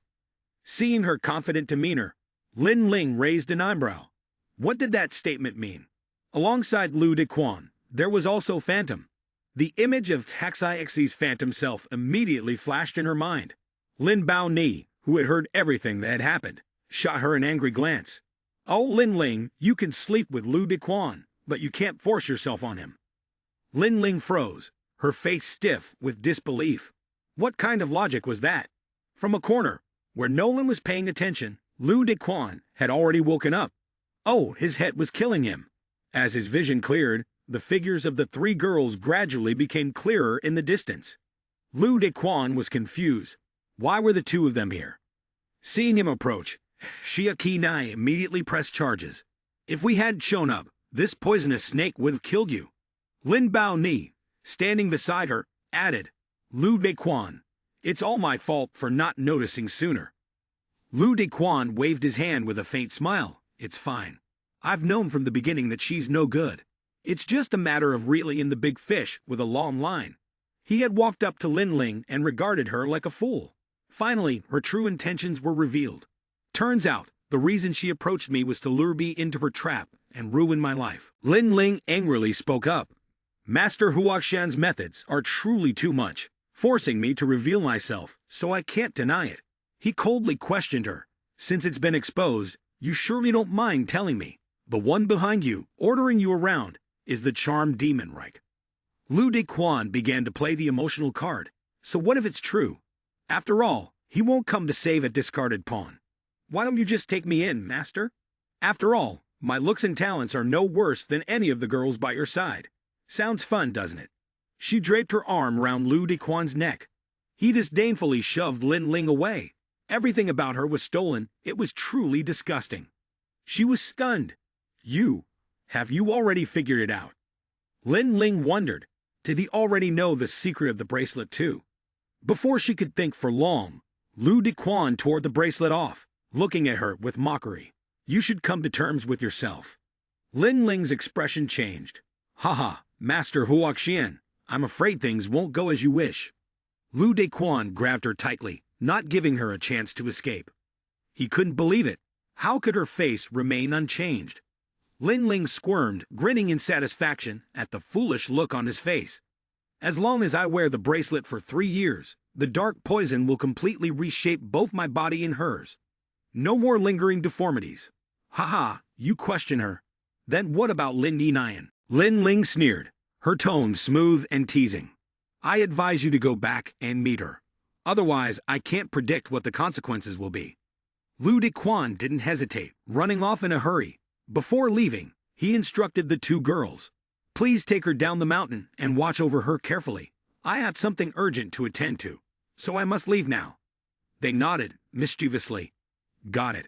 The two of them watched as Lu Dequan's figure disappeared into the misty rain. He quickly found some new clothes and knocked on Lin Yi's door. Lin Yi. Lin Yi. She opened the door, confused. Lu Dequan. What's wrong? Lu Dequan asked anxiously. Are you feeling unwell? His heart trembled. She hadn't returned to normal. Could it be that Lin Ling was telling the truth?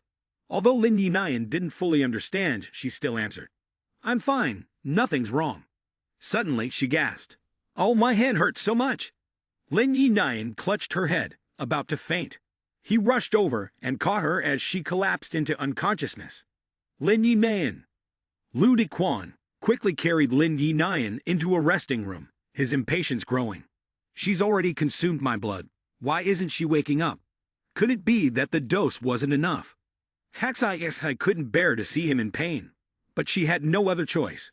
The Lord's blood could resist the dark power of the charmed demon. However, Miss Lin had been in contact with the bracelet for too long, and her spirit had already been tainted. I'm afraid they would have to find another way to save her. Lu Dequan covered his face in self-blame. It's all my fault. I knew the bracelet had issues long ago. Because of the plan, Lin Yi was put in danger. Bao Ni, sobbing, said, It's really your fault. How could you let that venomous woman trick you? This is how things ended up. He may try to comfort her, but I had good intentions. The true villain is Charmed Demon. Useless words. A sweet voice rang out. Bing Yan, in her seductive dress, slowly walked in. If you want to untie a bell, you must find the one who tied it. Didn't you capture Lin Ling? Surely you can get something out of her. Bing Yan. Lu Dequan raised an eyebrow. What are you doing here? Bing Yan blinked and smiled charmingly. I heard Qi Mei talking about you recently. If I were your woman and something happened to you, of course, I have to step in. Lu Dequan squinted, feeling content. So this is what it feels like to be attached to a woman's skirt. In love now. Definitely in love. Ken Na and Bao Nai spoke in unison. Take me with you. And take me too. The three delicate girls walked with great confidence, daring to set a trap for Lu Dequan. Humph, she doesn't take us seriously anymore. The sun glimmered faintly behind the buildings. Lin Yi lay quietly on the bed, her eyes shut tight. Lu Dequan stood watch beside her, softly reassuring, Don't worry, no matter the cost, I will make sure you get better. Suddenly, someone called his name. Lu Dequan turned around, seeing the three girls surrounding Lin Ling, her face full of fear as they entered. Bing Yan said softly, It's over. Ask whatever you want. She wouldn't dare refuse to answer.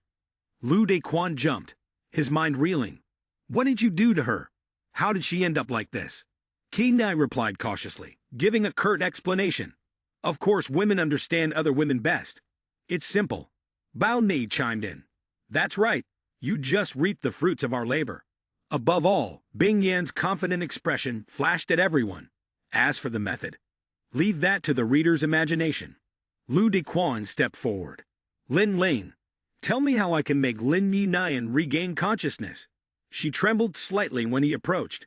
I heard Charmed Demon say that wearing the twin bracelet for too long will draw out the evil lodged deep in the heart. My cousin's coma is actually a battle between her reason and that evil. Lu Dequan considered this. So if we want Lin Yi to wake, her reason must defeat the evil. How long will that take? Lin Ling's face went ashen as she answered. It must be quick. Her body is very weak. It can't endure the soul's struggle for long. He couldn't help but ask anxiously, What can I do to save her? She trembled as she replied, Destroy the twin bracelet. Disperse the dark aura it emits. You can enter her mental labyrinth, but you might also end up killing her outright. Bing Yan suddenly spoke, threateningly. What do you mean? Say it plainly. The words made Lin Ling startle, because the human heart is hard to predict. If Brother Lu cannot fully understand her heart, even the slightest mistake could trap them forever in a maze of the mind. Kimi frowned and stood up, implying that Lu Dequan could also die. Lin Ling's voice was weak. Yes. Everyone immediately became worried. Bao Nai hesitantly advised him, Lu Dequan, this is too dangerous. Lu Dequan reassured her, his tone firm. Some things, even if it means betting my life, I have to do them. He looked at the twin bracelets in his hand, his heart silently making a vow. Lin Yi, I will definitely save you. Then he lay down beside Lin Yi, holding her hand, and drifted deeply into sleep. When he opened his eyes, he found himself in a dreamscape. He was sitting on the sofa in the living room. The sound of a child's voice echoed. "Dad! Dad!" A tiny version of Lin Yi ran over, looking aggrieved. "Bang Hu keeps bullying me. He tore up my fairy tale, and even threw my little bear into the river."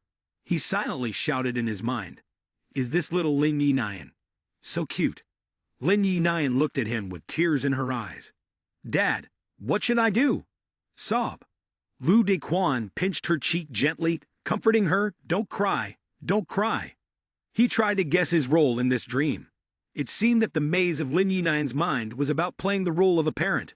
Right now, he was her father. Lu Dequan felt a bit tense. It was his first time being a father, and he was nervous.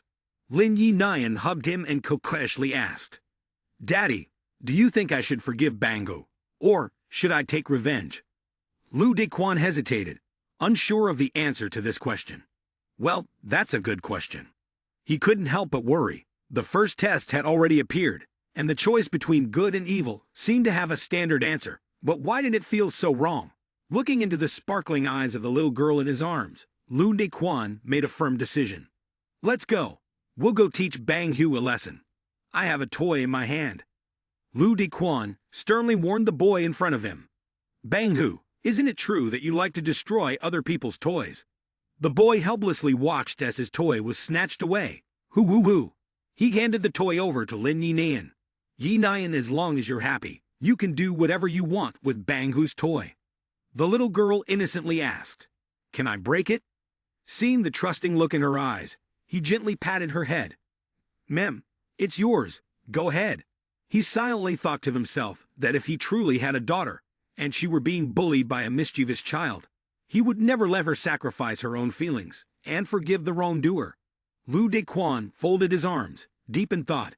If forgiving someone who harms you is considered a good intention, and courageously retaliating against evil is deemed an evil intention, then I still want Lin Yi to receive the guidance I believe is right. Lin Yi said cheerfully, "Dad, I was really upset earlier, and even thought about breaking all of Bang Hu's toys. But now, I suddenly feel fine again." He gently patted her head and said softly, "No matter what happens, don't ever let yourself feel sad or mistreated." Unable to hold back, Lin Yi threw her arms around him. "Dad, I love you so much." At that moment, Lu Dequan felt the world spin. His head grew light, his vision blurred. When he came to, he found himself beside a warm spring. A familiar voice called out to him, "Xiao Quan, Xiao Quan." He turned around and saw Lin Yi standing there. His eyes widened in surprise. "Lin Yi, what are you doing here?" A thought crossed his mind. Could this be Lin Yi's mind labyrinth?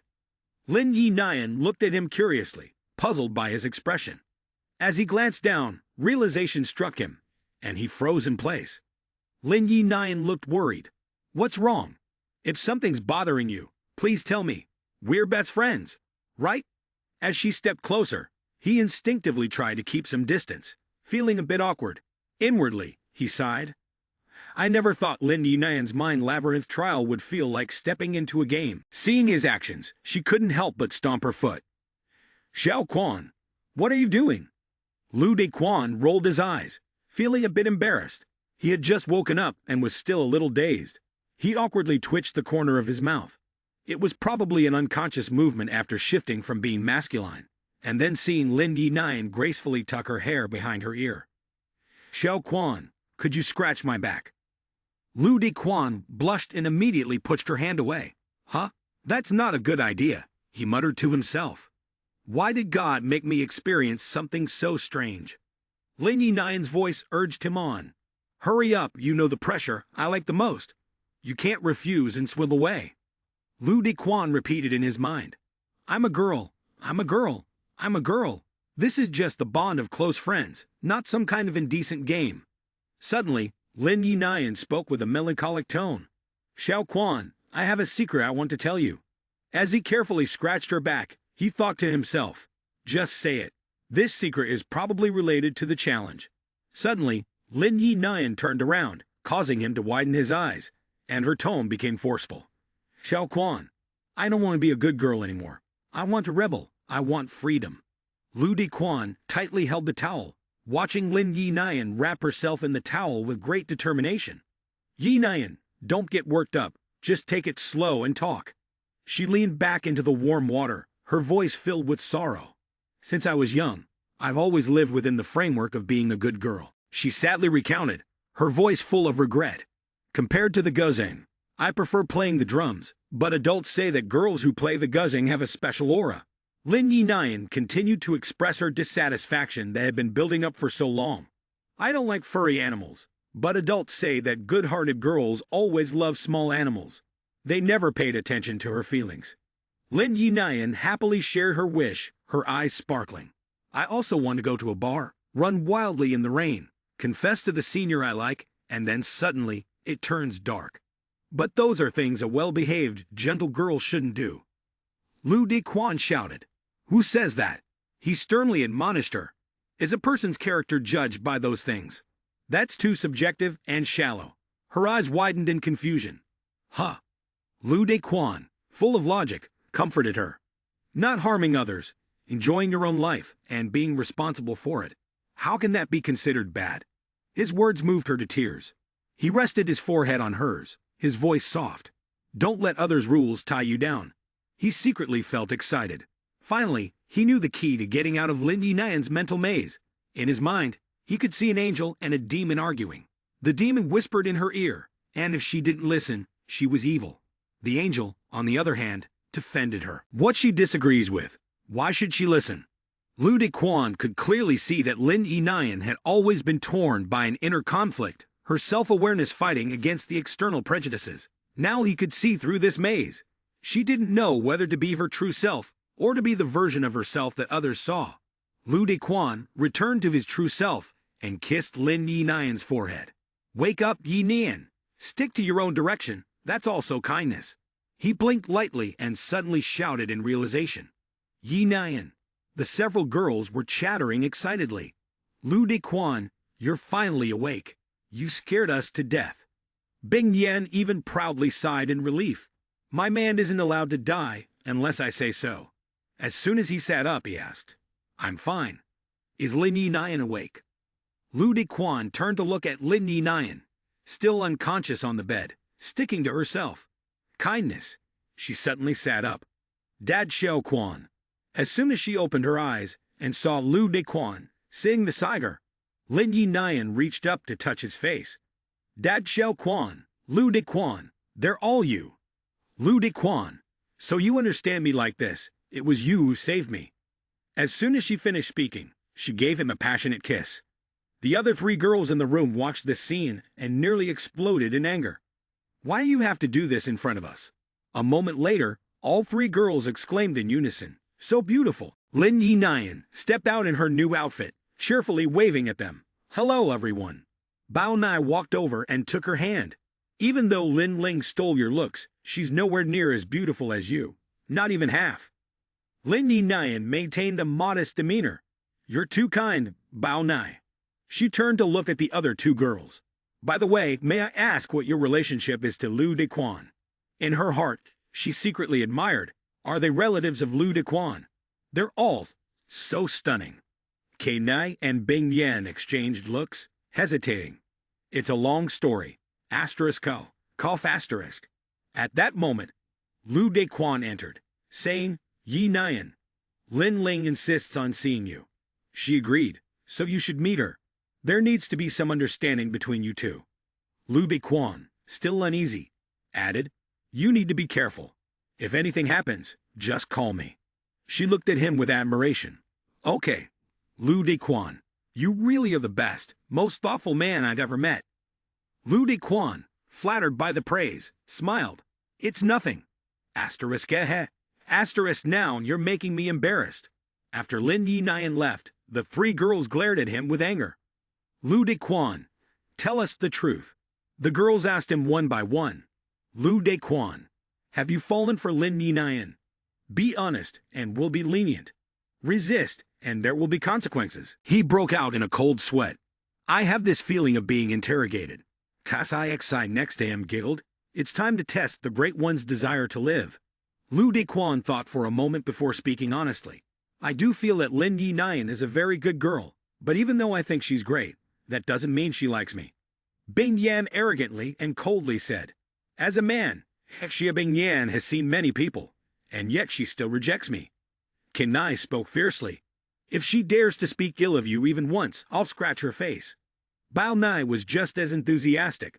That's right, as long as you pick her. Leave the rest to me. Xi clapped and cheered at this scene. Not confident enough. This has sparked the protective instincts of women, shifting the focus. Truly brilliant. No wonder she is the heir to Huaqian's will. Lu Dequan immediately denied it. No, that's not what I meant. Don't say nonsense. Turning to the other side, he saw the three girls gathered in discussion. Xi asked, do you think we should recruit Lin Yinayan as our new sister? He was in a dilemma. It seemed like this was no longer my business. Xi, feeling aggrieved, murmured, why isn't my favorite plot from Tu Lechong showing up? Sob. Bing Yan, who held the most power, spoke first. I've investigated her background, family, and personality. Everything checks out. Kenny agreed. Yeah, there's no need to scrutinize her any further. She just seems so fragile. Is she really suitable for cultivation together? Bing Yan remained thoughtful. After going through this, she might become more mature. Let's see how she deals with Lin Ling, and then decide. She led the group forward. Let's go check on Lin Yinan. In the interrogation room, Lin Ling was tied to the chair, her voice and expression full of pleading. Sister, you'll forgive me, won't you? You've always been so kind and merciful. In her mind, Lin Yi Nian was a saint at level 10. However, Lin Yi Nian was not what she had expected. She suddenly jumped up fiercely. You're wrong. I won't forgive you. She stormed toward Lin Ling, slapping her across the face. From now on, I won't force myself to forgive anyone. Lin Ling trembled, unable to believe what was happening. Sister, you... Lin Yi Nian coldly warned, don't provoke me unless you're ready to pay the price. After saying this, she seemed to release all her pent-up frustration and walked out. As soon as she stepped outside, she was stopped by three girls. Lin Yi Nian, we need to talk to you. After Qi Nai explained, Lin Yi Nian learned about the love-hate relationship between Huaqian and Charm Demon. Her eyes welled with tears. If everything you're saying is true, her gaze widened as she looked at the three girls in front of her. All three were Lu Dequan's girlfriends. Bao Nai chuckled softly. There are more than just three, she shrugged. There's even a teacher who became a police officer. Lin Yi Nian felt like the sky had collapsed. Oh my god, I thought I was going to be Lu Dequan's true love, but it turns out he's a philanthropist. Qi Nai spoke up honestly. Do you like Lu Dequan? She stammered, her heart in turmoil. I'm pretty sure I like him, but he already has so many women. Bing Yan stepped forward to comfort her. Lu Dequan has never been an ordinary person. Don't judge him or yourself by worldly standards. Hearing this, Lin Yi Nian quietly encouraged herself. Yes, if I've decided to be true to myself, why should I worry so much? She courageously said, I like him and I really want to be with him. As long as I'm firm in my heart and happy, that's enough. Everyone was delighted to hear this response. She had already developed a strong inner resolve. Yes, she completely met the criteria to be one of us. Bao Nai was as happy as a child, rushing to embrace her, welcoming her into the sisterhood. Lin Yi Nian replied, Mim, I'll count on you all to guide me in the future. Lu Dequan was completely ignored. It seemed no one had asked for my opinion. Xi laughed at his suffering. Probably they are his true love, and you, sir, are just a tool. He suddenly felt something weighing down on his back. Hearing his movement, all the girls turned their attention toward him. Lu Dequan, what's wrong with you? Lu Dequan said, Quick, take off your shirt and have a look. As soon as the shirt was taken off, the six-petaled flower on Lu Dequan's back shimmered. Xi, overjoyed, exclaimed, My lord, your cultivation method has made progress again. In some hidden corner, a couple deeply in love were intimately embracing. Oh, the sound of footsteps was so light that it could not be heard unless one paid close attention. As soon as the girl opened her eyes, she screamed, Stop, stop it. The boy, still holding her, was deeply absorbed. Darling, we can't stop now. I've been thinking about you the whole time on the plane.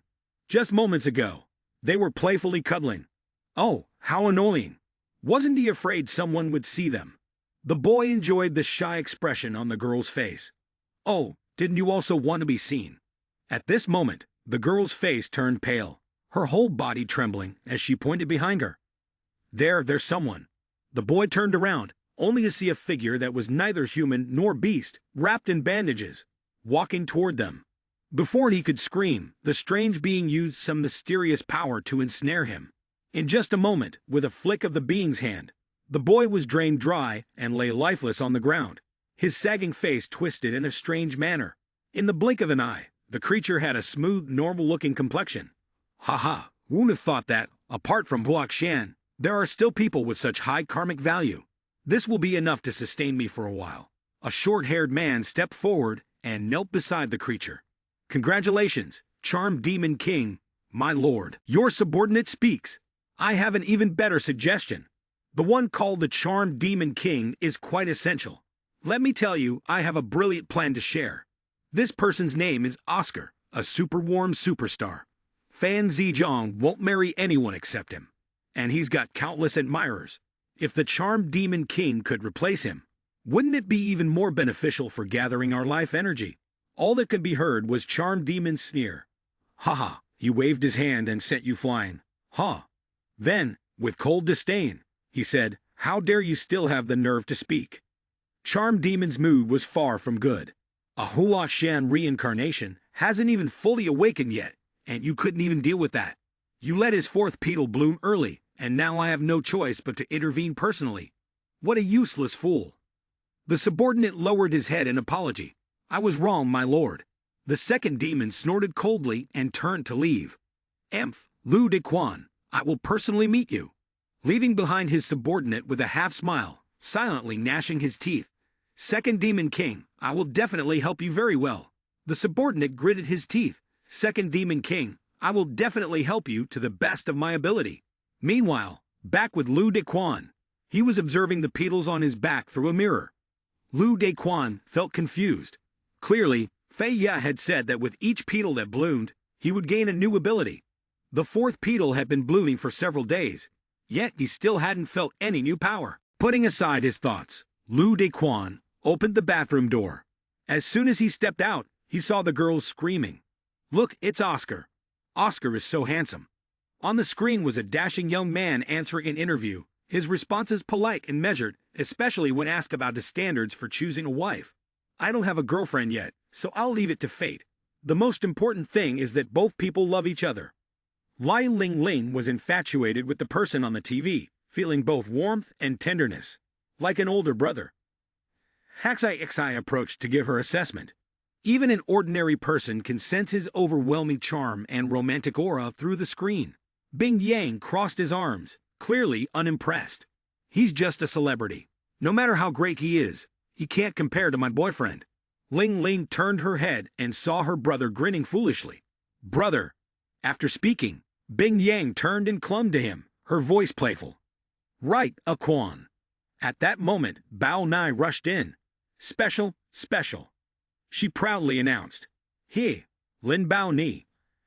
I'm about to collaborate on a commercial with the superstar Oscar. A loud gasp filled the room. What? Ling Ling was so happy she stamped her feet. Sister Bao Ni, could you get me an autograph from Oscar? Bao Nai winked. Of course, I can even take you to the set. You'll get to see him in person. Ling Ling was ecstatic, throwing herself into Bao Ni's arms. Really? Sister Bao Neni, you're the best. Lu Dequan smiled and congratulated. Congratulations, it's your first time shooting advertisement, and you're already able to collaborate with a big star. This will help a lot with your future development. Bao Ni grinned mischievously. Aren't you bothered, teacher? Even though it's just an ad, there's a kissing scene, you know. He tilted his head, puzzled. A kissing scene? Bao Nai immediately demonstrated by cupping his face, exactly like this. Ki Ni, witnessing the scene, felt disgusted and looked at the pale face, the eyes shut, and them leading in close. Lu Dequan flushed Bao Ni. Just then, someone interrupted. Ki Ni grabbed her hand and stopped. This isn't a place for you to joke around. Don't even think about taking advantage of this inappropriately. Bao Ni, with a natural expression, said, I'm your girlfriend. Can't I even give you a kiss? Kei firmly rejected, no way. Do you think we're invisible? Bao Ni laughed. You're right. I should be more discreet. She didn't say much more, directly pulling Lu Dequan's hand and leading him away. Then I'll go practice with teacher in the room. Kei stomped her foot in frustration. Stop twisting my words. After the three of them entered the room, Lu Dequan's heart-wrenching cry echoed. Lin Bao Ni, I won't let you get away with this. Kei, don't get agitated. Bao Ni, stop. The two outside were confused. What's going on? Hexi, panicking, said, before all 7 petals bloom, the master must absolutely endure. Lu Dequan couldn't hold back and shouted, I can't hold it in anymore. Sorry, I can't provide a translation for this text. Let me know if you'd like help with something else. Lu Dequan slumped into his chair. If you say that, then Huaxian from the previous life isn't that different from an idol celebrity. No one noticed the snake eavesdropping on the two of them outside the window. Very similar yet completely different. As I couldn't put it into clearer words. Wait until my lord resembles his previous life. Wait until the 6 petal blooms. Then he will naturally understand. Lu Dequan sensed something and hummed. When he looked out the window, he even caught a glimpse of the snake's tail. Sai had noticed the odd expression on his face. Master, what's wrong? Lu Dequan waved it off. It's nothing. Was that just a hallucination? The bustling city was the product of countless generations. The snake returned to someone's hand. The second demon stared at the city beyond with contempt. The 6 petal will bloom. Haha, I'll make you understand soon. What do you call fanciful or unrealistic thoughts? His subordinate flattered him. Second demon king, my lord, now that you are no longer afraid of sunlight, killing him will be as simple as crushing a worm. The snake's tongue flicked out along the gleeful chuckle. Indeed. Maimo crushed the wine glass in his hand. This time I will make Huaxian vanish completely from this world. Scene shifts to a skyscraper. On the rooftop, a girl muttered to herself, Everyone will die. Everyone will die. You will all die. As she spoke, she broke into manic laughter. She extended both hands, and her feet slowly stepped forward. Immediately, she was lying in a pool of red syrup downstairs. A shrill scream echoed. Someone had jumped from the building. The scene shifted to the school the following morning, where whispers filled the hallways. Is this still a person? So cool, so cool. Wow, so handsome. His strength is incredible. His boyfriend material is off the charts. I want to be his girlfriend so badly, he must weigh at least 200 pounds, right? The president must really hate him. Kei smiled awkwardly at the male lead. I'm sorry, the stairs are broken. I had to ask you to help carry it up here. Lu Dequan responded politely. There's no need to be so formal with me. Kei quickly leaned in closer to him. Look, you're sweating already. Dequan thought to himself, is this the effect of practicing the Peach Blossom Sacred Manual? I feel like this fool is so light. Suddenly, Kei pressed a grapefruit against the male lead's arm, shyly saying, How should I thank you? Anyway, there's no one around right now, so I can let you handle it however you want. Lu Dequan's voice was a little hoarse. Kei. Just then, a cough interrupted their flirtation. Sorry, I've disturbed you. Dequan spoke, probing. Ying Qiang, Kei asked in a panic. Officer Meng, when did you get here? The female officer stood up, speaking seriously. Lu Dequan, could you come outside with me? There's a case I need your help with. The scene transitions to the car speeding out of the school grounds. Officer Meng, driving, asked. Miss Tia, as the student council president, is it okay for you to just leave like this? Kei smiled and replied, her expression indicating that she seemed to be facing a difficult case. I've practiced with Thea before. Even the smallest bit of magic could help, she thought to herself, secretly mocking the idea of asking a Quan for help in analyzing the case. And what's with all this fancy makeup? Lu Dequan slightly flinched, then snorted. Kei pointed at the screen and asked, Isn't this Oscar? Dequan agreed. It did look very much like him. Officer Meng immediately clarified. It's not just similar, it's 9 out of 10 times him. Kei, confused, asked, Why are you two gossiping? It's just a guy who's dating his girlfriend. What's there to investigate? Officer Meng slowly explained. Because the woman with him jumped off a building and committed suicide last night, and her behavior leading up to her death a week ago was very strange. She went around all day, talking crazily, saying the residential complex was haunted, and that her boyfriend had been eaten by a ghost. He recounted what he had found. She went around all day talking like a madwoman, saying the complex was haunted, that her boyfriend had been eaten by a ghost. While cleaning, she even found a skull fragment in the basement garage of the complex. We've checked several times, and the measurements of the skull match Oscar's 100%. When hearing this, Hetsia Ki Nai immediately retorted, "Impossible." Lin Bao Nai said she even met Oscar yesterday for the advertising collaboration. Upon hearing her, Lu Dequan thought of a possibility. Could it be twins? Meng Yin Qiong, who was sitting in the front seat, spoke up. Even if they are identical twins, or even clones, it's almost impossible for the data to match 100%, let alone Oscar having no siblings. He pondered while looking at the photo, thinking to himself, what is going on? Could it really be my Mo? But up until now, Charm Demon usually controls others. There's never been a case of it taking over someone's body. At that moment, something was thrown towards the car, causing it to spin uncontrollably. Shiki Nat panicked, looking out the window and whispering, "What should we do now?" When she saw the giant snake standing there, Lu Dequan was at a loss for words. It was Meng Ying Qiong, trying desperately to break the car and make it scrape against the road. He caught Cassia Kini as she lost her balance. Meng Ying Qiong pressed the accelerator again, attempting to stop the car. Outside, the people around were discussing. It seems like something is wrapped around the car. Look, what's wrong with that car? Xiao Lu tightly hugged her and asked Meng Ying Qiong, "What happened?" She hesitated and replied, "I don't know. It seems like I hit something."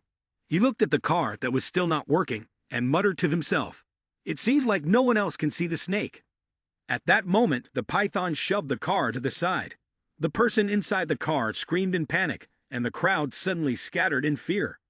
The car flew toward this direction, with a dent on its body caused by the snake. Then the car hit the ground, and the glass shattered everywhere. The snake was still following them closely, like a cat chasing a mouse. Suddenly, a figure appeared, standing right next to the python, wearing a black scarf that covered his cold face. He spoke. "We meet again." Huaxi and Lu Dequan studied him, trying to guess. Charm Demon, no. It seems like something even more powerful. The second Demon King then said, "The grudge between you and me will end today." With that, he jumped down to attack him. Xiao Lu wanted to dodge, but he couldn't because his leg was trapped in the car. He thought to himself, "Oh no, it's stuck tight," when suddenly a bang sounded, and a bullet flew toward him. The Charmed Demon King fell, groaning. Lu Dequan asked in concern, "You, Ying Qiong, are you all right?" She calmly replied, "I'm fine." Then he looked toward that direction, only to see the man standing up again, completely composed. Lu Dequan thought to himself, he didn't die. The man used his abilities to extract the bullet, while cursing, "Damn woman, that hurts." Seeing this, he froze for a second, then quickly used the power of the life retention spell to create small blocks of ice. Meng Ying Qiong, holding the gun, told him, "You quickly take Qi Ne, and go. I'll handle them." Upon hearing this, Lu Dequan replied, "At a time like this, how could I leave you?" She quickly retorted, "Protecting citizens is our duty as police officers." He responded, "Protecting women is our duty as men." Then he shot a block of ice toward the enemy. The second Demon King smugly said, "Haha, struggling in death, my spirit's energy is not something your kind can deal with. Haha, such deep affection. No need to fight, because you all will die soon enough." He then released more snakes toward them, and focused on thinking. Me.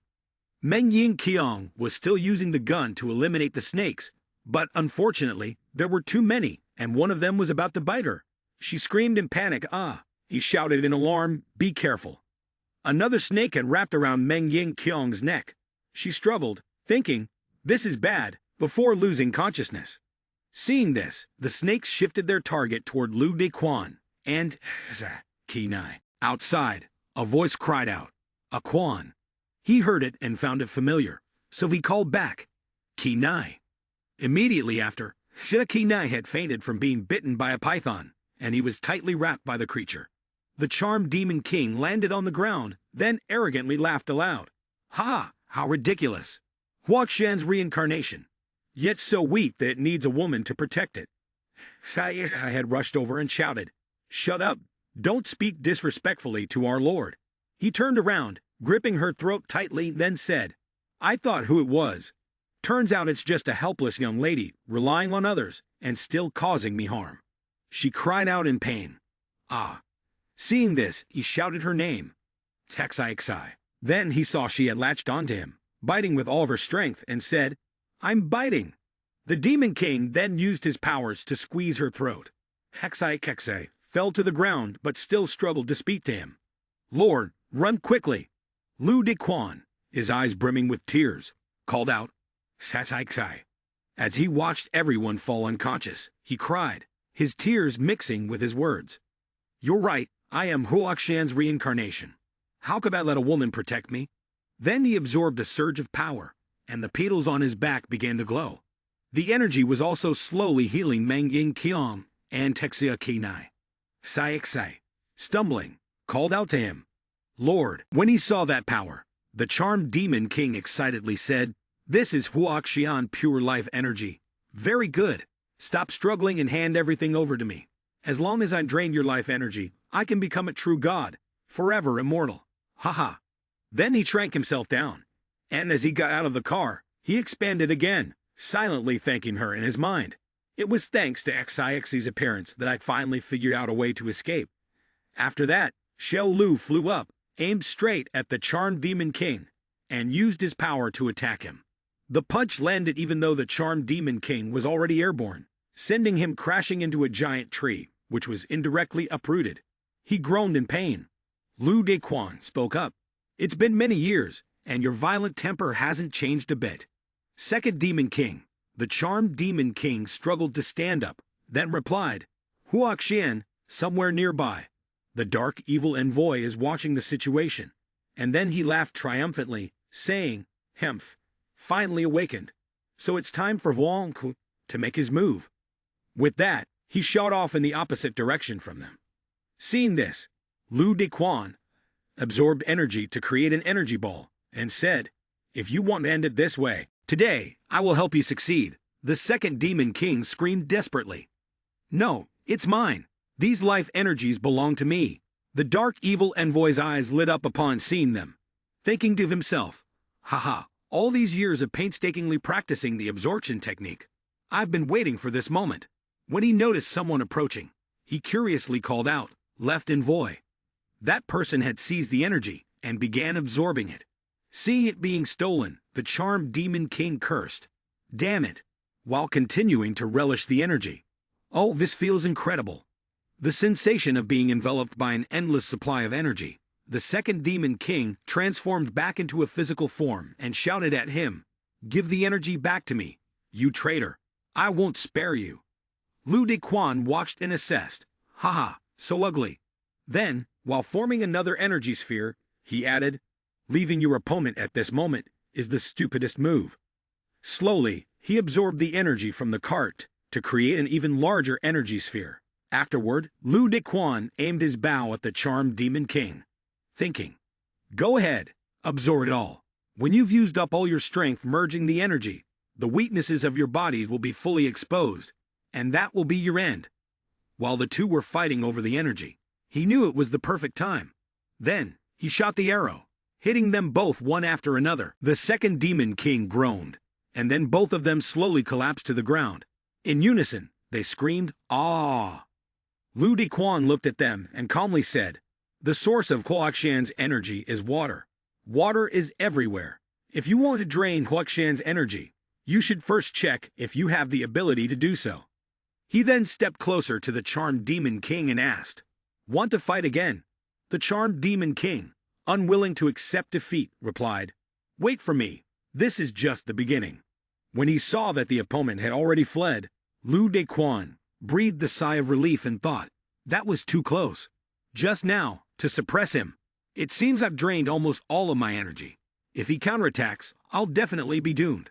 At that moment, XI ran over, tears in her eyes, and said to him, "My lord, you finally started to awaken." He repeated, "Awaken?" She, eager to flatter him, said, "My lord, you were so handsome just now. Not only was the power of the fourth pedal activated, but you also released Huaxian pure energy." He asked, confused. "The power of the fourth pedal? I didn't feel anything." She quickly explained, "The barrier technique. The power of each layer is determined by your will. Just now, you must have really wanted to protect us, which is why the barrier technique was activated." Lu Dequan recalled that moment and murmured, "The barrier technique." Then he suddenly remembered the two others. Right, Yin Qiang Kinai. He quickly ran to the sidewalk, hesitating for a moment before saying, "Here, Sai Ixai," quickly answered his questions.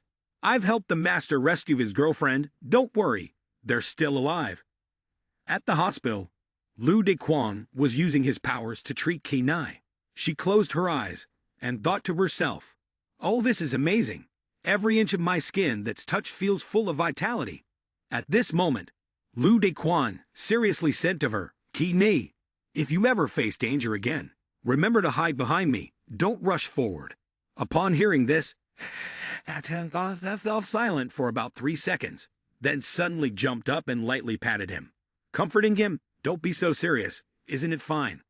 Lu Dequan looked into her eyes and seriously said, "I won't allow anything to happen to you, and I will never let you get into any trouble again." She responded to Quan, and then the two suddenly embraced and kissed, but they were interrupted by a nurse's voice. "Sakinai, let me take your temperature." Seeing their position, the nurse hesitated to speak. The two of them accepted 177. Lu Dequan was chased out, but from inside, his voice could still be heard reprimanding. "Who is this? Even when his girlfriend is injured, he won't let her be." He helplessly tried to explain, "It's a misunderstanding." Suddenly, someone with a serious leg injury in a plaster cast stumbled towards them. "What did you do to Kinai to get kicked out by the nurse like that?" Dequan turned to look at her, a little surprised. "Yin Qiang, you didn't hesitate to get straight to the point. If it's convenient, could we talk in my room?" Looking down the long, empty corridor, he still felt uneasy. Are we really doing this? What if someone comes in? They both entered the room. Taking advantage of the fact that there was no one around, Yin Qiang urged him quickly, "Come on, take it off. Don't waste time." Following her instructions, Dequan began to remove the plaster and bandages from Yin Qiang's leg. "If it's really like this, it feels like my legs are finally free after such a long time," she exclaimed joyfully. "Oh, this feels so good." Dequan was using his life energy to heal her leg. She smiled and complimented him. "Your technique is amazing. You make it seem so effortless." "Well, I've practiced this a lot," he replied. "Transferring life energy into the body and altering the molecular energy in the water inside the body can help the wound heal faster." At that moment, the nurse opened the door with some medication and reminded them, "Meng Yin Qiang, it's time to change the dressing." Seeing the sight of a man and woman on the hospital bed, the nurse's face darkened. She had imagined the situation inappropriately, thinking it was a scene of flirtation. "Miss, your legs are beautiful. While no one's around, let me have a little fun." The scoundrel! She clenched her fist in anger. "Not this guy again." Immediately, the nurse rushed over, throwing a right hook straight at Dequan's face. "Die already." The female attendant passing by the room, hearing the commotion, asked in confusion, "Oh, what's going on?" One of them peeked inside, her eyes wide with surprise. "Officer Meng." Dequan had his head slammed into the ceiling, completely motionless. The nurse, however, acted as though nothing had happened. How amazing, truly worthy of being a criminal investigator. The wound on her leg is healing so quickly. At this rate, she'll be discharged tomorrow. Yin Qiang timidly responded, Thank you." The girls, seeing Dequan in such an excruciating state, became frantic with worry. "Oh, teacher, we're here to save you." The nurse, deep in thought, wondered what was going on. The wound on Xeaki knee, just on the other side of the wall, is healing miraculously too. She outlined the suspicions in her mind.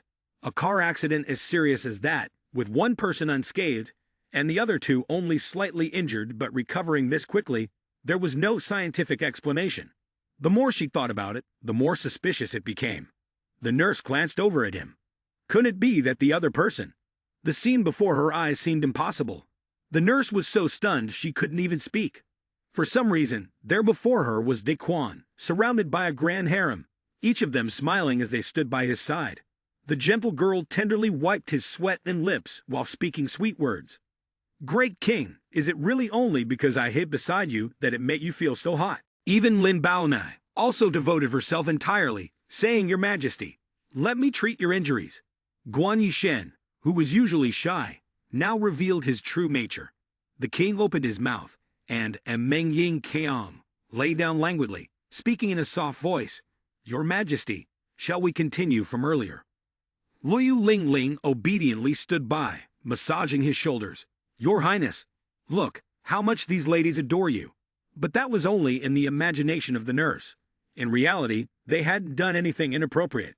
She was very angry, daring to play at the imperial harem in the hospital. Ying Qiang, noticing the nurse's expression, became worried. "Oh, this isn't good." The nurse decisively kicked Daquan far away. The distance was so great it was unforgivable. Everyone in the harem was anxious. "Daquan, Master Daquan. He's been kicked up into the sky." Xie Qinai looked after him and thought it was a shooting star. Wow, to see a shooting star in broad daylight, how lucky. She even clasped her hands and prayed, wishing for Quan to form great connections, and soon cultivate the Peach Blossom Sacred Manual. It wasn't until a while later that he finally returned to the hospital. His face still bore an expression of confusion, looking truly frightening. It was the first time he had encountered such a fierce nurse. Xi appeared beside him, angrily speaking on his behalf. "Humph, that nurse is really too much. She actually said the great person had nothing to do with it." The nurse came over again, speaking with a threatening tone. "Taking care of the beauties inside is enough. Anyone unrelated is forbidden from entering." Her words left him speechless. The unrelated person, right? Liu Ling Ling opened the door and reminded Daquan. "Brother, the others told you to go rest quickly. We'll take care of Officer Meng and Miss Qinai." This time, it's the nurse who's confused. The others? Daquan forced a smile as he spoke his true feelings. "Ha, I honestly wish I were the unrelated person. If it weren't for me, they wouldn't have been in danger." Katsai cried out helplessly. "It's not like that. If it weren't for the master, we don't know how many more people the charmed demon tribe would have harmed." When he returned home, Fei Ye was already waiting on the sofa. "Master, you're finally home." Seeing her, he smiled. Fei Ya and Xi both happily ran over. "Master Fei Ya, she has prepared a whole table of delicious food." Xi was thrilled, even more so now. "Breakfast, breakfast, breakfast." While Xi enjoyed the food, Daquan turned to Fei Ya with a question. Was that really the charmed demon king? She thought for a moment before replying. "I've been to the scene, and it definitely carries the aura of the charmed demon king. What's troubling is that he acted in broad daylight, which means he's no longer afraid of the sun." His expression remained calm. "Don't worry. It seems like the charmed demon king isn't as difficult to deal with as we thought." Fei Ya, however, was concerned and reminded him, "Master, don't underestimate him." The second demon king was severely injured, but had not fully recovered, and his powers had significantly weakened due to the distance from the source of darkness. Yet he was still able to pose a major threat to him. If it weren't for the timely awakening of his pure Huaxian power, I fear. "The name sounds unfamiliar. You seem confused." Kaxai paused her meal to explain in detail. "This is the criterion for His Excellency to evolve into a true Huaxian. Since awakening, His Excellency's strength has greatly increased in quality, but there still needs to be an adaptation process. There will be many surprises in the future." Feiya's voice and expression grew serious. If the charmed demon king truly isn't afraid of the light in a month's time, then things will be serious. We can't give him any opportunity to rest. We must take the initiative, or the consequences will be unimaginable. He agreed with this view. "That's right, Feiya. Do you have any ideas?" She shyly admitted, Sorry. Right now I have no way to trace the memories of the charmed demon king." Daquan immediately asked, "Why?" Feiye slowly explained. "The specific situation still needs to be investigated, but in any case, His Excellency must remain on high alert at all times." Oscar's house was always in a state of peaceful tranquility. After waking from a nap, Daquan placed his hand on his forehead and sighed. "Ah, my head hurts." He entered the bathroom and turned on the tap. Oscar closed his eyes, relishing the relaxation as he immersed himself in the soothing moment of the comfortable bath. A while later, after finishing his shower, he looked into the mirror and suddenly saw a black snake shape on his body. He felt a surge of confusion inside him, not understanding what was going on. What is this? He wiped away the snake shape with a towel, unaware that there was a mysterious bat in the bathroom. Its red, soulless eyes seemed to be following his every move, just as expected. But Oscar had indeed awakened. After regaining consciousness, he still couldn't recognize his own soul mark, so he had no idea he was the charmed demon king, right? Haha, interesting. This morning, Oscar and Lin Bao Nai had a performance scheduled. He took her hand and whispered to her from the moment they met, "I already know." As he said this, he leaned in close. "In this life, I will be by your side." When their lips met, the sound of an advertisement echoed. Coo candy for a sweet fragrance as pure as first love. The director was more than satisfied. "Okay, that's a wrap. Everyone, let's bow in respect. You've all worked hard. Everyone has worked hard. Thank you." The girls around them were all impressed. No wonder Oscar was so amazing. Just 2 takes, and they were done. Some even went as far as to criticize Lin Bao Nai. If it weren't for that little artist, Oscar would have finished on the first take. A girl walked over to her. "Ms. Lin Bao Nai." Before the girl could say anything, Oscar smiled and complimented her. "Bao Ni, you did really well. I hope we have the opportunity to cooperate again." When he took the initiative to start a conversation, her cheeks turned pink with shyness. "Thank you." Luckily, with Oscar's excellent acting skills leading the way, Bao Nai was able to smoothly finish the scene. She wondered to herself, "Is he encouraging me?" Taking this opportunity, Bao Ni handed him a piece of paper and a pen. "Could you sign this for me? I have a good friend who is a huge fan of yours." Oscar gladly accepted. "No problem." Oscar sat down on a nearby chair and slowly asked, "What's your friend's name?" Bao Nai was a little shy. "Li Ling Ling." In his mind, Oscar urged himself, "Is this how I should do it? This is the best opportunity." Suddenly, Lin Bao Ni noticed, "Oh, Oscar, there's something on your head." It turned out that Bao Nai wanted to take some of Oscar's hair. He was startled and quickly reached up to his head. She quickly withdrew her hand. "Oh, sorry, did I hurt you?" Oscar had realized she was after his hair. Then he smiled like a child. "You're so cute. You wanted to keep some hair as a souvenir, didn't you?" Lin Bao Nai hesitated, unable to say anything clearly. "Well, she stammered. Oscar pulled a few strands of his hair and reminded her, "If you want, feel free to ask." He handed them to Bao Ni. "Here, it's for you." She continued to shyly thank him. On the other side, his fans were cheering non-stop. "Oscar, Oscar, Oscar." Ordinary people couldn't see Texai, so she was very comfortable in this place. Texai began to develop a crush. "Wow, Oscar is so gentle and kind. Master, you should learn from him." Ying Qiang observed and said, "This Oscar is flawless." Fei Ye had a similar feeling. "I can't sense any trace of a charmed demon." At this moment, he walked out to interact with his fans, and the cheers became even more intense. "Oscar, Oscar, we love you." He smiled with a gaze that could drown someone in affection. "So handsome, Oscar." A fan who caught Oscar's gaze had her eyes shine like fireflies. "He smiled at me." The next moment, the girl fainted and had to be taken away in an ambulance. Daquan, witnessing this, sighed. "Crazy." Saixasi continued to stare at his beauty. "He has the aura of a noble from his past life. Master Huaxian can't fall behind him." Seeing a familiar face, Lin Bao Ni happily ran over. "Officer man." Lu Ling Ling eagerly hugged her. "Sister Bao Ni, did you get his autograph?" She smiled and handed it over. Of course, Lu excitedly hopped around. The notebook Oscar touched, Oscar's signature. Bao Mei handed over a few strands of hair she had just collected to Ying Kong. "Officer Meng, this is Oscar's hair." Seeing a whole bunch of hair, she was quite surprised. He really is generous. Ying Qiang carefully placed the hair sample into a bag. "We'll soon find out the truth about Oscar." The messenger bat flew openly under the clear sky. Noticing the strange occurrence, Daquan was a bit puzzled. "Mom, Why is there a back here? The bat flew after the vehicle carrying Oscar. The driver, seeing that Oscar's expression wasn't good, reminded him, "You should rest soon. We still need to do some filming next." Oscar trembled violently. The image of the black snake from yesterday had now crawled up to his neck.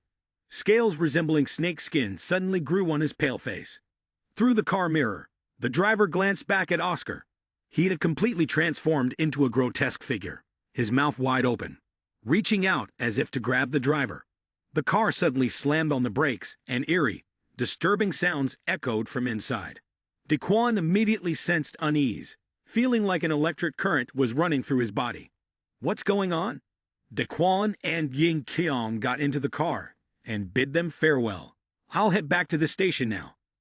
Daquan nodded slightly. Mem, if you need any help, feel free to come find me. Ling Ling was also very polite. Goodbye, Meng's sister. After saying goodbye, Ying Qiang quickly left. Fei Ya noticed him hesitate and immediately asked, Sir, what happened to you just now? Nothing. He reassured himself inwardly. It must have been a hallucination. Ling Ling and Fei Ye linked arms and walked together, chatting happily. Sister Fei Ya, would you like to come over to my place for a few days? A few days? That's not enough. This time, I plan to stay at your place for a long while. Hearing this conversation, Daquan silently assessed that a long while carried a rather uneasy feeling. Suddenly, an image flashed in his mind. Fei Ya wearing a seductive dress. Sir, tonight your servant will attend to you. Meanwhile, he reached out his hand and beckoned. Come here. She obediently sat on his lap. He embraced her and caressed her gently. Fei Ya, you look utterly enchanting right now. Daquan lightly tucked Fei Ya's hair behind her ear and whispered, As my guardian, you look so cool standing by my side. But as my lover, you look even more irresistible lying beside me. Let me savor your essence. Then, they shared a passionate kiss. At the most intense moment, he suddenly snapped awake. He looked around, then realized with astonishment. Why did I dream about doing that with Fei Ya? Moreover, the sensation had felt incredibly real. The more he thought about it, the more bewildered he became. Tiny beads of sweat forming on his face. After all, the person in that dream was really himself. Had a nightmare? Looking to the side, he suddenly saw her sitting next to him. Daquan was startled and fell to the ground. He was so shocked that he couldn't speak for a while. Fei Ya, why are you in my bed? She calmly stood up. As the guardian of the master, it is my duty to ensure your safety. Daquan was even more surprised. Protect me? Then he refused. There's no need to go that far. You should go back to your own room. Fei Ye crossed her arms and seriously questioned him. No need? She frowned and declared. It seems the master still doesn't understand his current situation. The second demon king could strike at any time. You're out in the open, and he's in the dark. For your safety, from now on, Fei Ye will protect you every night. This reality left him stunned, unable to respond. Protect me every night? Inside, he smirked, thinking, after all, I'm just a normal man. She's playing with fire. She continued to explain. The second demon king won't give up until he gets your Huakshan power. Master, you must protect those around you well. After a moment of thought, Daquan agreed. You're right, especially regarding Ling Ling at the police station. A colleague behind waved to Ying Qiang. Officer Meng. He handed her an important paper. The results of Oscar's hair test are in.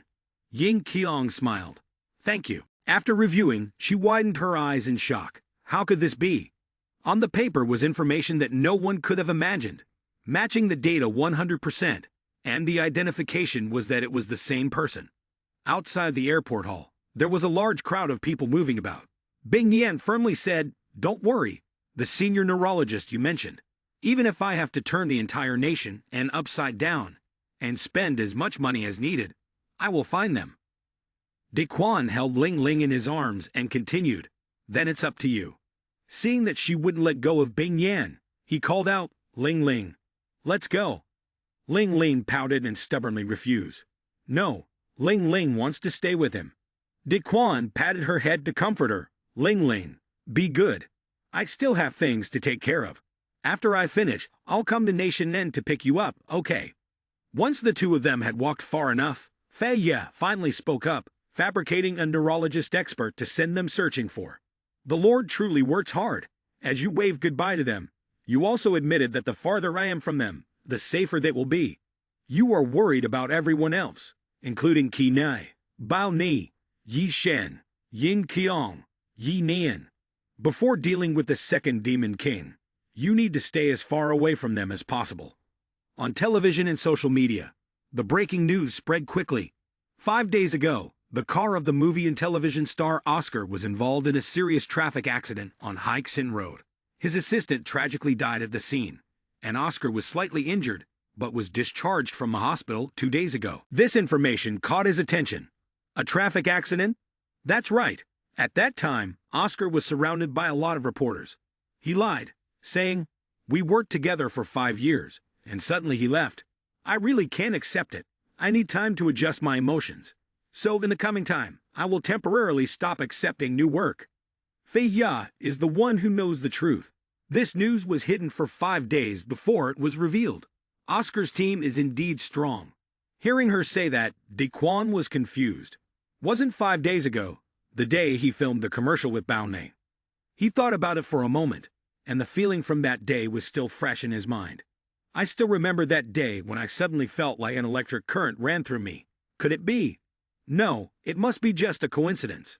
Inside Oscar's room, a wealthy woman was continuously teasing him. "Come here. Today I'll make up for all the regrets from your assistant's departure." She gracefully reached for Oscar's pants zipper. "Let me see if your body still remembers me." He leaned in and bit her neck. "Then I'll leave it to you, my good woman." She pinned Oscar down, unbuttoning his shirt. "Now let me comfort you a lot."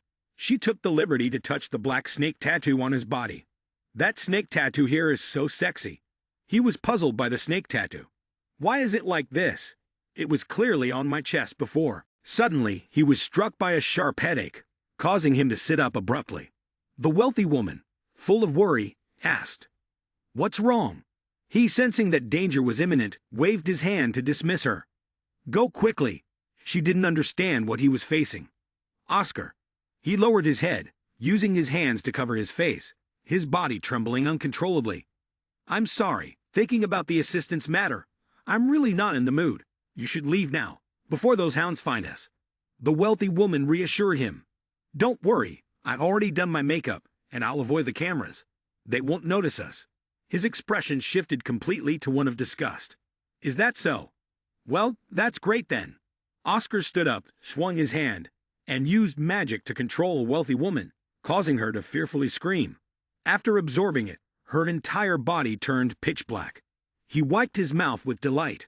Half light, half darkness, and naturally possessing an exceptionally high level of charm. This body is really quite convenient to use. Dark Sound Left and Void chimed in. "It seems that when I brought Oscar's body back, advising His Majesty to switch into it was the right decision."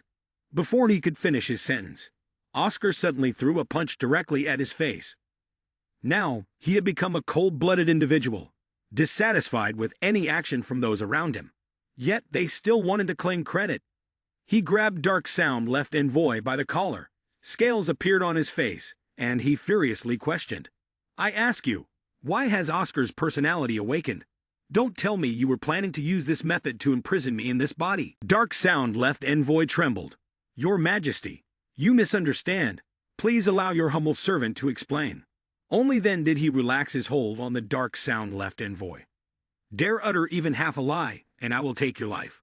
The subordinate knelt at his feet and explained. "Under normal circumstances, so long as the skull belongs to your Majesty, this body would belong entirely to you. As for why Oscar's personality awakened, your servant believes it is possible that when you and Huaxian clashed last time you suffered such grievous injuries that your core will was weakened, allowing Oscar's personality to coincidentally revive." Unexpectedly, the Dark Sound Left and Void was even more cunning than that. This was not impossible. "Second Demon King, though you are strong, regrettably your brain lacks wrinkles. The true cause, of course, is that he recalled the moment you used an utterly filthy trick. While you were absorbing Oscar's life energy, I quietly added something to it, causing you to ingest Oscar's memories and thoughts as well." The Dark Sound Left and Void's entire scheme seemed to have succeeded. Not only that, I deliberately brought his headless corpse back and urged you to switch to his flesh and blood. All of this to ensure Oscar's personality will awaken smoothly. So this, then, was the truth. The periods of lucidity for Oscar's personality would grow longer and longer. Inwardly, the dark sound left Envoy smiled. All I need do is wait until you are completely sealed inside this body. He imagined the scene of the charmed demon king trapped in Oscar's body, suffering under his feet. I could easily destroy this body, seize the demon king's power, become the next charmed demon king, or even a god. Yet outwardly he exhaled. May your majesty be discerning. Your subordinate is wholly loyal to you. The second demon king emphasized, wholeheartedly loyal. He frowned, his face darkening, and posed the question. Then why did you secretly practice the devouring art, steal Huaqian's power from me, causing my crushing defeat this time? The dark sound left Envoy bowed his head to explain, Your Majesty, I am all more wronged in this matter. Your Majesty has not yet fully refined Oscar's mortal body. Recklessly absorbing so much Huaqian energy might cause it to self-destruct. I merely did not want your Majesty's life to be in danger. The second demon king snorted, Ah, you are truly loyal. He stepped forward, seized his head, and whispered, If that is so, do you mind entrusting me with the single most important thing to a charmed demon? Let me keep it safe for you. Your Majesty, please. Showing no mercy, the charmed demon king unleashed sorcery straight at the dark sound left Envoy's head. Haha, he produced the Envoy's skull as a threat. If I see the slightest betrayal in you again, I will crush it. He was humiliated like a dog and had no choice but to comply. Your subordinate would never dare, he said, inwardly seething with resentment, utterly detestable. He clenched his fist tightly and grinned wickedly. So, how should we deal with that half-baked Huaqian next? The second demon king glanced outside and laughed loudly like a newly escaped prisoner. Ying Qiong and De Quan arranged to meet at a cafe to discuss matters. Upon learning his name, she exclaimed in surprise, The DNA data from the hair matches Oscar 100%. Raising her teacup, she replied slowly, Yes, but this phenomenon seems impossible. De Quan pondered him seriously. Oscar is extremely suspicious. Could this have something to do with Maimo? Ying Qiong even presented a photo. I've investigated. Her name is Tian Tan, 25 years old, and she moved to this residential area 6 months ago.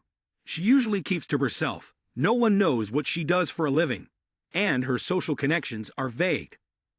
De Quan let out a sigh. It seems it will be very difficult to conduct an investigation from here. Her expression revealed extreme worry. Yes, although right now the only evidence is this photo, I intend to change my approach. We'll start the investigation from Oscar's side. He quickly recognized the issue. This photo is unclear. Even if it is Oscar, he could completely deny it. Ying Qiong looked up at him. What do we do then? De Quan smiled confidently. I have a plan. We might even get an unexpected result. They quickly went to meet Oscar, who was actually the disguised charmed demon king. Oscar had now regained his consciousness, and faced with this situation, he felt utterly bewildered. What is going on? It's just a cooperative investigation. Why do they look like they're afraid I'll run away? At that moment, Oscar was sitting in his room when suddenly there was a knock on the door. Ying Qiong has brought De Quan and Fei Ye along. Mr. Oscar, there is a case that requires your cooperation. Please come with us. After everyone had gotten into the car, Ying Qiong decisively pressed the accelerator. As their car moved, the bat immediately flew after them. Oscar turned to look at De Quan, full of confusion. Officer, may I ask what kind of case this is? He then handed over a folder of documents. Not long ago, a girl mysteriously jumped to her death in Haoting Garden. Upon hearing this, his face darkened. Haoting Garden? Could it be Tian Tan? De Quan presented a photo as evidence. A week before the deceased jumped, the surveillance cameras captured a photo of you taking her home. May I ask what your relationship with her is? Oscar stammered. This matter. Then he replied, She does look very much like me. But it's not me. De Quan had already anticipated this response, and, as expected, he immediately denied it. His tone began to sharpen. I still remember that day very clearly from the photo. There had just been a film shoot wrapping up. I was so exhausted that I didn't even attend the wrap-up party. The assistant had urged me to return and rest. But deep down, I was plotting and scheming. The matter of having a girlfriend absolutely could not be exposed, or my image would collapse completely, and the losses thereafter would be immeasurable. Fia, sitting next to me, sneered, "Haha, dead to rights. Oscar, you're really clever." Oscar spoke challengingly. "Officer, if you suspect I'm involved in this case, then bring out the evidence." "Of course we have evidence." Daquan took out several strands of hair. "This is the sample for testing." Lin Bao Ni obtained it for comparison. "Mr. Oscar, we found this at the victim's house. After testing, this hair sample belongs to you. How do you explain that?" He immediately fell silent. This can't be. Afraid of being exposed, he pretended to cough a few times, then continued to deny any connection. "What I mean is, I've never met that person. There's no way my hair could be in her house. She must be lying.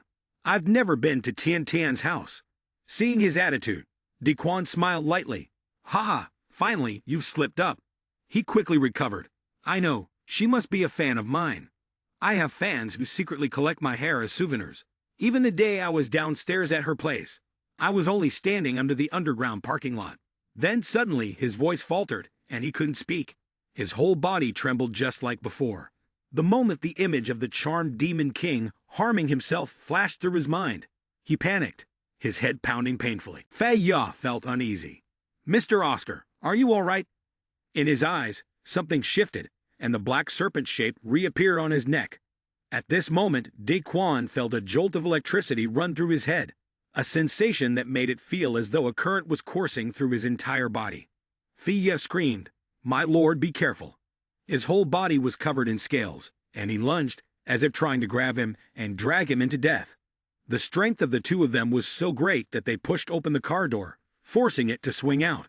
The shock was so immense that Mr. Kuei lost control entirely. Fia immediately reminded him, "Meng Ying Qiong, quickly curl up and protect your head." Daquan paid no attention to that insignificant person. Calmly, he turned around. He shouted at Fei Ya, "That second demon king is bitter and actually dares to turn his back on me. You are far too confident." Ying Qiong's car plunged straight down into the abyss. But Daquan quickly used his technique to control the car and performed a life-saving maneuver. Only after saving both of them did he breathe a sigh of relief. Before he could do anything further, suddenly an attack slammed into him, causing him to vomit violently. The two girls in the car were filled with worry and anxiety. "Daquan, my lord." The demon king leaped up, preparing to strike. He grinned. "Goodbye, Huaxian." His hand revealed sharp claws infused with magical power, but it could not touch Daquan. His eyes widened in shock. A barrier? The charmed demon king recoiled. While Daquan had already fallen unconscious, a bullet flew towards them at rocket speed. But surprisingly, the charmed demon king caught it with his bare hands. Ying Qiong sat in the car, aiming his gun out the window. He was too far away, otherwise, the next shot would have blown his head apart. The bullet that was caught by the demon king was no more than a toy to him. He looked directly at the car and sneered. "Is this the kind of toy you think could hurt this king? Foolish woman, you're so naive." Seizing the opportunity, Fei Ye quickly jumped out of the car and summoned the Huaxian sword. "What about this?" Seeing Fei Ye approaching, the demon king was momentarily startled. The Huaxian sword. Damn it. Fei Ye focused on dealing with the charmed demon king, while Ying Qiong rushed to help Daquan up. His body was freezing, all because he had risked his life to save her and Ying Qiong. Not wanting to waste any more time, Fei Ye shouted urgently, "Men Ying Qiong, hurry and get the master to safety." By this point, Daquan was still unconscious. "Daquan, hold on." Watching Ying Qiong carry Daquan back to the car and drive off quickly, Takei was furious. "Don't even think about running." Fei Ya blocked his path. "Your opponent is me." Ying Qiong returned to the car with Daquan and quickly sped away. "Daquan, I won't let anything happen to you." While unconscious, Daquan's mind flashed back to the time he had discussed plans with Ying Qiong. He realized Oscar had revealed his true form earlier. It turned out that this strategy had been set up in advance by him, as the charmed demon was usually easy to detect. Oscar hid himself so deeply again. If he truly was a charmed demon, then he was certainly no ordinary figure. If the final details of the plan were beginning to take shape, and if by then I were to encounter any mishap, take me to the seaside. Huaqian's source is water. Wherever there is more water, the greater the advantage for me. That stream of memories slowly closed, leaving behind only a few drops of CO. Ying Qiang grew anxious as the CO kept flowing endlessly. What's happening? We've already reached the shore. Why is the wound still the same? XI, overcome with unease, appeared and tried to think of a solution. Officer Meng, try immersing half of your body. No, the whole body, into the water and see what happens. XI, on the other side, Fei Ya has been gravely wounded. She can't possibly face that ruthless charmed demon king alone. The sword in her hand flew out and struck the ground, and she began to lose strength after enduring multiple magical attacks from him. Without giving her a chance to catch her breath, the cruel second demon king thrust his arm straight through her chest. Yet Fei Ya, still defiant, threatened him. Just a mere guardian dares to wound me, a monarch? For that fake Huaqian, you're foolish enough to throw your life away. Her eyes blazed with determination until her very last breath. Ha, you will never understand. You can only become a demon lurking in the shadows. You can never become an immortal, much less a god.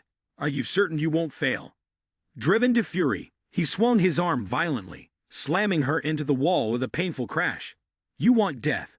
Then I'll grant it to you. At the most painful moment, she's still worried about Daquan. My lord, the bat has observed everything. It's diving down now. It turned out that was the dark evil envoy. He stood staring at Fei Ya's sword. Suddenly, he pulled the sword up and then jumped toward her to make an assessment. It's really pitiful. Having a protector like you, Huaqian, is something people will envy. Fei Ya is still clear-headed enough to recognize the dark left envoy.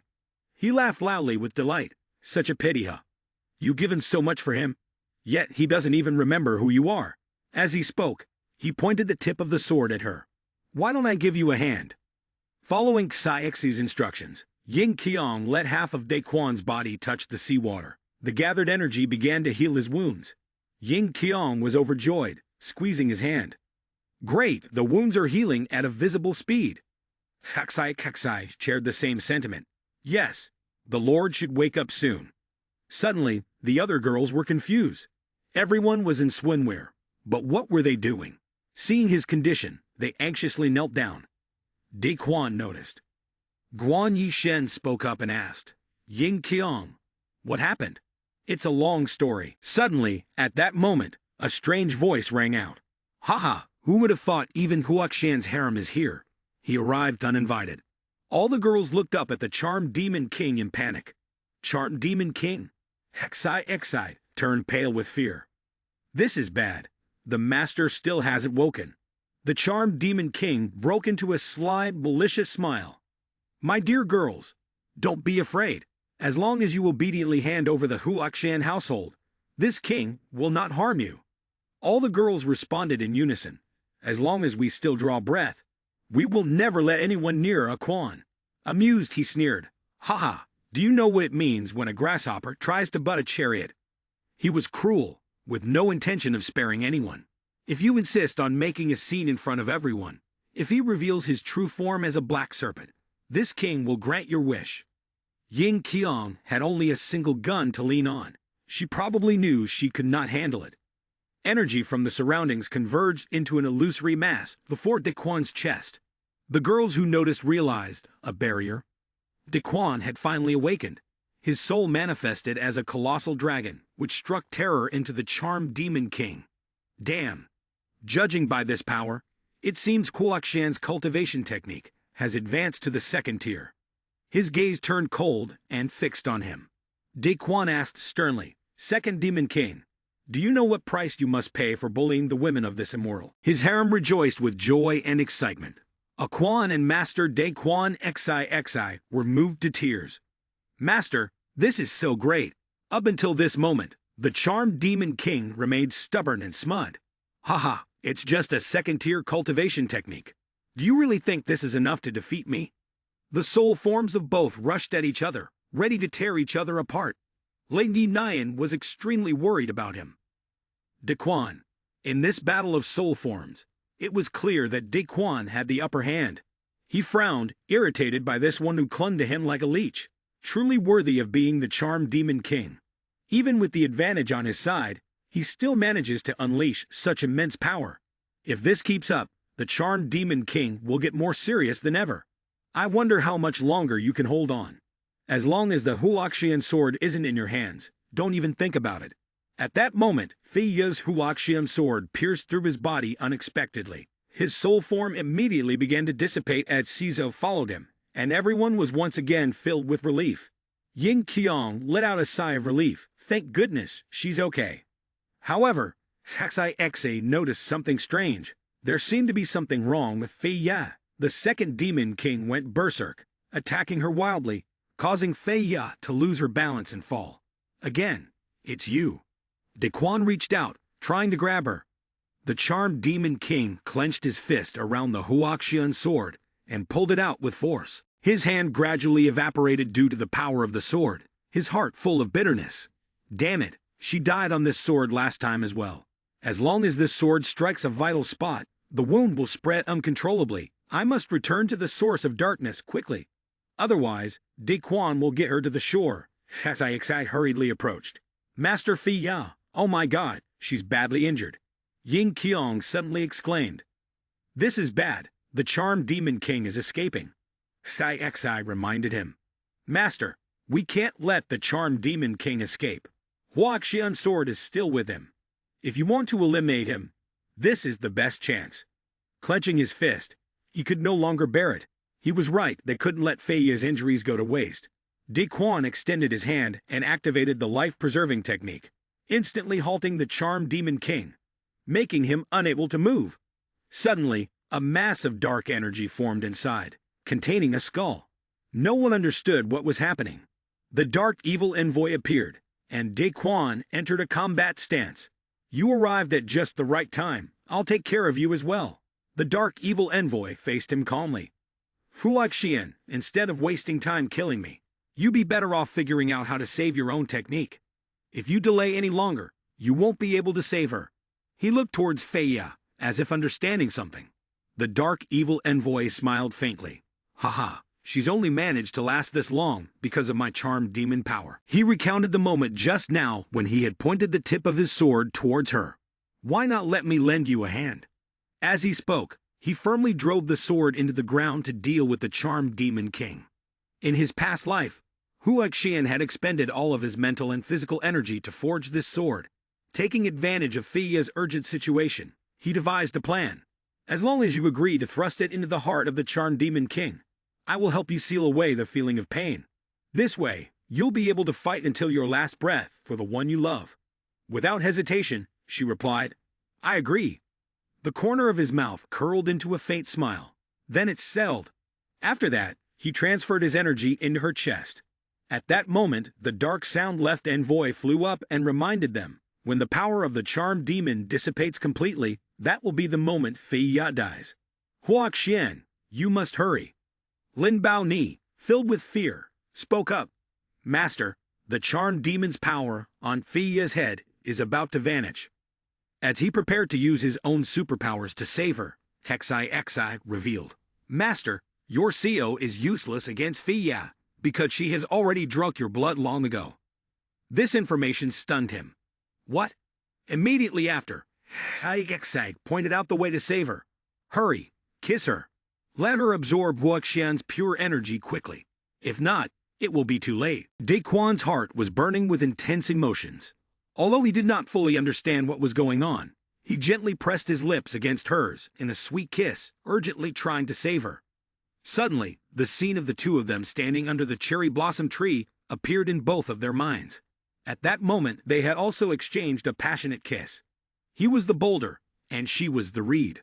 The soft reed and the enduring boulder. They had vowed to each other eternal promises. To be together in this life as husband and wife. Never depart for all eternity. Ya, you are my wife for life and beyond. Just a few seconds later, Fei Ya regained consciousness and brightened up. Ya, did you just call me Ya? He took her hand and placed it on his chest. My wife is Ya. The two of them embraced tightly, and the other girls all cheered them on. Master, how wonderful! Not only are you a protector, but also a wife for life and beyond. So admirable. It seems we need to work harder, otherwise we won't be able to compare to Sister Feiya. Back home, Daquan stood on the balcony, reflecting on what had just happened. Although the charmed demon king had been defeated, the charmed demon energy he had spread among everyone still needed to be eliminated, or it would be incredibly harmful. He then thought of the demonic skull and the dark sorcerer. Doubts began to form in Daquan's mind. The demon's head had surely been brought to him for some hidden purpose. At that moment, the dark evil envoy remained silent, taking advantage of the situation. Lu Daquan flew to Nation N. Lu Lingling, upon seeing Lu Daquan, immediately ran towards him and hugged him tightly. Bing Yan, upon seeing Lu Daquan, called out, Daquan. Lu Daquan hugged Lu Lingling and gently said, Lingling, be good. I'm here to take you home. Bing Yan approached, kissed Lu Daquan lightly on the lips and said, Daquan, I missed you so much. Lu Daquan smiled quietly to himself. Seeing this, Lu Lingling covered her eyes with her hands, her face turning red. In the car, Bing Yan loudly said to Lu Daquan, What? Are you telling me that the high-level brain neurology expert doesn't exist at all? Lu Daquan scratched his head, embarrassed, and said, I'm sorry, the situation was special at that time, so I lied to you. Bing Yan replied, No wonder I couldn't find him no matter what. Xiao Ying, driving the car, said to Lu Daquan, Director Lu, this time we definitely need to enjoy ourselves for those few days. I will be the guide for everyone. Xiao Ying secretly thought to herself, this is a good opportunity to think of a way to make Daquan accept her feelings. Lu Daquan quickly agreed and said, All right. Suddenly, the car braked hard. Lu Daquan, worried, asked, Xiao Ying, what's going on? Xiao Ying hesitated and replied, I think I might have hit someone. Lu Lingling, frightened, asked Lu Daquan, Oh no, are they okay? Lu Daquan immediately got out to check the situation and said to Bing Yan, Still alive, quickly call 119. In the hospital, Lu Daquan asked the doctor, Doctor, how is she doing? The doctor immediately replied, Her injuries are not serious, but the results of her brain scan are not promising. Lu Daquan anxiously asked, What exactly does that mean? The doctor continued, The activity in her hippocampus is very low, which means most of her memories are likely to be lost. Right now, the only thing she remembers is the name Xiao Mai. Upon hearing this, Xiao Ying felt extremely guilty and said, It's all my fault. I'm the one who hit her. The doctor replied, You don't need to blame yourself. She wasn't hit by a car. The injuries on her body were caused by sharp objects, and her head was clearly injured by a blunt object. Bing Yan asked in surprise, A blunt object? What on earth did she go through?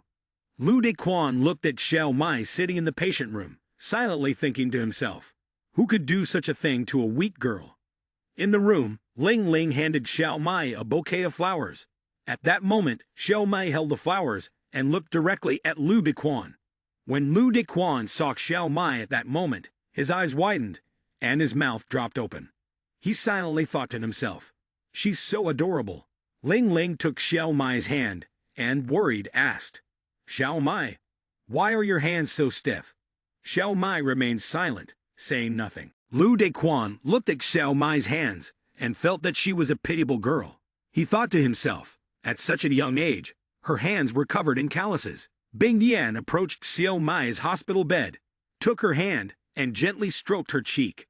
She said, Xiao Mai, you're so unfortunate. But don't worry. From now on, we will protect you, and no one will bully you again. Xiao Mai heard this and replied, Thank you, sister. Lu Daquan turned to Xiao Ying and said, Xiao Ying, please send Xiao Mai's photo to the police. We need to quickly find out her identity. Xiao Ying agreed, saying, I'll do it right away. Then Xiao Ying added, also, Xiao Mai's condition would be better suited for a quieter place. There's a vacant house near our place. How about we temporarily stay there? I can move in with you all as well. Lu Daquan smiled brightly and said, Then we'll trouble you. Meanwhile, Takahashi was torturing Xiao Mai's father, killing Xiao Mai's family. They screamed in pain. Ah! Takahashi tortured Xiaomai's father and asked, "Where are the things?" Xiaomai's father firmly replied, "Even if I die, I will never tell you." Seeing Xiaomai's father so resolute, Takahashi drove a sword straight into his thigh, making him cry out in pain.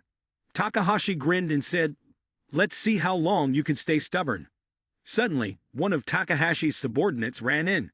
"Report, leader." The subordinate reported, "We have completely taken control of the Jammu villa." Takahashi, hearing this, was very pleased and said, "Very good." "Where is that wild cat?" Takahashi asked. The subordinate hesitated and replied, She ran away." Takahashi, upon hearing this, was extremely angry and shouted, "Damn it, go find her immediately. If you can't find her, bring her head to me." The subordinate immediately complied. Takahashi drew the sword from Lord Chiba Crane's thigh, and then wickedly said, "I guess that little wild cat might know where the item is." Lord Chiba Crane, furious, cursed at Takahashi. Despicable.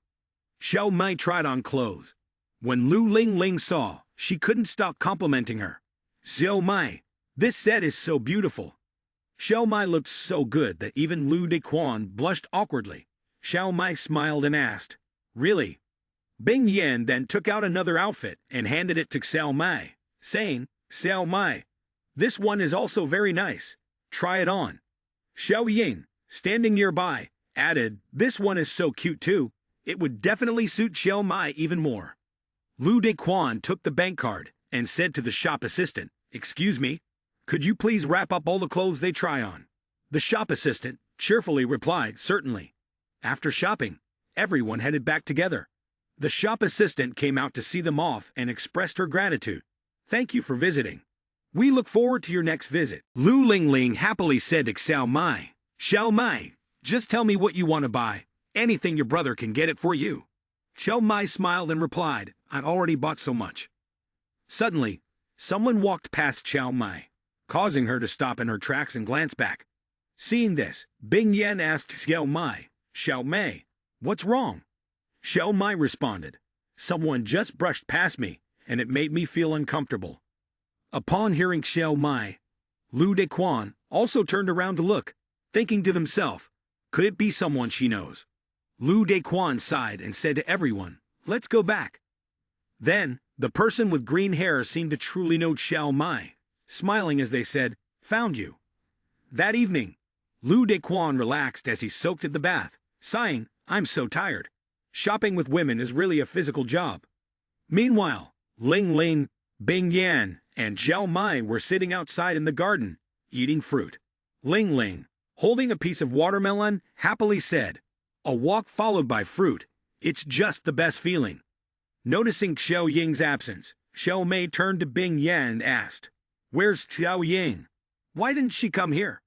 Bing Yan replied, "She's changing her clothes. She'll come soon." Bing Yan thought to herself, "Why is she taking so long just to change clothes? Wait a minute, could it be? Not her." Lu Dequan heard a knock on the bathroom door, and it turned out to be Xiao Ying. Xiao Ying spoke up, "Lu Director, it's Xiao Ying." Lu Dequan responded, "Come in." Xiao Ying stood in front of Lu Dequan and said, "Lu Director, you've been working hard today. I'm here to help you with a relaxing massage." Lu Dequan pulled Xiao Ying close, placed his hand on her lips, and said, "Use your body to massage me." Xiao Ying agreed immediately. "All right." Lu Dequan pulled Xiao Ying into the water tub, happily saying, "Turns out Xiao Ying's body is so captivating." Xiao Ying blushed and shyly said, "Lu Director, Xiao Ying, you can do whatever you like." Lu Dequan whispered in Xiao Ying's ear, "Then I'll begin." As she stepped out, Xiao Ying's face was still flushed, and she shyly said, "Lu Director, you really are so annoying." Bing Yan returned, and seeing Xiao Ying asked, "Hey, what are you doing standing outside the men's bathroom like this?" Xiao Ying, seeing Bing Yan, blushed and awkwardly said, "Bing Yan, about that, I was just." Bing Yan looked at Xiao Ying, silently thinking, so this girl was planning to ambush Dequan. It's funny that I was worried about her. But Xiao Ying is so exceptional, and she's so infatuated with Dequan. Maybe this is a good chance to give her some indirect advice. Lu Dequan stepped out of the bathroom and saw Xiao Ying and Bing Yan. He immediately asked, "What are you two doing standing in front of the bathroom door?" Xiao Ying, feeling embarrassed, flailed her arms and stammered, we just came to tell you. The fruit is ready." Bing Yan added, Yes, come and eat quickly." Xiao Mei and Ling Ling were still sitting in the garden, eating fruit. After waiting for a while and seeing that Xiao Ying and Bing Yan hadn't returned, Xiao Mai spoke to Ling Ling. "Sister Bing Yan hasn't come back either." Ling Ling replied, "They're so slow." From a distance, someone was hiding and observing Ling Ling and Xiao Mai, silently thinking, "So this is where they were hiding. No wonder I couldn't find them." The person immediately drew a sword. With her sharp instincts, Xiao Mai became very cautious and grabbed a fruit knife. At that moment, Bing Yan, Xiao Ying, and Lu Dequan arrived at the scene. Lu Dequan immediately sensed that something was off. Bing Yan asked, "Where's the fruit knife?" Ling Ling responded, "Xiao Mei threw it outside just now because she felt that there was something wrong there." Lu Dequan walked down into the garden and saw that the fruit knife had struck and impaled a hornet on a tree. Seeing this, Lu Dequan thought to himself, "Hornet swordplay," and he was extremely curious. Who exactly is Xiao Mai? Lu Dequan held the fruit knife in his hand, silently thinking to himself, Could it be that Xiao Mai's target earlier was actually Takahashi's subordinates who were on a mission? A masked man spoke to the team leader. "Leader, the Sui family is a newly risen noble, and Sekira Shinguji is even a friend of the princess. If we accidentally hurt her..." The team leader responded immediately. "Even the royal family has to show us some respect. They're just a newly rich family that made their fortune selling cosmetics. What's there to be afraid of? Anyone who dares to stop us later, we'll kill them on the spot. Even if the police come, there's no need to be scared. No one in Nation N dares to stand up to the Jikwin family anymore." Lu Dequan, standing on the rooftop, heard this and asked, I thought all the ninjas in Nation N protected those on the side of justice. I didn't know there were so many stray dogs mixed in." One of Takahashi's subordinates turned around, angrily asking, "Who said that?" Lu Dequan jumped down from the roof to the courtyard and said, "With me here, you won't even take a single step into this courtyard." The subordinates saw Lu Dequan and immediately rushed toward him, shouting, "Are you looking to die?" Lu Dequan then set up a barrier. His barrier sent Takahashi's subordinates flying, causing them to scream in pain. Team leader Voduk, witnessing this scene, trembled and thought to himself, "What in the world is going on?" Lu Dequan held a rock, tossing it up and down as he asked, "Tell me, who exactly is tired of living?" The team leader looked at Lu Dequan, thinking to himself, "O, this oppressive feeling is unbearable. Could this guy be like a leader?" With that thought, he immediately ordered the others to retreat. Seeing him try to slip away, Lu Dequan hurled the rock in his hand straight at him, then pinned him to the ground. Lu Dequan asked coldly, "Why do you want to kill Xiao Mai?" The masked man retorted, "Xiao Mai? Ridiculous. You don't even know who she is." Then he used a smoke bomb, seizing the opportunity to escape from Lu Dequan. After the man disappeared, Lu Dequan realized his mistake. He had forgotten that the most skilled ninjas excel at escaping. Recalling the man's words, he thought to himself, the Jikwin faction. Isn't that one of the two most formidable ninja schools today? How did Xiao Mai manage to provoke them?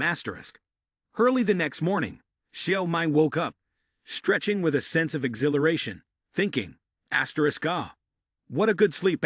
Suddenly, a stranger holding a sword appeared before her, leaving her both shocked and terrified. "Who are you?" The man said, "Don't talk. Just die," and then Xiao Mai let out a loud scream. Ling Ling, witnessing the scene, was filled with terror and shouted, "What is happening?" Bing Yan held Ling Ling's hand and said, "Ling Ling, don't go outside." Bing Yan turned to Xiao Ying and said, "Quick, call Dequan." Xiao Ying immediately agreed. Ling Ling was extremely worried about Xiao Mei and shouted loudly, "Xiao Mai." Xiao Mai quickly took down the stranger. Bing Yan was very surprised when he saw this, thinking to himself, "What's going on? I didn't expect Xiao Mai to know Aikido and defend herself so skillfully. Every time the assassin attacked, she managed to neutralize it, causing him to retreat quickly, and he then struck Xiao Mai's head with a wooden stick. It seemed like this was Lu Beiquan in disguise. After that blow, Xiao Mai fell unconscious. Seeing this, Lu Beiquan thought to himself, "No way, I clearly controlled the force of the strike." Xiao Mai lay on the grass, her mind recalling the scene in her head. She remembered the time when she was tortured by Takahashi. Takahashi spoke to Xiao Mai. "Chiba Akemi, if you know what's good for you, cooperate obediently, and I might spare your life. Otherwise, I'll let Takahashi speak his mind." Xiao Mai laughed and replied, "Haha, trash like you even think you're worthy of being the leader of the assassins? Ridiculous." Upon hearing this, Takahashi became extremely angry and shouted, "You filthy woman, stop looking down on me." Then he swung his sword fiercely at Xiao Mai's neck. Everyone was stunned and immediately panicked. No one understood what was happening. Takahashi then pushed Xiao Mai, causing her to roll down several steps of the staircase, and then ordered his subordinates, "Go downstairs and check if she's dead. If not, bring her back to me. I still have use for her." The subordinates answered in unison, "Yes, sir." At this thought, Xiao Mai felt intense hatred, gripping the grass tightly in her hand, grinding her teeth as she spat out each word with deep vengeance. "Ah, aha, die!" Xiao Mai then screamed loudly. Lu Beiquan, seeing this, silently thought, "Haha, it really worked." Afterward, Lu Beiquan spoke to Xiao Mai. "Xiao Mai, calm down, look closely. Do you recognize who I am?" Xiao Mai looked at the man, and then, surprised, said, "It's you." Xiao Ying, shocked, asked Lu Beiquan, "What? A ninja attacked Xiao Mai last night?" Lu Beiquan replied, "Yes, and thinking about the fruit knife Xiao Mai threw, I guessed that she might be from the ninja world.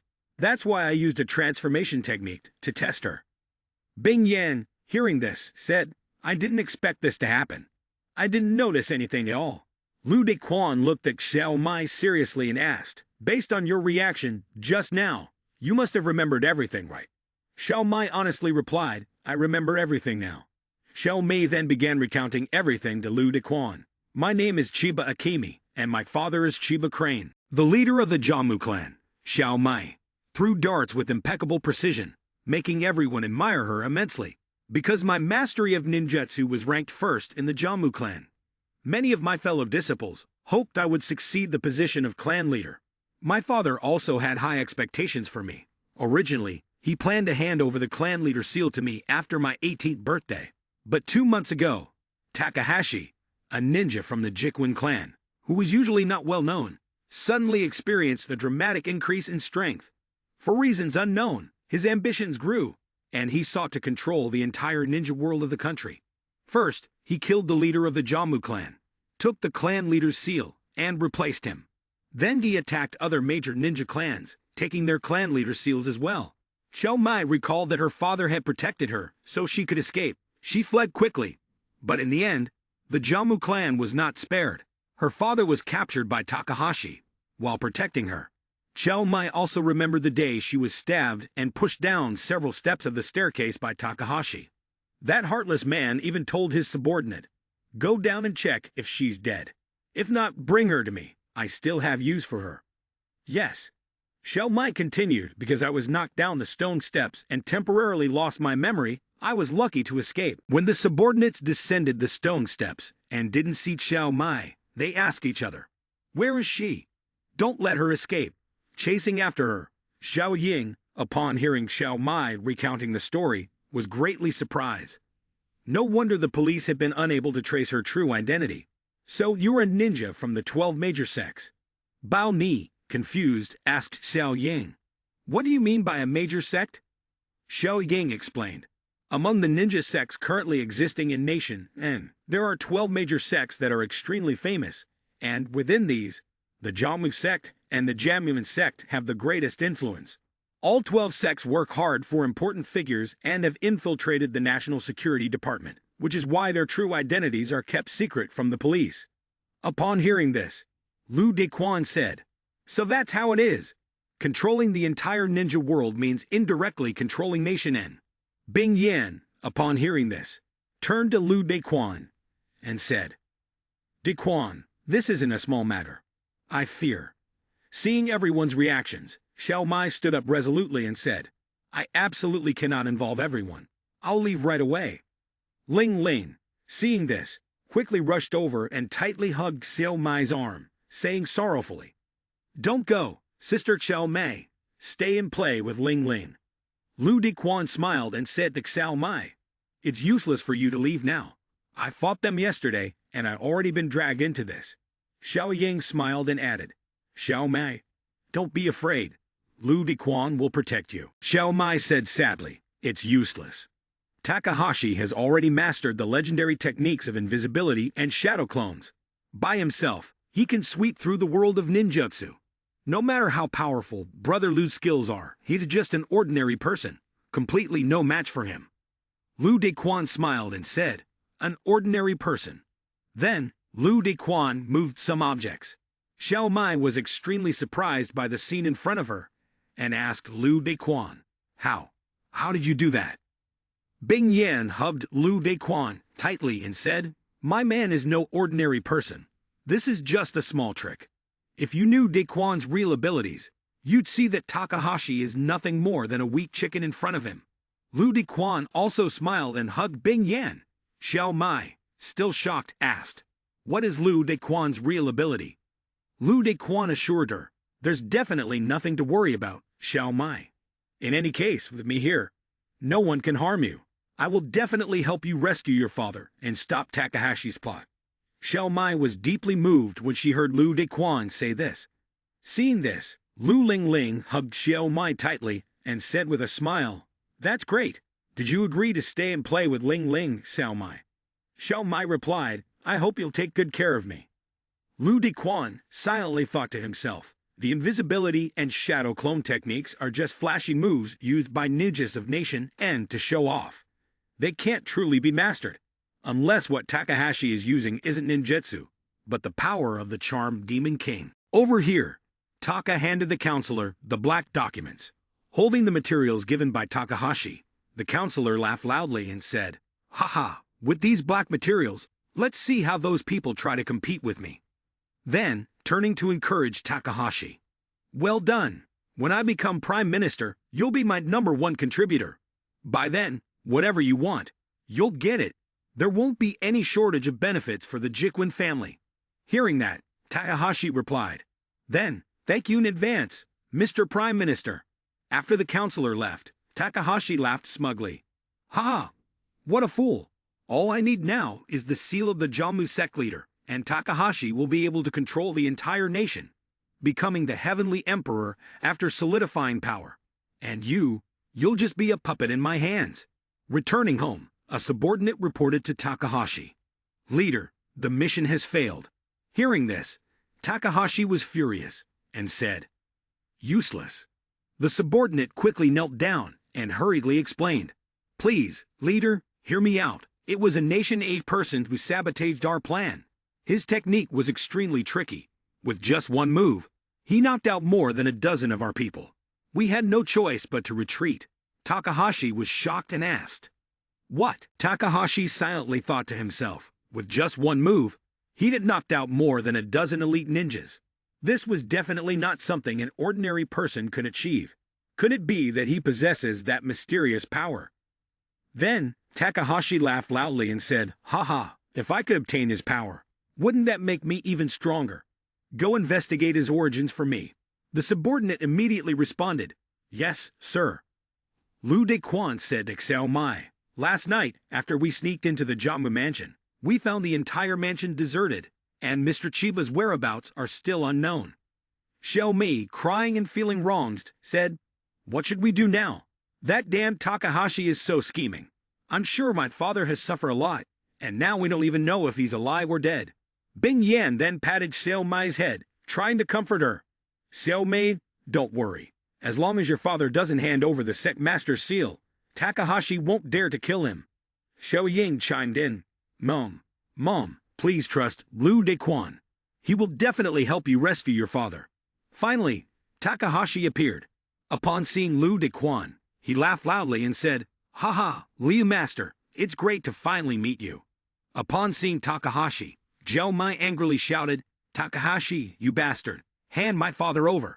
Xiao Ying quickly said to Xiao Mai, Xiao Mei, don't act recklessly. Lu Dequan also raised his hand to block Xiao Mai's path. Ling Ling, terrified, spoke to Lu Dequan. Brother Lu Dequan. At that moment, Xiao Mai was startled, but still remained calm. Lu Dequan looked at Takahashi and laughed. Ha, coming here alone. You're quite confident, aren't you? Takahashi replied. Lu Master, don't misunderstand. I'm here to offer a gift to you. Lu Dequan was surprised and asked. A gift? Takahashi continued. The other night, my subordinates may have offended you. I hope Master Liu can forgive them. As for the idle matters of the End Ninja world, you're a foreigner, so it's better for you not to get involved. Bring the girl behind you out. This matter will be good for both you and your women, as well as Sakura. Lu Dequan, upon hearing this, asked, What if I insist on managing these idle matters? Takahashi laughed and replied, Haha, Lu Master, why fight with the entire ninja world over just one woman? If you want women, I'll give you a bunch. Saying this, Takahashi called out, Ruhua, Sayu. The two girls immediately appeared at Takahashi's call, replying in unison. Yes. Takahashi said, Use your lifelong skills to serve Lu Master well. The two girls responded in unison. Understood. Ruhua and Sayu then embraced Lu Dequan. Ruhua asked, Little brother, do you know what the 72 soul-stealing moves are? Sayu immediately continued, ensuring that he would experience an ecstasy beyond life and death that could not be stopped. Lu Dequan said, The Bingyan sisters, witnessing this scene, lost their composure and, furious, shouted loudly, These two girls have no shame, daring to seduce my man. Xiao Ying then wrapped her arms tightly around Bingyan and said, Bingyan, stay calm. Be careful not to fall into Takahashi's trap. Ling Ling covered her eyes with her hands, her face flushed red, and said shyly, Oh dear, this is so embarrassing. Xiao Mai thought to herself, and yet she is using seduction techniques on Brother Lu. What exactly is her goal? Takahashi looked at Ruhua Sayu and smiled inwardly, feeling delighted. Haha, Ruhua's seduction skills. No man can resist them. Lu Dequan, just wait until they enchant your mind, and obediently hand over the mystical power, and Chipa Akemi. Haha. Ruhua held Lu Dequan's head against her chest and gently said, Come, lose yourself in my reasoning. Oh, Sayu continued to speak to Lu Dequan. The skills my sister and I possess are far stronger than those other women of yours. Lu Dequan looked at Ruhua Sayu, thinking to himself, Damn it. Ruhua lifted Lu Dequan's chin and smiled. Higi, little brother, so shy. Could it be that you are still a virgin, never having tasted a woman's charm? Sayu immediately added, No wonder. Then let us give you an unforgettable memory. Two girls stepped forward one after the other, their voices soft as they asked whether he liked it. By now, their invitations, at once skillful and coy, had pushed Lu Dequan's endurance to the limit. He clenched his fist, anger and irritation welling up. He could hold back, but he would not allow them to look down on him. Lu Dequan cleared his throat, his tone cold and steady. He would show them he was not easily seduced. The two girls gave a startled cry, then quickly retreated when they saw the determination in his eyes. Sayu and Ruhua hurriedly donned their cloaks, faces still flushed with annoyance. Sayu murmured, Just you wait. Takashi, seeing the chaos, covered his face in embarrassment and irritation. Not even a minute and it's ruined. What a disgrace. Lu Dequan only sneered at him. If you got any other tricks, bring them on. At that, Takashi drew his sword and aimed it at Lu Dequan, his voice full of menace. This is on you. Suddenly Takashi vanished like an illusion. Then a triumphant laugh rang out. Ha, how is it? Scared now? Watch me finish you off. Lu Dequan spun around, scanning for the vanished opponent, his voice icy. Fine, taste what I can do. Tremble, you little brat. Xiao Ying and Bing Yan were extremely worried about Lu Dequan, calling out to him, Lu Director. Dequan Ling Ling anxiously asked, Why did he disappear? Xiao Mai saw Takahashi vanish and thought to herself, Takahashi must have used his ultimate move, vanishing and duplicating himself. My father was defeated by this technique. How is Lu brother going to break this deadlock? Then suddenly, Takahashi reappeared behind Lu Dequan, shouting loudly, "Die!" Lu Dequan remained calm, clasping his hands together. It lay on the ground, struggling. Seeing this, Lu Dequan thought to himself, "This guy is useless." In his memory, Lu Dequan mused, "Did you think that wearing a battle suit and having the power of the charmed Demon King made you invincible? In reality, as long as I follow the scent of the charmed demon, no matter how much you hide or split yourself, it's useless in front of Huaxian." Takahashi stood up, pointing his finger at Lu Dequan's face, crying and shouting angrily, "You despicable, shameless, lowly coward! How dare you use such dirty tricks? Don't blame me for using dirty tricks either. I'll post naked photos of your women online for all the men in the world to enjoy their bodies." Then, he quickly left. Xiao Mai, upon hearing this, asked, "Naked photos?" Xiao Ying said in a panic, "What should I do? I'm too scared to take a bath by myself anymore." In the evening, Lu Dequan was soaking in the bathtub, silently thinking to himself, "What should I do? It seems like Takahashi is really hard to deal with. What if he really uses an invisibility technique to secretly take pictures?" Suddenly, Bing Yan, Xiao Mei, and Xiao Ying appear. Lu Dequan's face turned bright red. Bing Yan then asked Lu Dequan, "Dequan, can we take a bath with you?" Xiao Ying blushed in embarrassment and suddenly hugged Lu Dequan from behind, gently saying, "Lu Director, let me help you scrub your back." Lu Dequan was taken aback and said, "Huh." He quickly stood up from the tub, wrapped a thin towel around himself, and turned his back. Seeing this, Xiao Ying reluctantly called out Lu Director. Bing Yan, seeing Lu Dequan stand up, asked, "Dequan." Lu Dequan's face turned even redder as he awkwardly said, I'll stand guard here for you. I won't let Takahashi take advantage of the situation." In the bathtub, Bing Yan complimented Xiao Mai. "Xiao Mai, your chest is so beautiful. It's just like two ripe peaches." Hearing this, Xiao Mei turned to Xiao Ying and said, "Sister Xiao Ying is the one who's really like that. Her skin is so fair and smooth, and her chest is even bigger. I really admire her." Xiao Ying replied, praising Bing Yan. "Bing Yan's chest is the biggest though. Want to try touching it?" Bing Yan, hearing this, shyly said to Xiao Mai and Xiao Ying, "You too? How naughty." Xiao Ying laughed playfully with Bing Yan. "Bing Yan, you're too sensitive." Lu Dequan blushed upon hearing these words. His face turning bright red, his head felt hot, and his nose started bleeding. He quickly covered his nose with his hand to stop the bleeding. Seeing Lu Dequan's nose bleed, Bing Yan anxiously asked, "Dequan." Xiao Ying immediately added, "Lu Director, why is your nose bleeding?" Xiao Mai swiftly said, "I'll go call the doctor." Lu Dequan chased after Xiao Mai, saying, "Xiao Mai, no need." But suddenly, Lu Dequan slipped. He thought to himself, "This is bad." Lu Dequan fell forward, landing against Xiao Mai, causing her to gasp in surprise. The awkward position made both of their faces turn bright red. Lu Dequan quickly got up and ran off, apologizing to Xiao Mei as he ran. "Sorry." Bing Yan quickly ran over to support Xiao Mai, asking, "Xiao Mai, are you okay?" Xiao Ying then explained for Lu Dequan. Lu Director didn't mean it. Back in the room, Lu Dequan flopped onto the bed, face down into the pillow, thinking to himself, "This really is hell. But wait, I didn't hurt Xiao Mai, did I?" Suddenly, the door to Lu Dequan's bedroom opened, and the three, Xiao Mai, Bing Yan, and Xiao Ying, appeared. Bing Yan spoke to Lu Dequan. "Dequan." Lu Dequan saw the three of them and immediately sat up, asking with suspicion, "What do you want to do?" Bing Yan quickly explained to Lu Dequan, "Don't misunderstand, we're not planning to ambush you. We were just worried you might do something while we were asleep." Xiao Ying then added, "Thanks, Lu Director." Next, Xiao Mai spoke to Lu Dequan, saying, "Sorry to trouble you."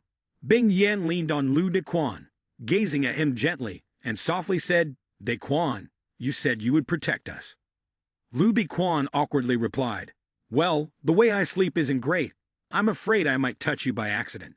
In the face of this situation, Lu Dequan thought to himself. I should warn these kind girls to stop pushing the limits of an ordinary man.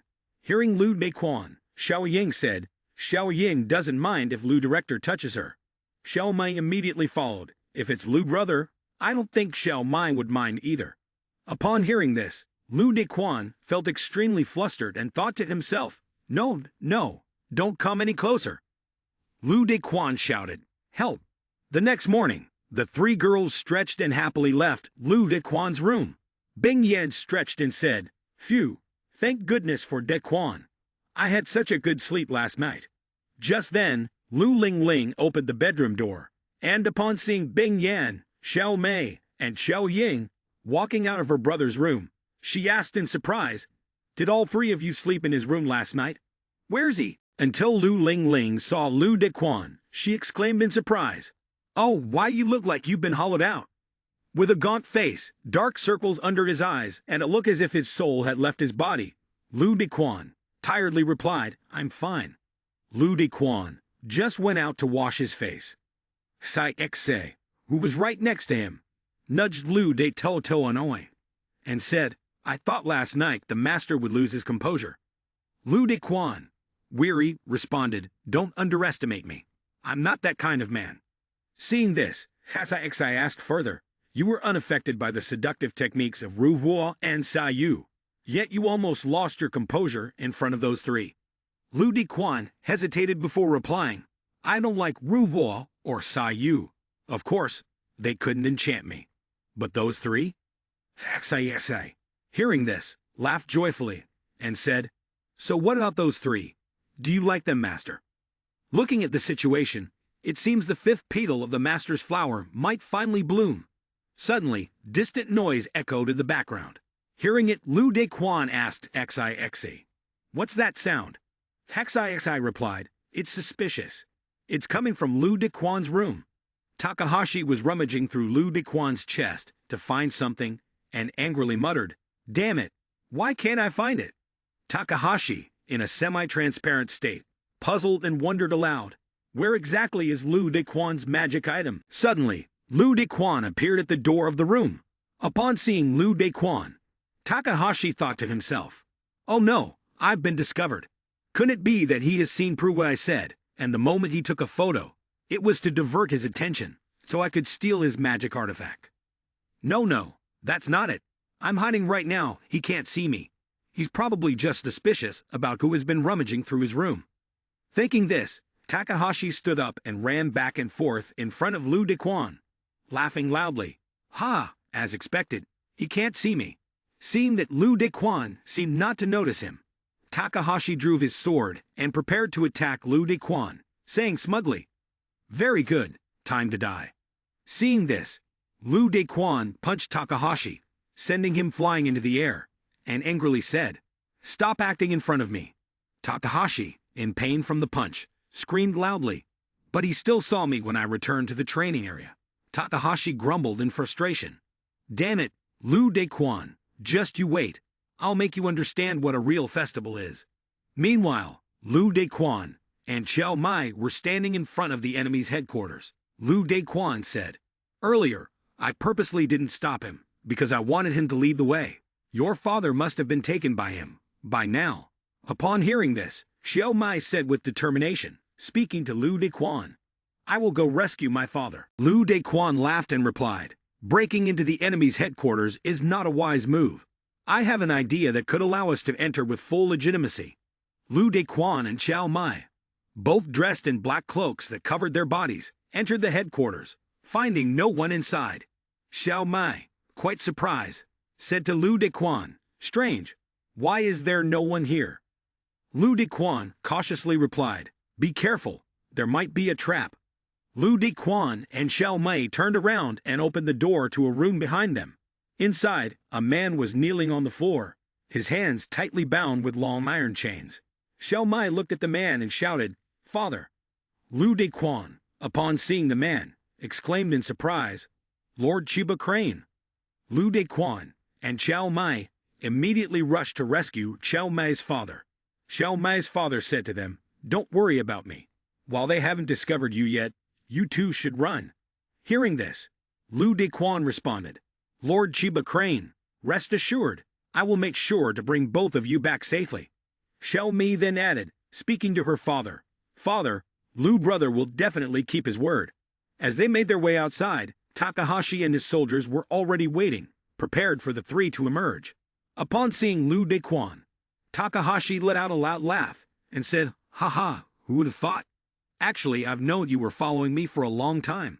That's why I deliberately led you into a trap, making you walk right into it. Lu Dequan saw this, then stepped forward to block in front of Xiao Mei's father, and Xiao Mei asked Takahashi, Do you think you can defeat me just by relying on these people? Takahashi immediately replied, I know you're skilled. Perhaps you don't regard a few of us highly. But what if you add them into the mix?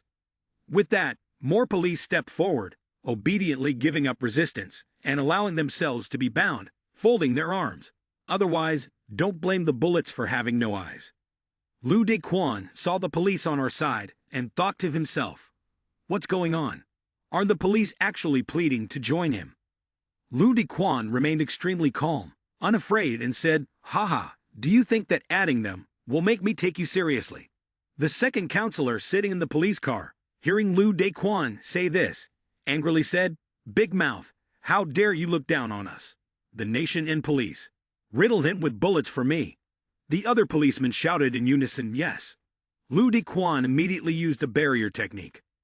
Xiao Mei's father looked at Lu Dequan and privately admired the young man. Everyone who watched Lu Dequan form the circular barrier that separated the three of them from the others exclaimed in surprise, Monster.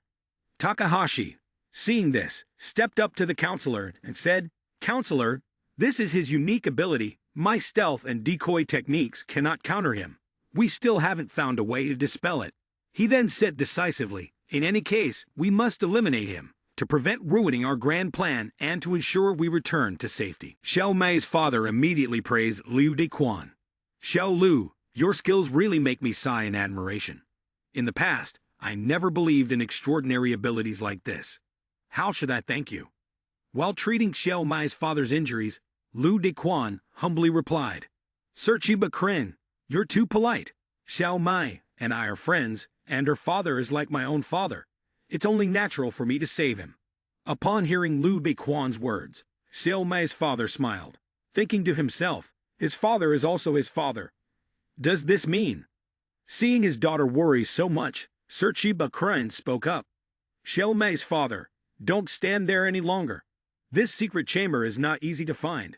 Even when they searched the Doi Emma villa before, they couldn't find it. Come here and talk with Xiao Lu.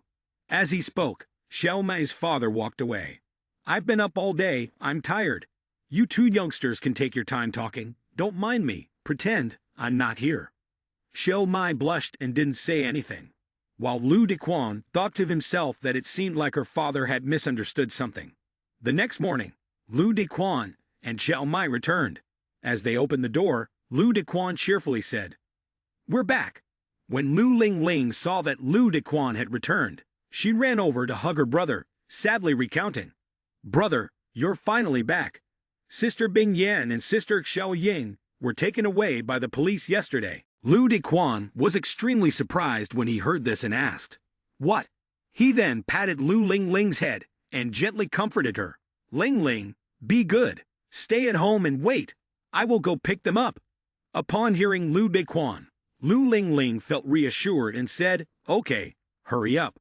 Xiao Mei, standing beside them, was furious and said, Damn it, they dare to involve innocent people.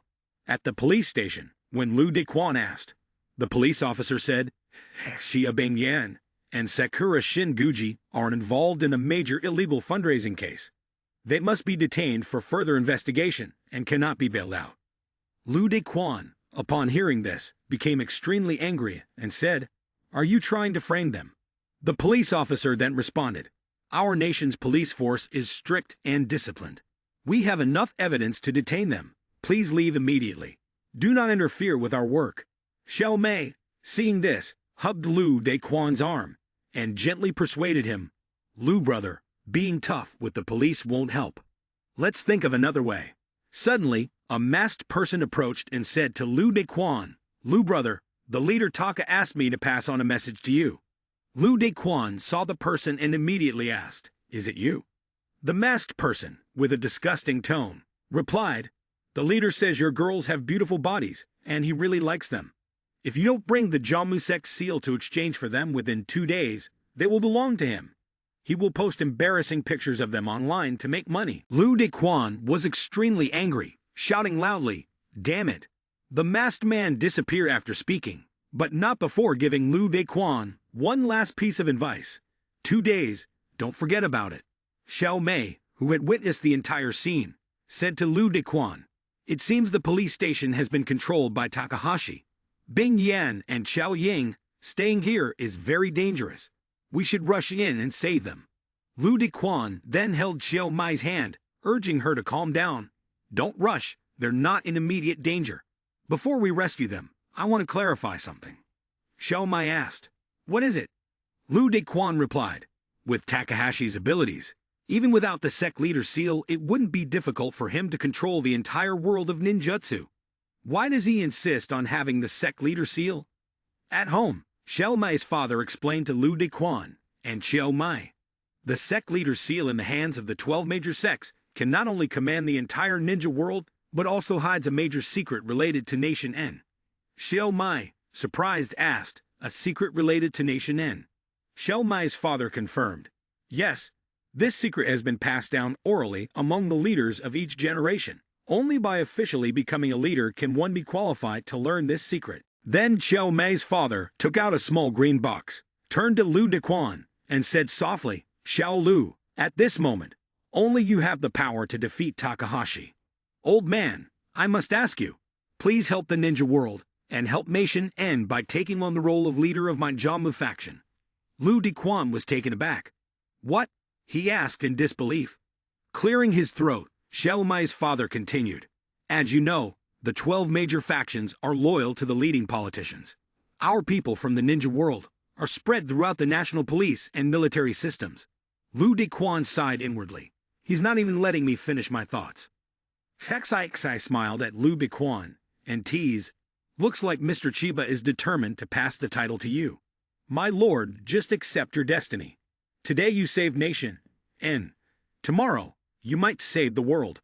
Lu Dequan glanced at her and replied calmly, "You should step back too." Xiao Mai's father gestured to the box. "Try turning the bottom of this seal," he instructed.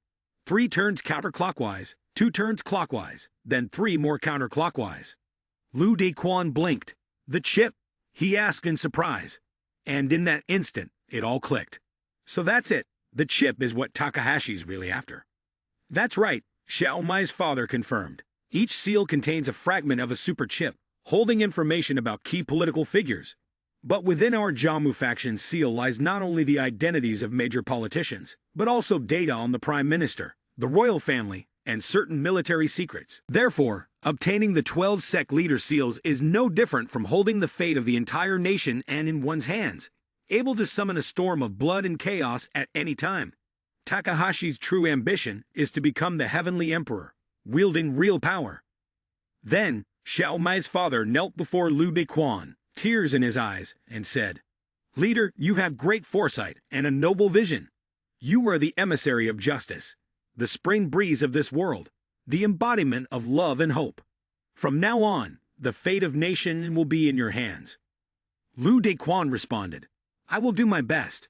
In his heart, Lu Dequan thought, this flowery speech is completely impossible to refuse. The next morning, Lu Dequan and Xiao Mai arrived at the agreed place. Upon seeing Lu Dequan, Takahashi smiled and said, "Lu brother, you've come. It seems these 2 girls really matter to you." Lu Dequan, answered, replied, "Enough with the talk. Give me what I came for. My people." Hearing this, Takahashi immediately activated the surveillance camera. Xiao Mai saw this and shouted, "It's Bing Yan and Sakura." Takahashi, smiling, said to Lu Dequan, "As you can see, they are unharmed. Now can I have what we agreed upon?" Lu Dequan noticed the camera on the wall pointing directly at him, but still smiled and said to Takahashi, "Oh, of course, but there's one thing I must remind you, Takahashi. The internal affairs of your nation N are none of my concern, but my cherry blossom jade dew essence must continue to dominate the cosmetics market. Upon hearing this, Takahashi thought to himself, Lu Dequan, your ambition is as shallow as this. Takahashi immediately said to Lu Dequan, just give me the seal. This small business. I'll leave it to you. Lu Dequan handed the seal to Takahashi, affirming, Taka is not right. Your Excellency, the Heavenly Emperor. Xiao Mai, upon hearing Lu Dequan address Takahashi in this way, secretly admired him. Your Excellency, the Heavenly Emperor. Takahashi took the seal, laughing loudly. Haha, only now am I truly a hero. In the future, no matter who becomes the Prime Minister, they will just be my puppet. Anyone wanting to make their way in Japan will need my approval, for it is the Heavenly Emperor who says so. The congressman sitting in the observation room, witnessing everything, was extremely angry and said, Well done, Takahashi, daring to plot against me. Bing Yan and Xiao Ying were released safely. Upon seeing Lu Dequan, Bing Yan happily said, Dequan, and Xiao Ying quickly followed with Lu Director. Bing Yan and Xiao Ying tightly hugged Lu Dequan. Bing Yan laughed, saying, I knew you'd come to save us. Xiao Mai, standing beside them, anxiously said, We should leave quickly to avoid Takahashi turning against us. But Lu Dequan replied, No rush, there's still a good show to watch. Takahashi, holding the seal in his hand, arrogantly laughed and said, Haha, with this, even the Prime Minister will only be able to follow my arrangements. All of Japan will be a toy in my hands. Takahashi is the true Heavenly Emperor. Suddenly, as Takahashi stepped outside, a large number of police officers surrounded him and threatened him. Don't move, the congressman stepped forward, standing in front of Takahashi and said, A dog that bites its owner never ends well. Hand over the briefcase in your hand, and perhaps I'll spare your life. Takahashi, seeing this, asked, Who is the dog? Who is the owner? It seems you still don't understand. Lu Dequan and the others were sitting on the rooftop, eating cake and drinking water. Lu Dequan pointed down at the scene in the courtyard and said to everyone, Look, this is the perfect spot to watch the drama unfold.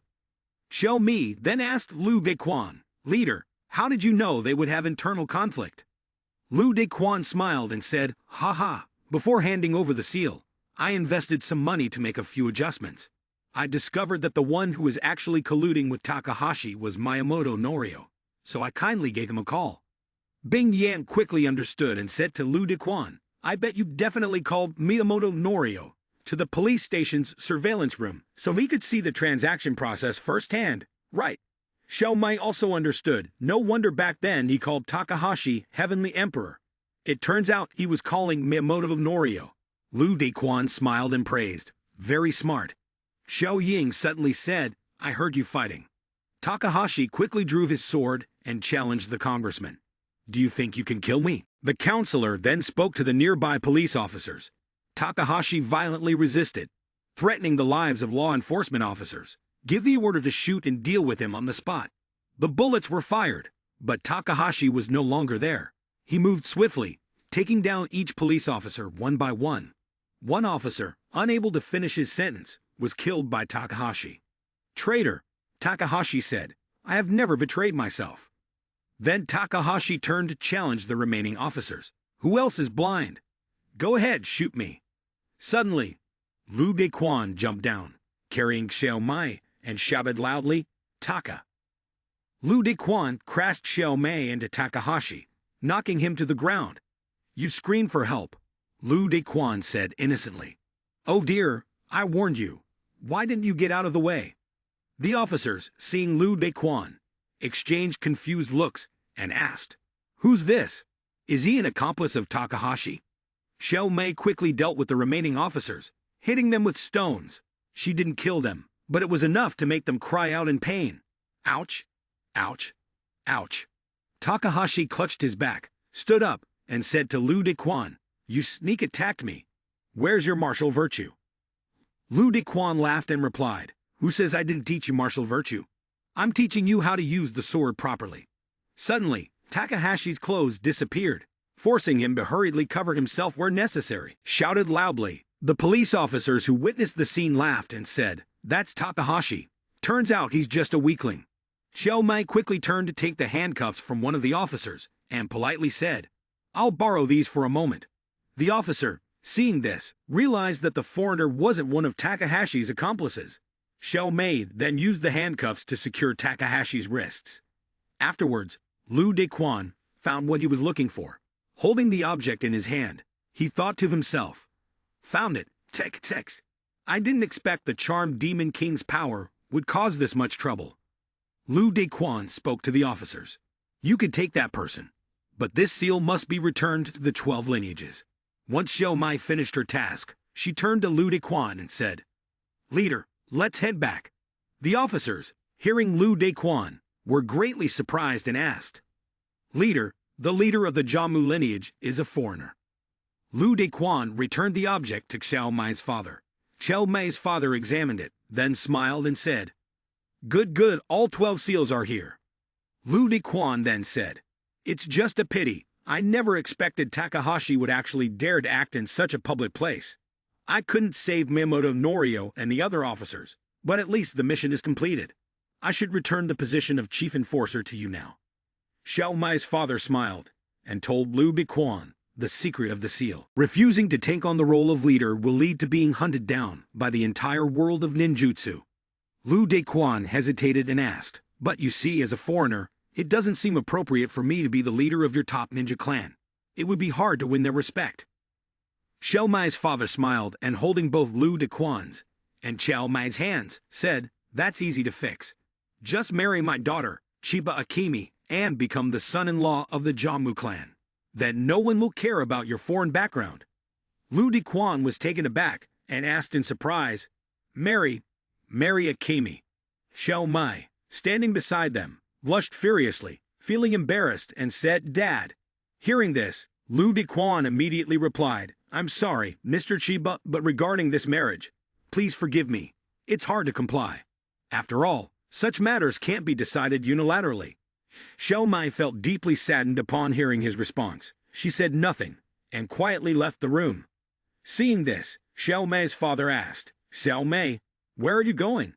Xiao Mai went to sit alone in a corner, her eyes brimming with tears. She thought to herself, "The leader doesn't care for me. It must be because I'm not outstanding enough. I couldn't sway him. But I really like him. What should I do?"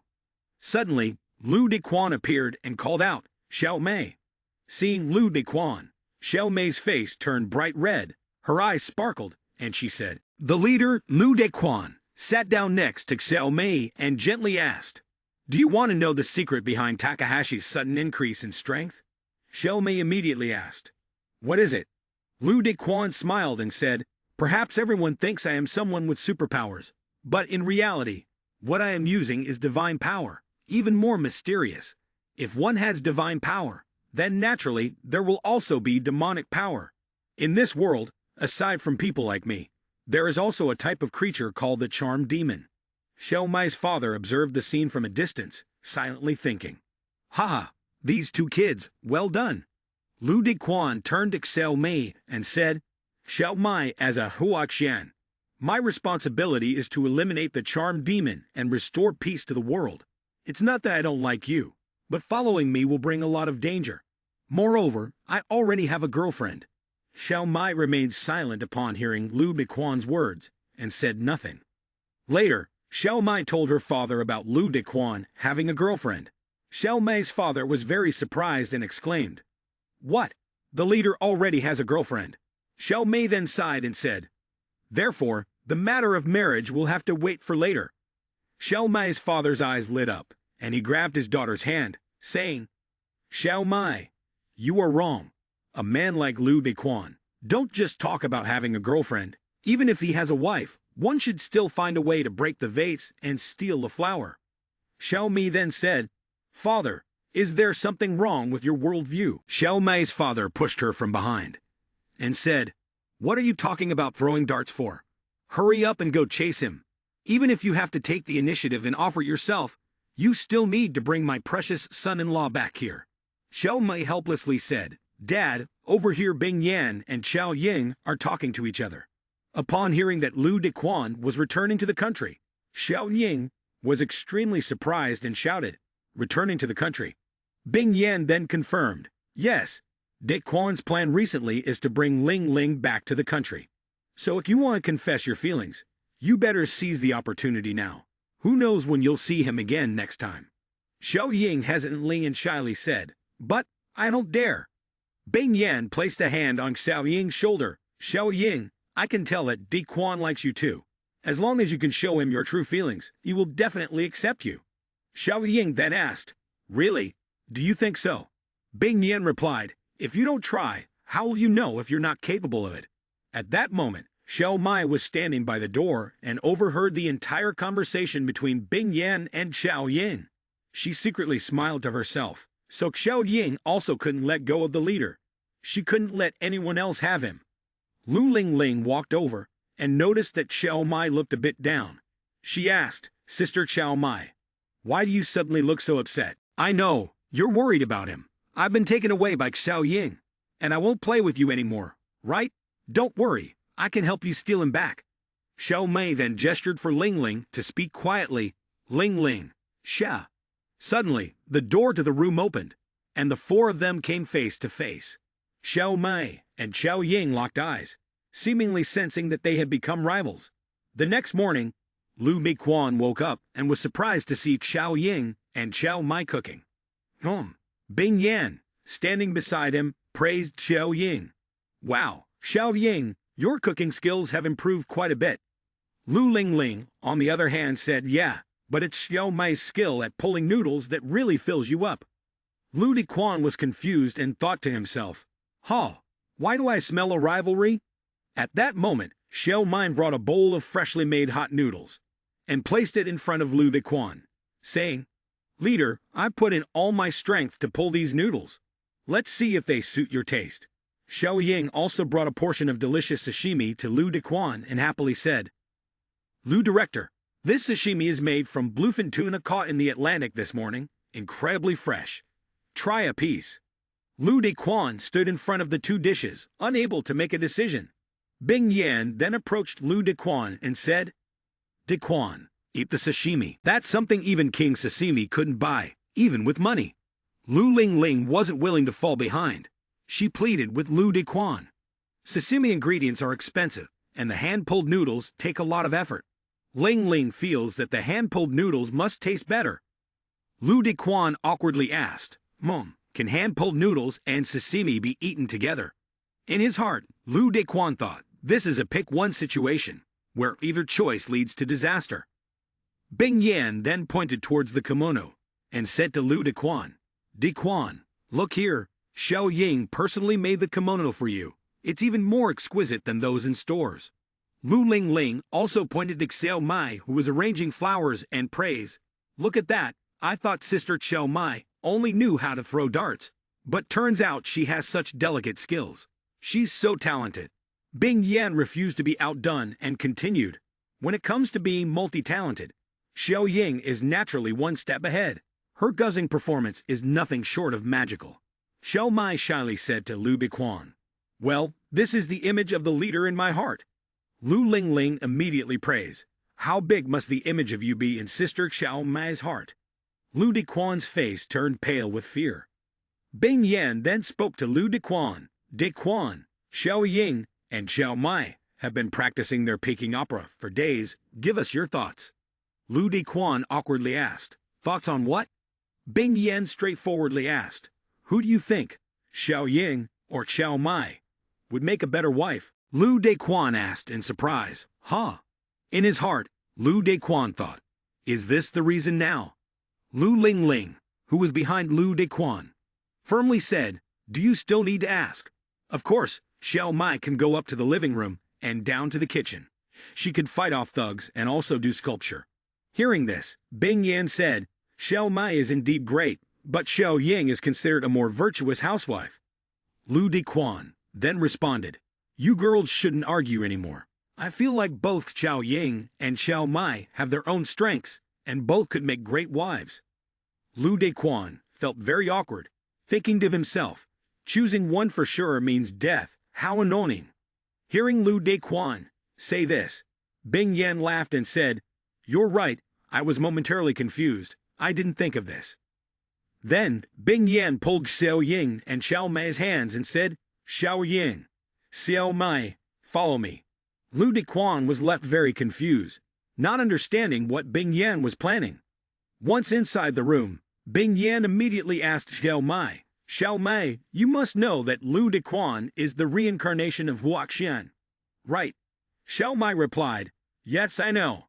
I also know that the enemy the leader must face is the charm demon." Upon hearing this, Bing Yan asked, "Then do you know what the power of Huaxian relies on to be maintained and increased?" Xiao Mai hesitated before answering. "The leader never told me about this." Hearing this, Xiao Ying, who was standing beside her, answered, "I know it's based on the value of fate and relationships. The more a woman loves him, the deeper her love grows, the stronger his abilities become. Therefore, he cannot be like an ordinary man who only takes one wife." Hearing this, Bing Yan immediately asked Xiao Mai, "That's right, Xiao Mei, can you accept this reality? If you can, I have a way to make Dequan accept both of you before returning to the country." On this side, Bing Yan was forcing Lu Dequan to wear a kimono. Lu Dequan, feeling quite confused, asked, "Hey, why are you making me wear this tonight? If I'm not mistaken, this should be a Japanese kimono, right?" Bing Yan responded, "Xiao Ying specially made this for you. Before we go back to England, you should wear it for her to see." Then, Bing Yan pushed Lu Dequan into the room and said, "Stop asking questions, just go in." Upon entering and seeing Xiao Ying and Xiao Mai, Lu Dequan was greatly surprised and said, "Xiao Ying, Xiao Mai." Lu Dequan tried the door handle, only to realize it was locked. Could it be that Bing Yan wants? Xiao Ying then expressed her feelings to Lu Dequan. "Lu Director, I like you. I've liked you ever since we met. I've decided that for the rest of my life, I won't marry anyone else except you."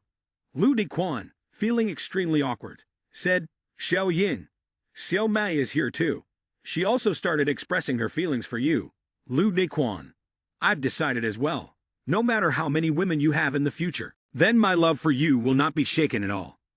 Lu Dequan looked at Xiao Mai and said, "Actually, Xiao Mai, maybe Bing Yan hasn't told you yet, but I currently have many girlfriends. If I add you guys, that makes 8, and in the future, it will only be more."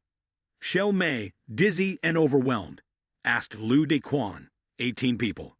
Lu Dequan laughed and said, "So if you can't accept it, it's still not too late to regret now." Without hesitation, Xiao Mei immediately ran over and kissed Lu Dequan. "Mem." Lu Dequan froze and said, "Xiao Mei." Xiao Mai looked at Lu Dequan affectionately and softly said, "I told you I won't waver. Once I've made up my mind about you, it will be like Bing Yan. I'll be tolerant and broaden your connections, helping you quickly master the Peach Blossom Sacred Manual and completely eliminate the charm demon." Suddenly, the 5th petal behind Lu Dequan's back bloomed. Xiao Ying shouted loudly, "Dequan." After kissing Xiao Mai, Lu Dequan felt that familiar sensation, the endless energy pouring out of his heart, spreading throughout his body. Could it be that the 5th petal has bloomed? Xiao Ying then said, "Dequan, you're returning to your country tomorrow. Before you leave, we want to offer ourselves to you." Xiao Mei's face turned bright red as she said to Lu Dequan, "Please, be gentle." Seeing this scene, Lu Dequan's nose started bleeding, his face turning red, and he thought to himself, "Done. Tonight is the Azure field again. Author, you want me to beat Huaxian, but also want me to preserve my chastity. Aren't you trying to kill me? If that's the case, then it can only be like this." After that, Lu Dequan used magic to make Xiao Ying and Xiao Mai fall asleep. Once everything was settled, Lu Dequan sat between Xiao Ying and Xiao Mai, letting out a sigh of relief. Finally done, Lu Dequan carefully lay down so as not to wake Xiao Ying and Xiao Mai. Xiao Ying then gently asked Lu Dequan, "Dequan, can I help you to sleep?" Xiao Ying also hugged Lu Dequan from behind, whispering, "I want to too." Lu Dequan awkwardly said, "You too? Well, all right then." The next morning, Xiao Mai stood alone, silently thinking about Dequan. "I will definitely be a good manager for you, helping you manage things well." Xiao Mai's father pointed at the statue of Lu Dequan, proudly showing it to everyone. Text. Look, this is my son-in-law. Haha, I never expected I would become a legend in the Japanese ninja world like this. The huge statue Chao Mai made for me was sent back to Shanjiangjamu, becoming the guardian god that oversees the four directions. As for Takahashi, holding a wooden sword in the children's playground, loudly boasted, "From now on, call me Heavenly Emperor." The children looked at Takahashi as if he were a joke, laughing and saying, "Heavenly Emperor wouldn't wear torn clothes like that. You're crazy." Hearing this, Takahashi became extremely angry, waving his sword wildly and shouting, "Outrageous! How dare you disrespect the Heavenly Emperor?" The children weren't going to back down either and fought back. "Hit him, hit him." A bystander witnessing this scene thought to himself, "Am I too late? Looks like I have to quickly gather the residual power of the charmed Demon King." A passerby, with his face glued to his phone, was browsing the top news topics trending today. Lin Yi said, "Violent father, rich, gentle fragrance." Lu Lingling said, "Nurse, the great one." Lin Baonai said, "Master of the omnipotent." The three of them bowed, saying in unison, "The devotee is willing to exchange 5 pounds of Lu Dequan's fat for SSR." The three of them had been vegetarian for 3 days, bathed for a week, and burned incense for half a month. Seeing them like this, Lu Dequan was utterly confused. "It's just a game." Lin Yinayan, Lu Lingling, and Lin Baonai all shouted together, "What do you understand?" Taixe, standing next to Lu Dequan, chuckled and said, "My lord, I think you've been mentaled." Lu Dequan laughed and said, "Well, let them play." Moving to another scene, Meng Yin Qiong rested her head on Lu Dequan's chest and tiredly said, "Another major case has occurred in the city, and we still need help." Seeing this, Lu Dequan immediately asked with concern, "You've stayed up all night investigating the case again, haven't you?" Meng Yin Qiong replied, "I'm a police officer. I'm fine." Lu Dequan then helped Xiao Kai sit on the sofa. While massaging Meng Yin Qiong's head, he said, "Are you okay? How about me? Let me massage you to make you more comfortable. Then tell me about the case." Meng Yin Qiong began to explain. Recently, there had been many cases of young female students suddenly turning into vegetative states for no apparent reason. What was even more bizarre was that these individuals who had fallen into vegetative states suddenly died unexpectedly. Upon hearing this, Lu Dequan fell into deep thought before saying, "So you think this might be the work of a charmed demon?" Suddenly, a strange sound came from somewhere. Lu Dequan quickly realized it was coming from Ling Ling's room. He rushed toward the room, anxiously shouting the names of the 3 people: Ling Ling, Yi Nian, Bao Nai. Lu Dequan quickly took them to the hospital. After a thorough examination, the doctor reported the results to Lu Dequan. Their brains had only basic life-sustaining functions left. Hearing this, Meng Yin Qiong immediately realized that these people were in a vegetative state, displaying symptoms identical to those of the young girls. Lu Dequan asked, "How did this happen?" Hexe, who was standing beside them, said to Lu Dequan, "Sir, their appearance seems like they've had their souls trapped and their spirits taken." Meng Yin Qiong paused in thought after hearing this, then spoke calmly. "This kind of soul-binding and spirit-capturing technique can only be done by charmed demons who wield dark energy. Could it be that they came into contact with something tainted by that power, or perhaps a charmed demon itself?" Lu Dequan's eyes widened as realization struck. "I see it now." Without another word, he dashed out of the hospital, a single thought racing through his mind. It must be that thing. Meng Yin Qiong followed quickly behind him. "Let's go, back home," she said firmly. When they arrived, Lu Dequan picked up Lu Lingling's phone. The screen still showed the game the 3 of them had been playing earlier. He turned to Meng Yin Qiong and said, "At that time, all 3 of them were playing this game, and then they vanished." Meng Yin Qiong frowned slightly. "You suspect that this game contains dark energy?" Lu Dequan's gaze fell upon the girl on the screen. Something about her face stirred a faint memory. "She looks familiar," he murmured. "Like I've seen her before." Suddenly, the character on the phone came to life. Her voice, sweet yet unsettling, echoed from the device. "Welcome back, my master. Would you like to rest first, or play with me instead? Choose me in this special event, and who knows what surprises await." Hexe, standing beside them, watched the scene intently and said softly, "My lord, This game carries the aura of a charmed demon. Upon hearing that, Lu Dequan's expression turned grave. His suspicions were confirmed. The truth was far darker than he had imagined. Indeed, this game has a problem. Xi then asked Lu Dequan. Sir, what should we do now? Lu Dequan, his face full of murderous intent, said, After all, the game was created by humans. I want to see who dares to touch my sister and girlfriend. Suddenly, Meng Yin Qiong, after receiving a phone call, had a very tense expression on her face. What did you say? All right, I understand. Then Meng Yin Qiong turned to Lu Dequan and said, Our police have a bold hypothesis about the sudden deaths of those comatose girls. Lu Dequan immediately asked, What hypothesis? Meng Yin Qiong pointed to Ling Ling's phone and told Lu Dequan, It's related to this game. Meng Yin Qiong recalled the people who had participated in the game and then said to Lu Dequan, These victims all have different backgrounds, ages, schools, and jobs. The only thing they have in common is that they all played Yuan. Xi, upon hearing this, skeptically asked, Are you suspecting that the game has a problem? Lu Dequan immediately replied, There's no need to suspect. We'll go directly to find the answer. At the game's headquarters, Lu Dequan and Meng Yin Qiong were stopped by a security guard. The security guard said, Sorry, the police have already been here. Lu Dequan calmly said, We're not here to investigate. I'm an angel investor here to discuss investment. Upon hearing Lu Dequan's words, the security guard smiled and asked, You're an investor. In his heart, Lu Dequan thought to himself, Eating these dishes and drinking this much, and yet still, he opened his phone, and the system notification showed that his private bank balance was 300 million.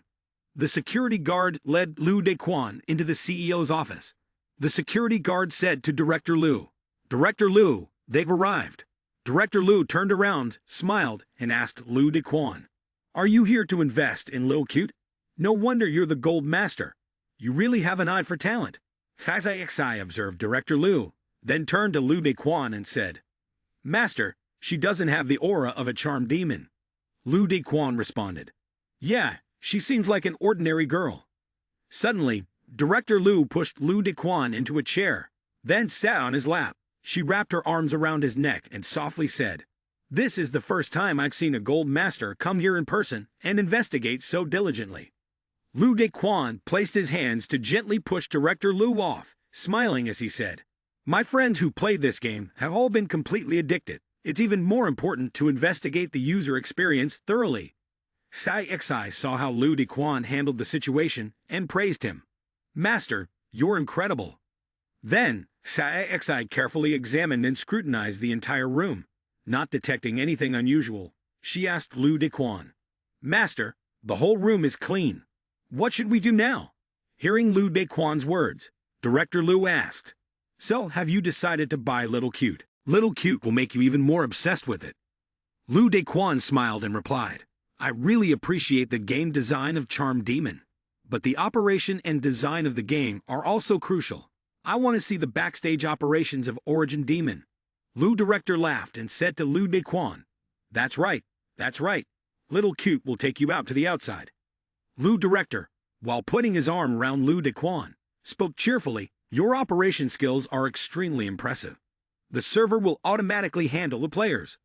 Lu Dequan was greatly surprised and thought to himself, Automatically handle them. Then Lu Dequan spoke up, I'll need to personally check the server. They reached a room, and Lu Director led Lu Dequan in, saying, Gold Master here.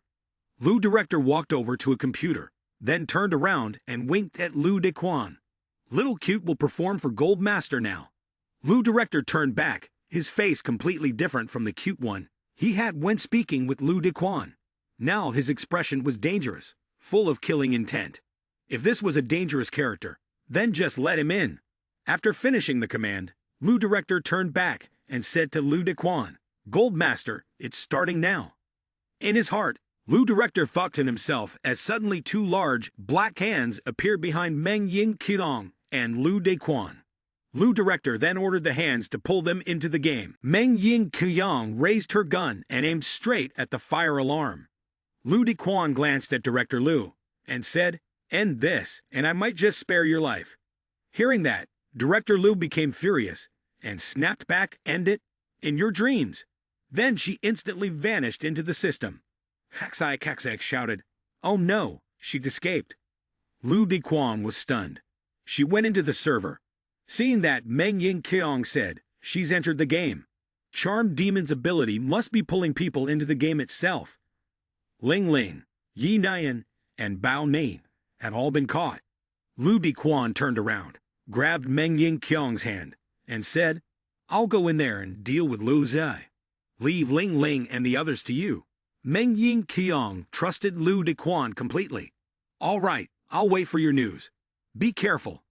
Lu Dequan stepped into the server, muttering to himself, "Smooth as a dog." Before him appeared a scene of a young woman bound hand and foot to a cross. At her feet lay a pile of dry firewood, and all around her stood figures dressed head to toe in black, each holding a torch. "That looks like Sai Mu," one of the cloaked figures said. "At last we've caught the source of all evil, Sai Mu."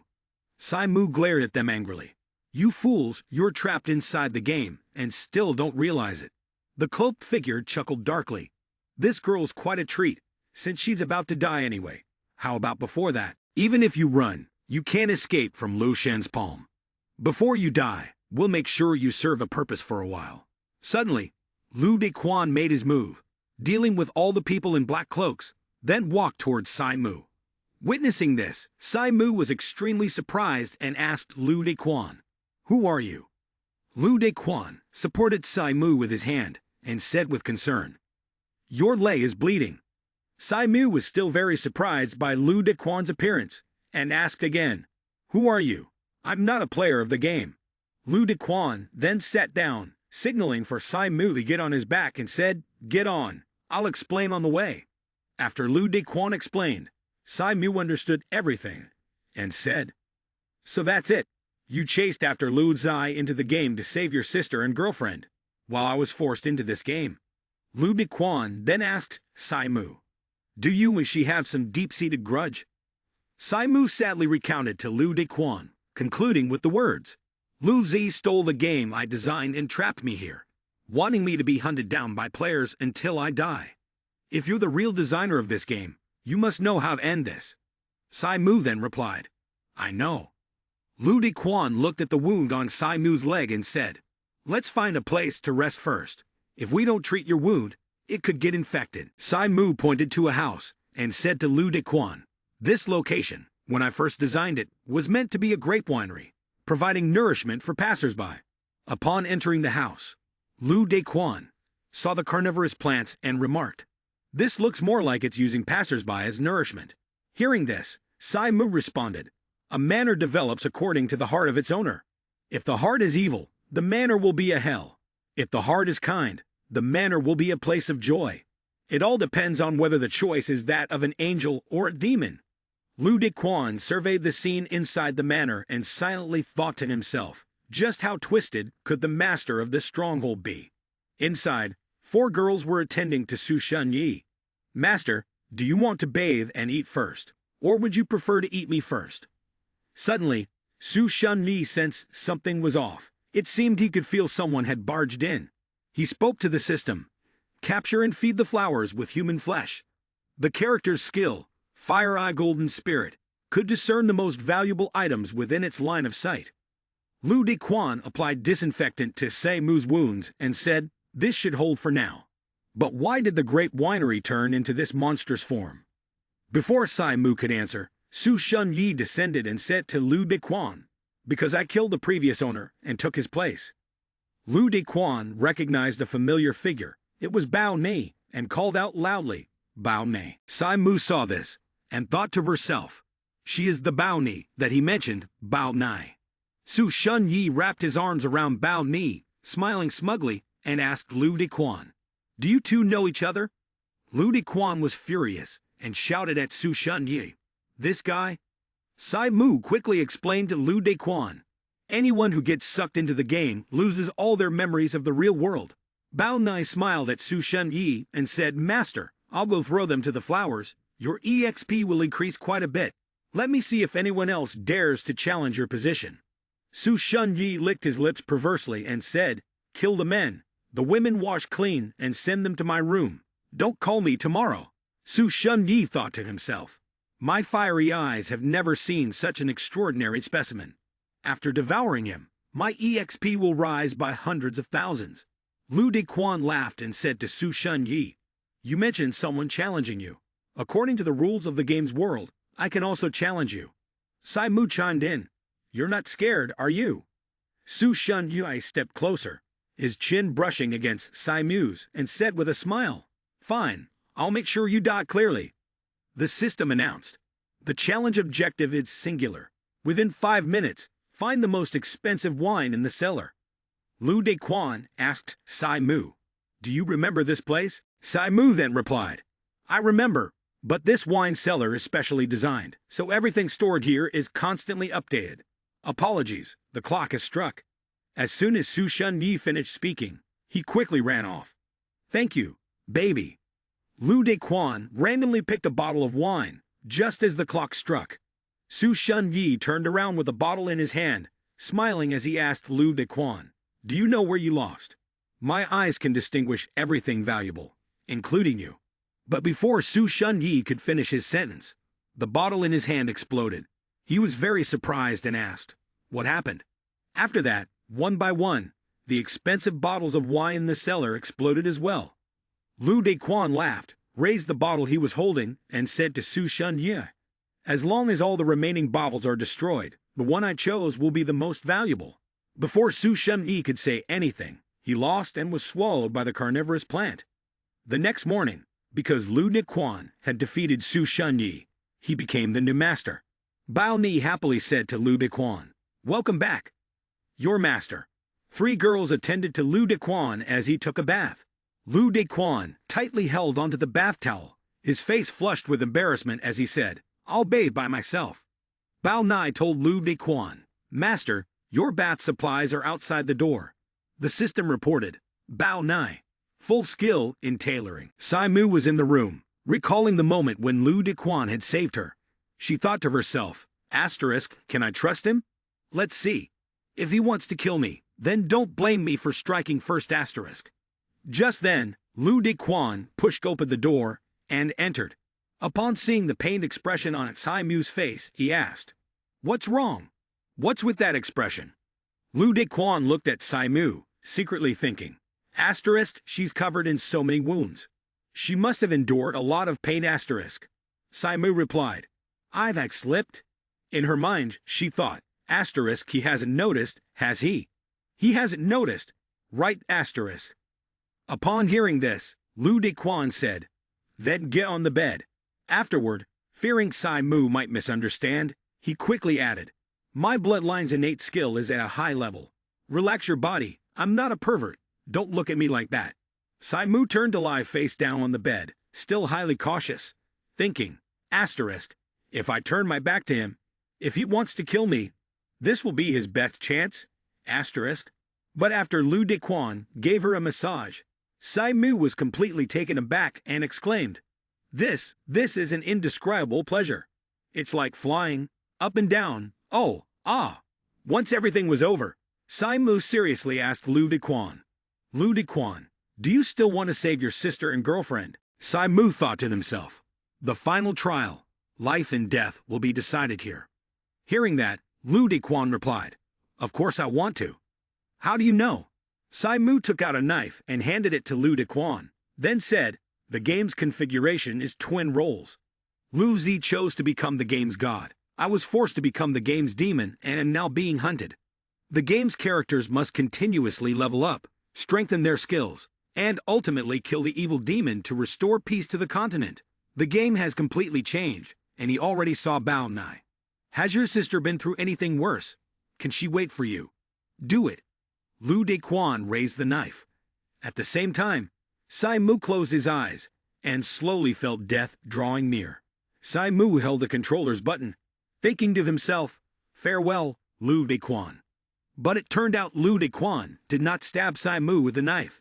He stabbed Lu Zai in the shoulder. The girls, terrified, asked Lu Dequan, Master, what's going on? Lu Dequan pressed the knife against Lu Zi's throat and asked, tell the truth, or I'll kill you. Who are you calling you? Lu Zi.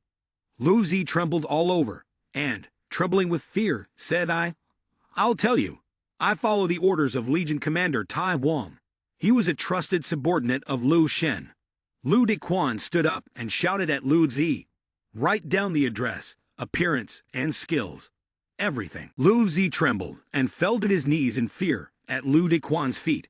Bao Nai said, my map only covers 4 cities, so I don't know anything else.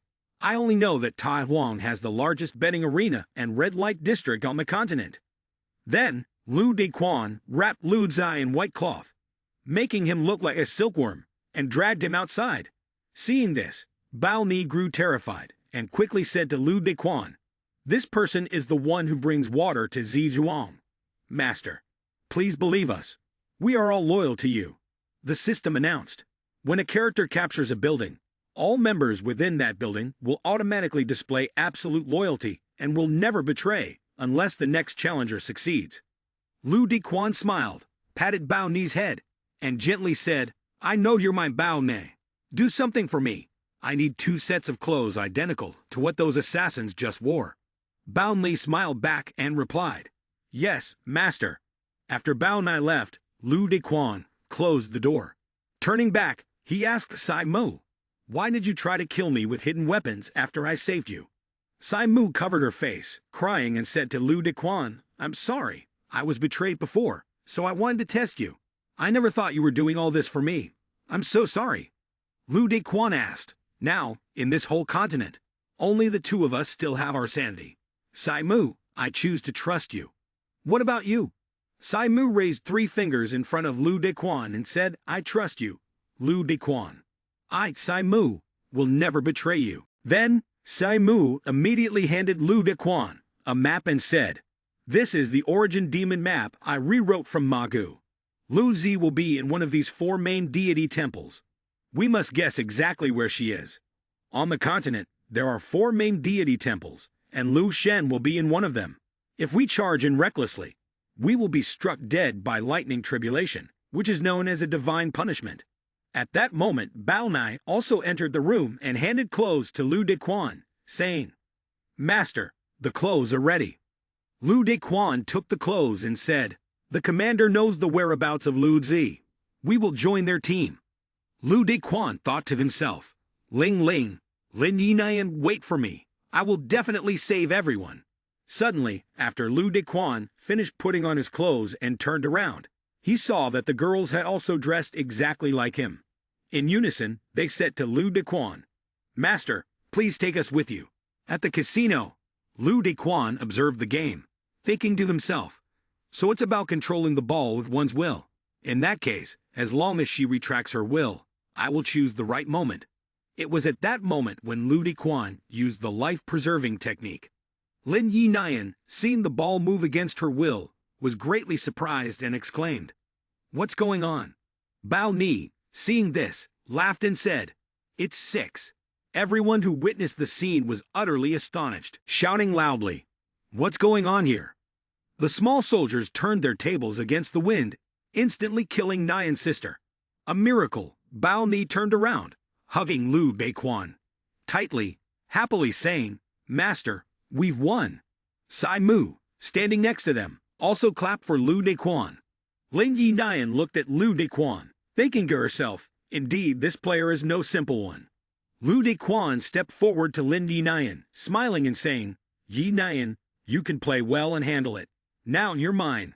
Hearing Lu Dequan call her name, Lin Yinayan was very surprised and asked in shock, How you know my name? Suddenly, a voice shouted loudly, If you want to take her, you'll have to go through me first. It turned out to be the voice of Tai Wang, greatly renowned. The crowd immediately stepped aside, making way for Tai Wang, greatly renowned, the commander of the roaring army. Tai Wang, greatly renowned, walked up to Lu Dequan and said with a smile, I never expected such a small soldier could defeat my SSR. Lu Dequan responded, I didn't expect Tai Wang, greatly renowned, to be a woman. Lu Dequan then asked bluntly, So, does Tai Wang want to break the rules of her own casino? Tai Wang, greatly renowned, spoke to Lu Dequan, saying, Ridiculous, violent father, rich, gentle fragrance. When I say something, it's final. Now she belongs to you. That's true, but you must defeat me to take her away. Tai Wang, greatly renowned, pointed directly at Lu Dequan's face and said, Kid, let's make a bet. If you win, this entire casino will belong to you. If you lose, not only will you be unable to take her, but the 2 female soldiers by your side will stay with me. Upon hearing this, Lu Dequan responded, Looks like there's no way out but to gamble now. Tai Wang, greatly renowned, replied, Exactly. Lu Dequan then said, How about we change the terms of the bet? Without further ado, Lu Dequan rushed forward and struck a painful blow to Tai Wang, greatly renowned, causing him to cry out in pain. Tai Wang, greatly renowned, enraged, shouted at Lu Dequan, despicable, daring to strike from behind. Lu Dequan, hearing this, said, Strike from behind. I attack you head-on. Fair and square. As the commander, your reaction is way too slow. With that, Tai Wang, greatly renowned, transformed into General Dog, angrily saying to Lu Dequan, Before you leave, I'll make sure you experience just how tough I really am. Everyone present immediately screamed in fear. Run quickly. Lin Yi, seeing this, was greatly surprised and said, Master. Sai Mu instantly recognized it and said, So it's General Dog. Bao Ni, hearing Sai Mu's words, asked in surprise, General Dog? Lu Dequan, remaining completely calm, chuckled and said, an unexpected harvest. Sai Mu then explained to Lin Yi and Bao Ni. General Dog is the ultimate battle pet I designed, with near maximal combat abilities. After being tamed, it seems like there's a hack. Its ranking immediately shoots to the top of the entire server. But even though a player may be ranked number 1 on the server, that doesn't guarantee they can tame it. Bao Ni immediately pointed Sai Mu towards Lu Dequan, saying, But as for the master. Sai Mu looked towards Bao Ni's direction and saw Lu Dequan sitting on the back of General Dog. He was surprised and said, Did I miss something? Tai Wang, greatly renowned, happily exclaimed, I've never felt such joy before. It's as if I'm running across a vast meadow. So comfortable, it's truly intoxicating. Then he suddenly realized, Wait, this isn't the time to relax. Tai Wang, greatly renowned, quickly turned to Lu Dequan and asked, You little brat, what have you done to me? Are you daring to face me in a real fight? Lu Dequan confidently responded, This is what you asked for. Then, Lu Dequan struck Tai Wang, greatly renowned, sending him flying into the air. Lu Dequan laughed and said, You really thought you could beat me? Tai Wang, greatly renowned, was teary-eyed, thinking to himself, Who exactly is this person? His power seems on par with Lu Shen. No, perhaps even stronger than Lu Shen. Bao Ni was ecstatic and ran over to Lu De, saying, Master is so amazing. Long live the master. Tai Wang, greatly renowned, knew he couldn't possibly defeat Lu Dequan. Immediately, it obediently lay down, exposing its belly and wagging its tail. Lu Dequan gently rubbed Tai Wang, greatly renowned's belly, and said, This is a true hero in a timely manner. This is what a good dog looks like. Witnessing this, Sai Mu couldn't help but think to himself, A candy for the ear. Lu Dequan really knows how to handle this well. Lin Yi thought, Has the commander really been so completely subdued? Afterward, Tai Wang, greatly renowned, set up a stall in front of the Cultivation Institute to return money to those who had lost in the gambling scheme orchestrated by the Cultivation Institute. Tai Wang, greatly renowned, smiled as he handed the money to each person and cheerfully said, Here's the money you lost before. If you need anything in the future, feel free to come to the Cultivation Institute for help. Lin Yi laughed and said, Donating to the Cultivation Institute can increase your reputation and luck, improving your chances of getting an SSR. Sai Mu and Lu Dequan observed from a distance. Sai Mu spoke to Lu Dequan. Next, we need to find Lu Zai. Are we really not bringing General Dog along? Lu Dequan replied, It's better for her to stay and guard the Cultivation Institute. I'll feel more at ease if she's guarding Bao Ni and Yi Nan. Sai Mu hesitated and responded, But the fighting strength of Lu Zi. Lu Dequan did not let Sai Mu finish his sentence and immediately said, Let's go.